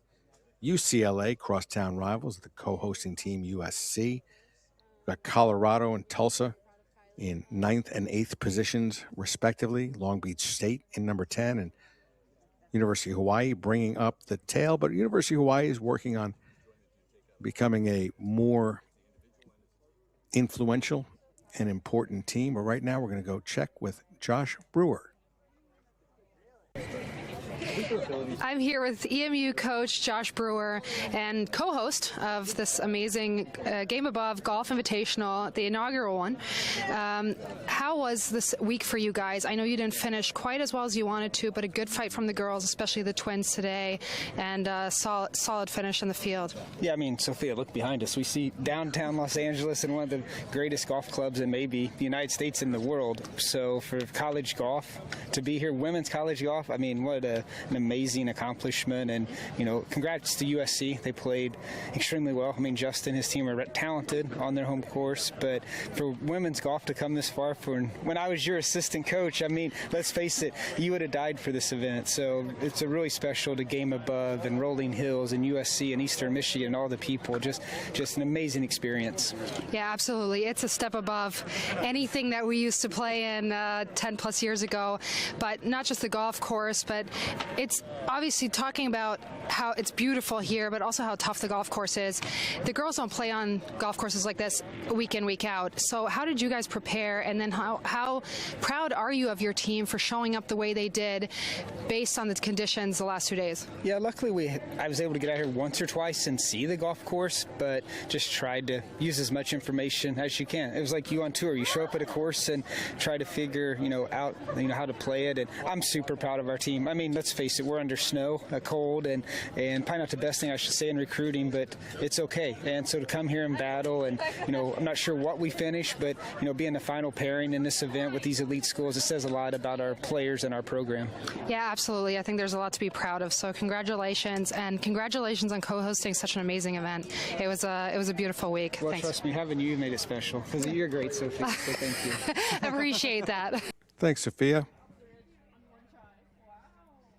It is the inaugural GameAbove Golf Invitational.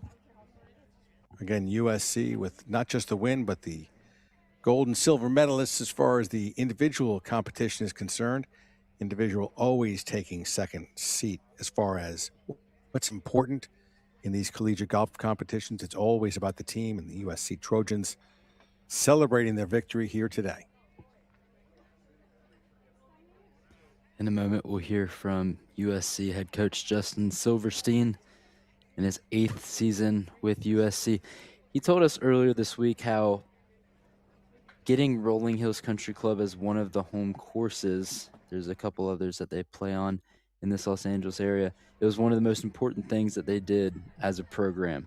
It helped with recruiting, the practice facilities helped with just growing their players within the program, and getting to see the Rolling Hills Country Club golf course played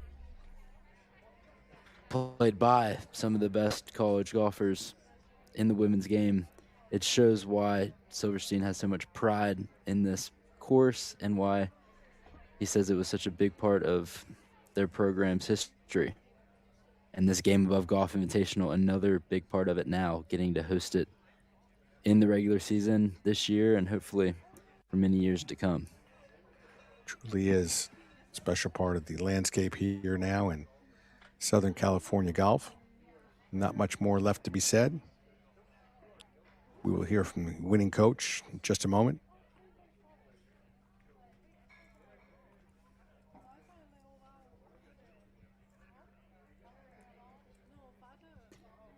You can see Rolling Hills Country Club General Manager Wayne Sheffield in the background to the right of the GameAbove Golf logo.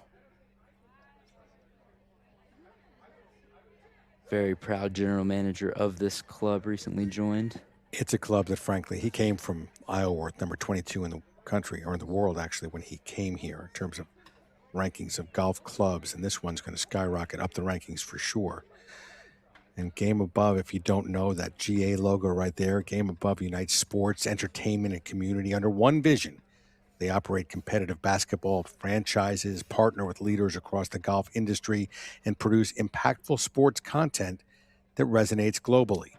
Beyond competition, they are deeply invested in youth development and access to sport. The Game Above Golf Invitational reflects this commitment, bringing elite women's golf to Rolling Hills and creating a stage where excellence and inspiration can meet.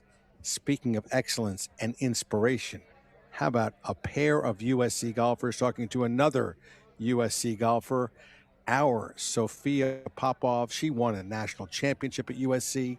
She won a major championship at the Women's British Open, and now she's with two from her winning team, the alma mater she went to, USC. Chong and Bailey Shoemaker, congratulations on an amazing team win and an amazing individual win. Solid to just come out like that today and really put your foot on the gas and get it done. How do you feel about the round today?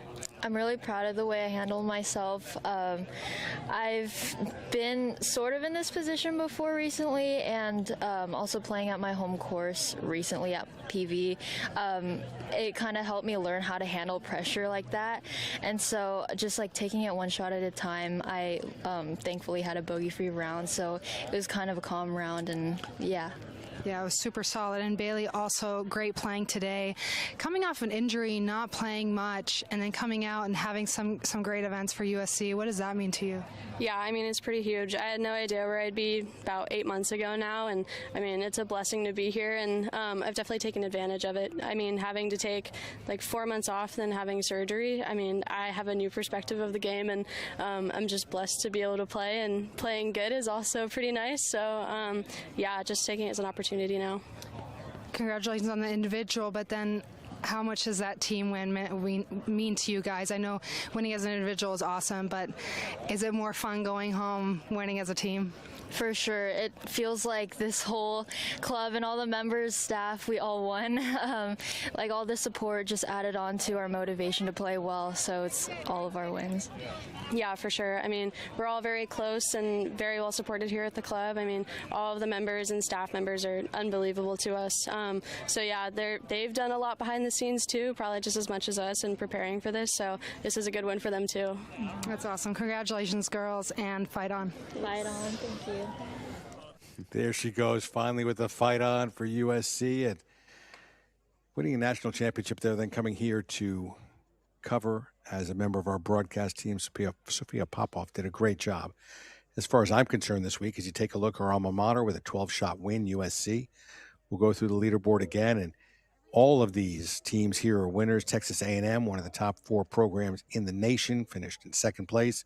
Oregon outright third. Those are the top 3 ranked programs in this tournament. Co-host Eastern Michigan in that share of 4th. Great seeing them there as well. Arizona, SMU also in 4th. The second half of the draw, UCLA. Pretty close. Good showing from the crosstown rivals. Tulsa finishing 28 over in currently finding themselves in 8th place.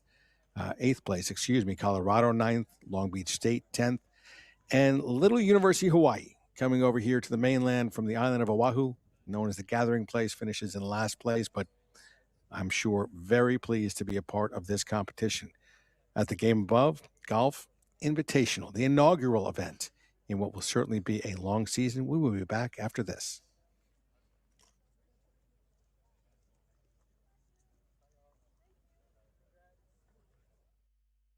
New Go Anywhere Launch Monitor by TrueGolf. Shoot lower scores by dialing in your dispersion and optimizing your equipment. Engineered for accuracy and designed for ease, Launchbox by TrueGolf makes golf easy. Shall we give this a go? Yeah, nailed that one. This is designed to be the fastest driver we've built. Ball speed is crazy.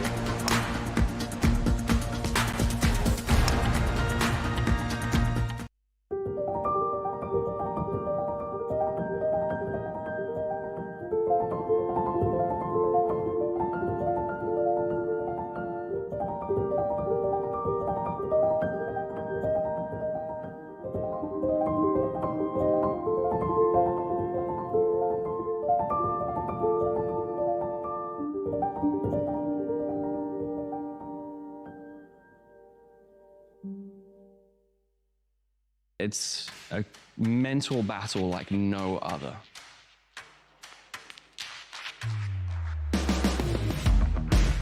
Golf there's a lot of mental toughness that's needed because there's a lot of rejection and one guy's only happy every week. There are so many people competing for the same prize. Really does seem like you're fighting against all odds. If you don't play well, you're not making money. So it's kind of important to be able to budget your money and be cautious with those things. The mental task of grinding it out on the mini tours is something that I don't think I'll ever fully be able to comprehend. How many miles has it done? 147,000. It's cruising. You're grinding whatever you do. Hopefully, that means you're working hard, right? And that's the key for me right now is what I've been trying to work on is controlling my tempo, right? With my speed control better. And I watch Josh and I know how good Josh is and I see him play and I think he's the favorite every time he tees it up. I love playing golf. I love competing more than anything. This is the 10:24 tee time featuring Josh Anderson. I want to win every tournament I play in. I want to beat everyone, but at the same time, it's like some things are out of your control. You have to bring it every week if you want to make it onto the PGA Tour, if you want to make it onto the Corn Ferry Tour. I don't care what anyone says. Like, you play 36 and you're focused and stressed out for a day. Yes, it's just golf at the end of the day. But once you commit so much of your life to it, I completely understand why Josh hasn't given up yet.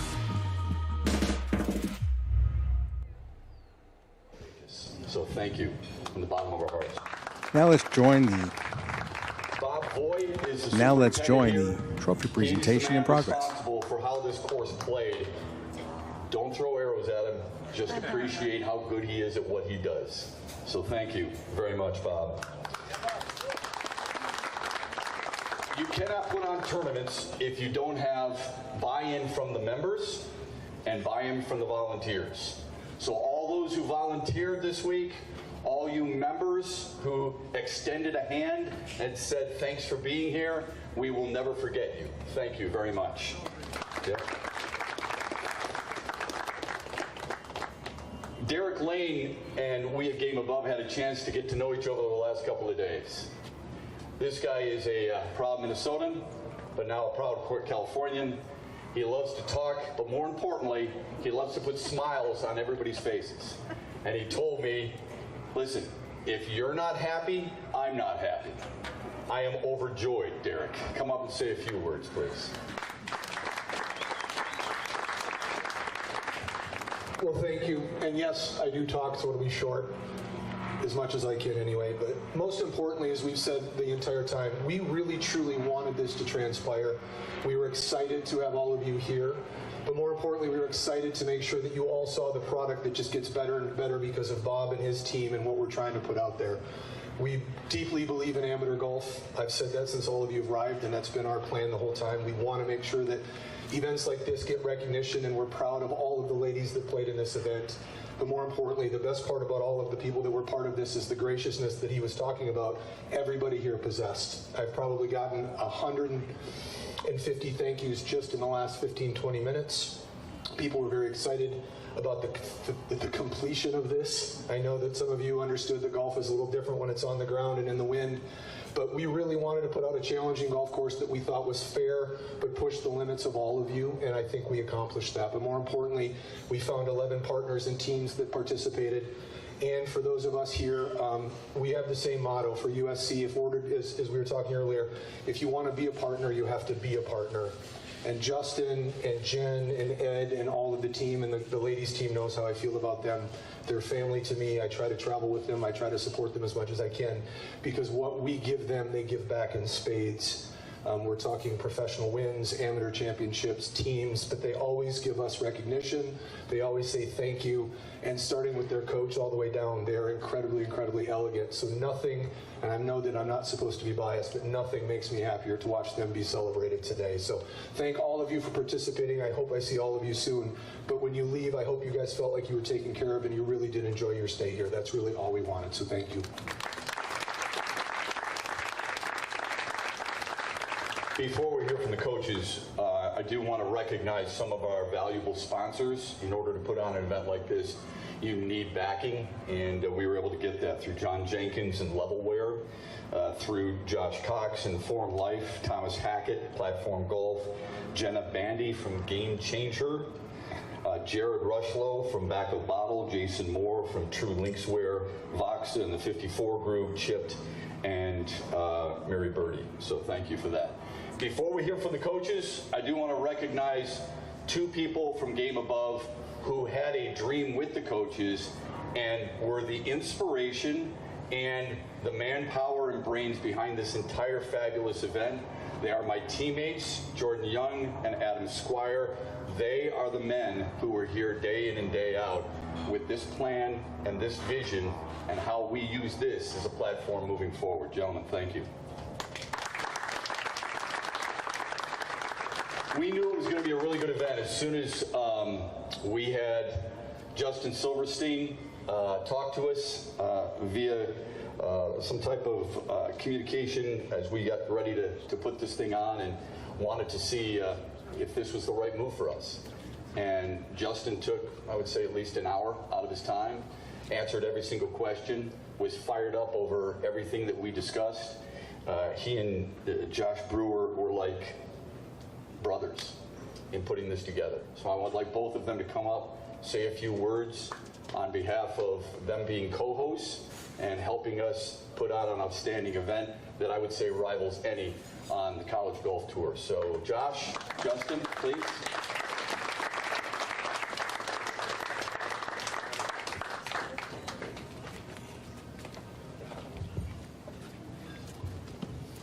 Thanks, guys. We'll be brief. I know people got flights to catch. I could repeat all the thank yous, but I'll let Josh do that.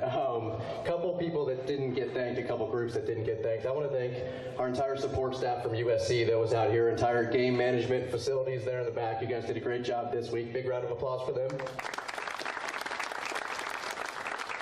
And I'll thank your staff for you, but the entire group here from Eastern Michigan that assisted GameAbove with preparation, setup, and everything for this event. Everything went off seamlessly.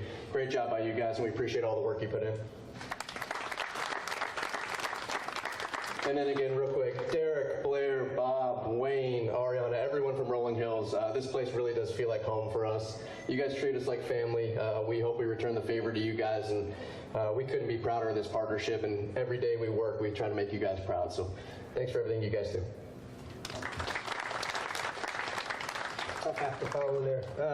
I want to thank, I see Dan back there, my associate AD, who, a couple years ago gave me a chance to just be a coach at Eastern Michigan, and then I came to him and Jordan, Adam, GameAbove, after talking with Justin and being here, the chance to, what we thought would be a very special event for these young women here and continue to grow the game of women's golf. I've been very lucky in my life to be at a place where Liz Murphy, who pushed Title IX through, I coached it, where she started all that. Shirley Spork is a special lady for us, who's a founding member with the LPGA and a Hall of Famer, and from Eastern Michigan. Like, those two women, what they did for ladies golf, and to see these women at a facility like this has always been a dream of mine. And again, that's where Derek, Rolling Hills, and GameAbove, just thank you for letting us, kind of live out a dream from our end. I do want to thank my team. I've kind of been everywhere but where I'm supposed to be with you, trying to help make sure we put on this event. This is, again, why you came to school here. As I told you, we're going to do something very special, but thank you, for always believing in what we're trying to do and being representing women's golf in Eastern Michigan with a lot of pride. So thank you very much. And I just want to congratulate Southern Cal on an amazing performance. Fun to watch out there, and they're right. I mean, we've traveled, we've been staying in hotels together for 20 years as an assistant coaches, and he is like my little brother. And I wanted to win, but for him to win means a heck of a lot to me. So again, thank you.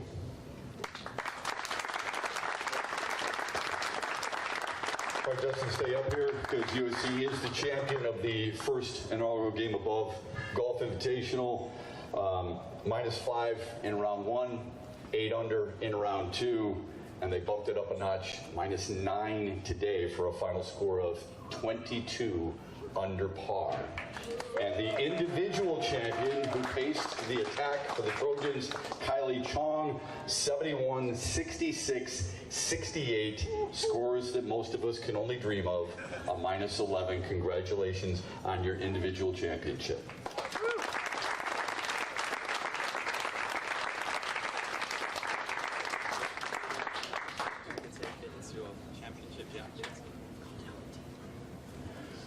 Lady Trojans, you want to come down and join in the celebration, please?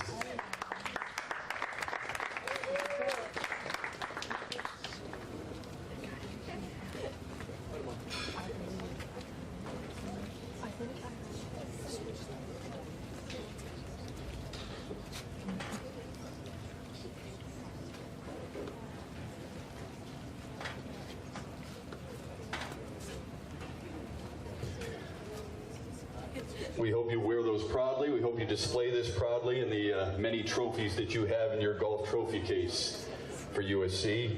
Congratulations again. And let me just say congratulations to all the teams that were here. Thank you for making this possible, because we couldn't do it. It's not just 2 teams, it's all 11. So thanks to all of you there.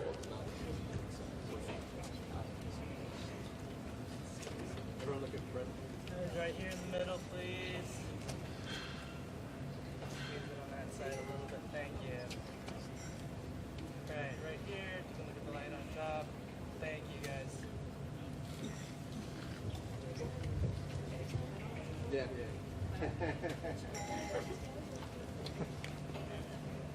Right here, 1, 2, 3. Thank you. Great job, everybody. Folks, you've been wonderful. Thank you. Safe travels home. We hope this isn't the first time we see you. Thanks for joining us on the GameAbove Golf Invitational.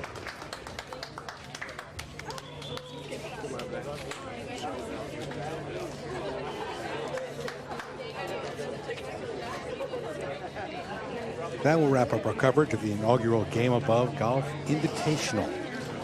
On behalf of Taft Gantz, Sophia Popov, Bonnie Goldstein, Matt Shepard, I'm David Marr, and all of us here at Championship Golf Network. Thanks for watching. Thanks to GameAbove for supporting the game of golf, and congratulations to the individual champion, Kylie Chong, and her fellow USC Trojans, the inaugural winners of the GameAbove Golf Invitational. So long from Rolling Hills Country Club in Southern California. Can you let us know when we're cut? I'm going. You're not going. I'm still live.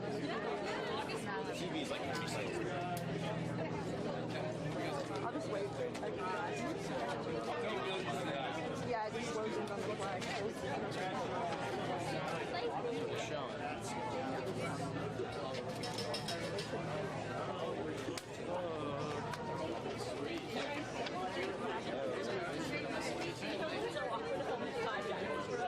Did we cut or no? Oh, sorry.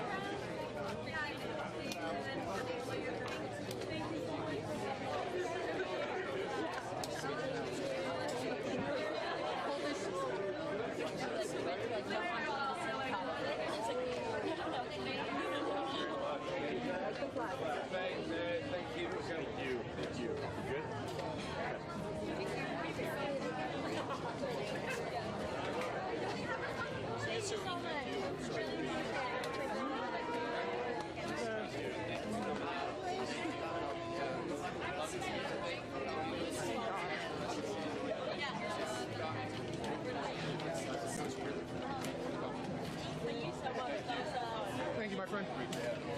Job well done.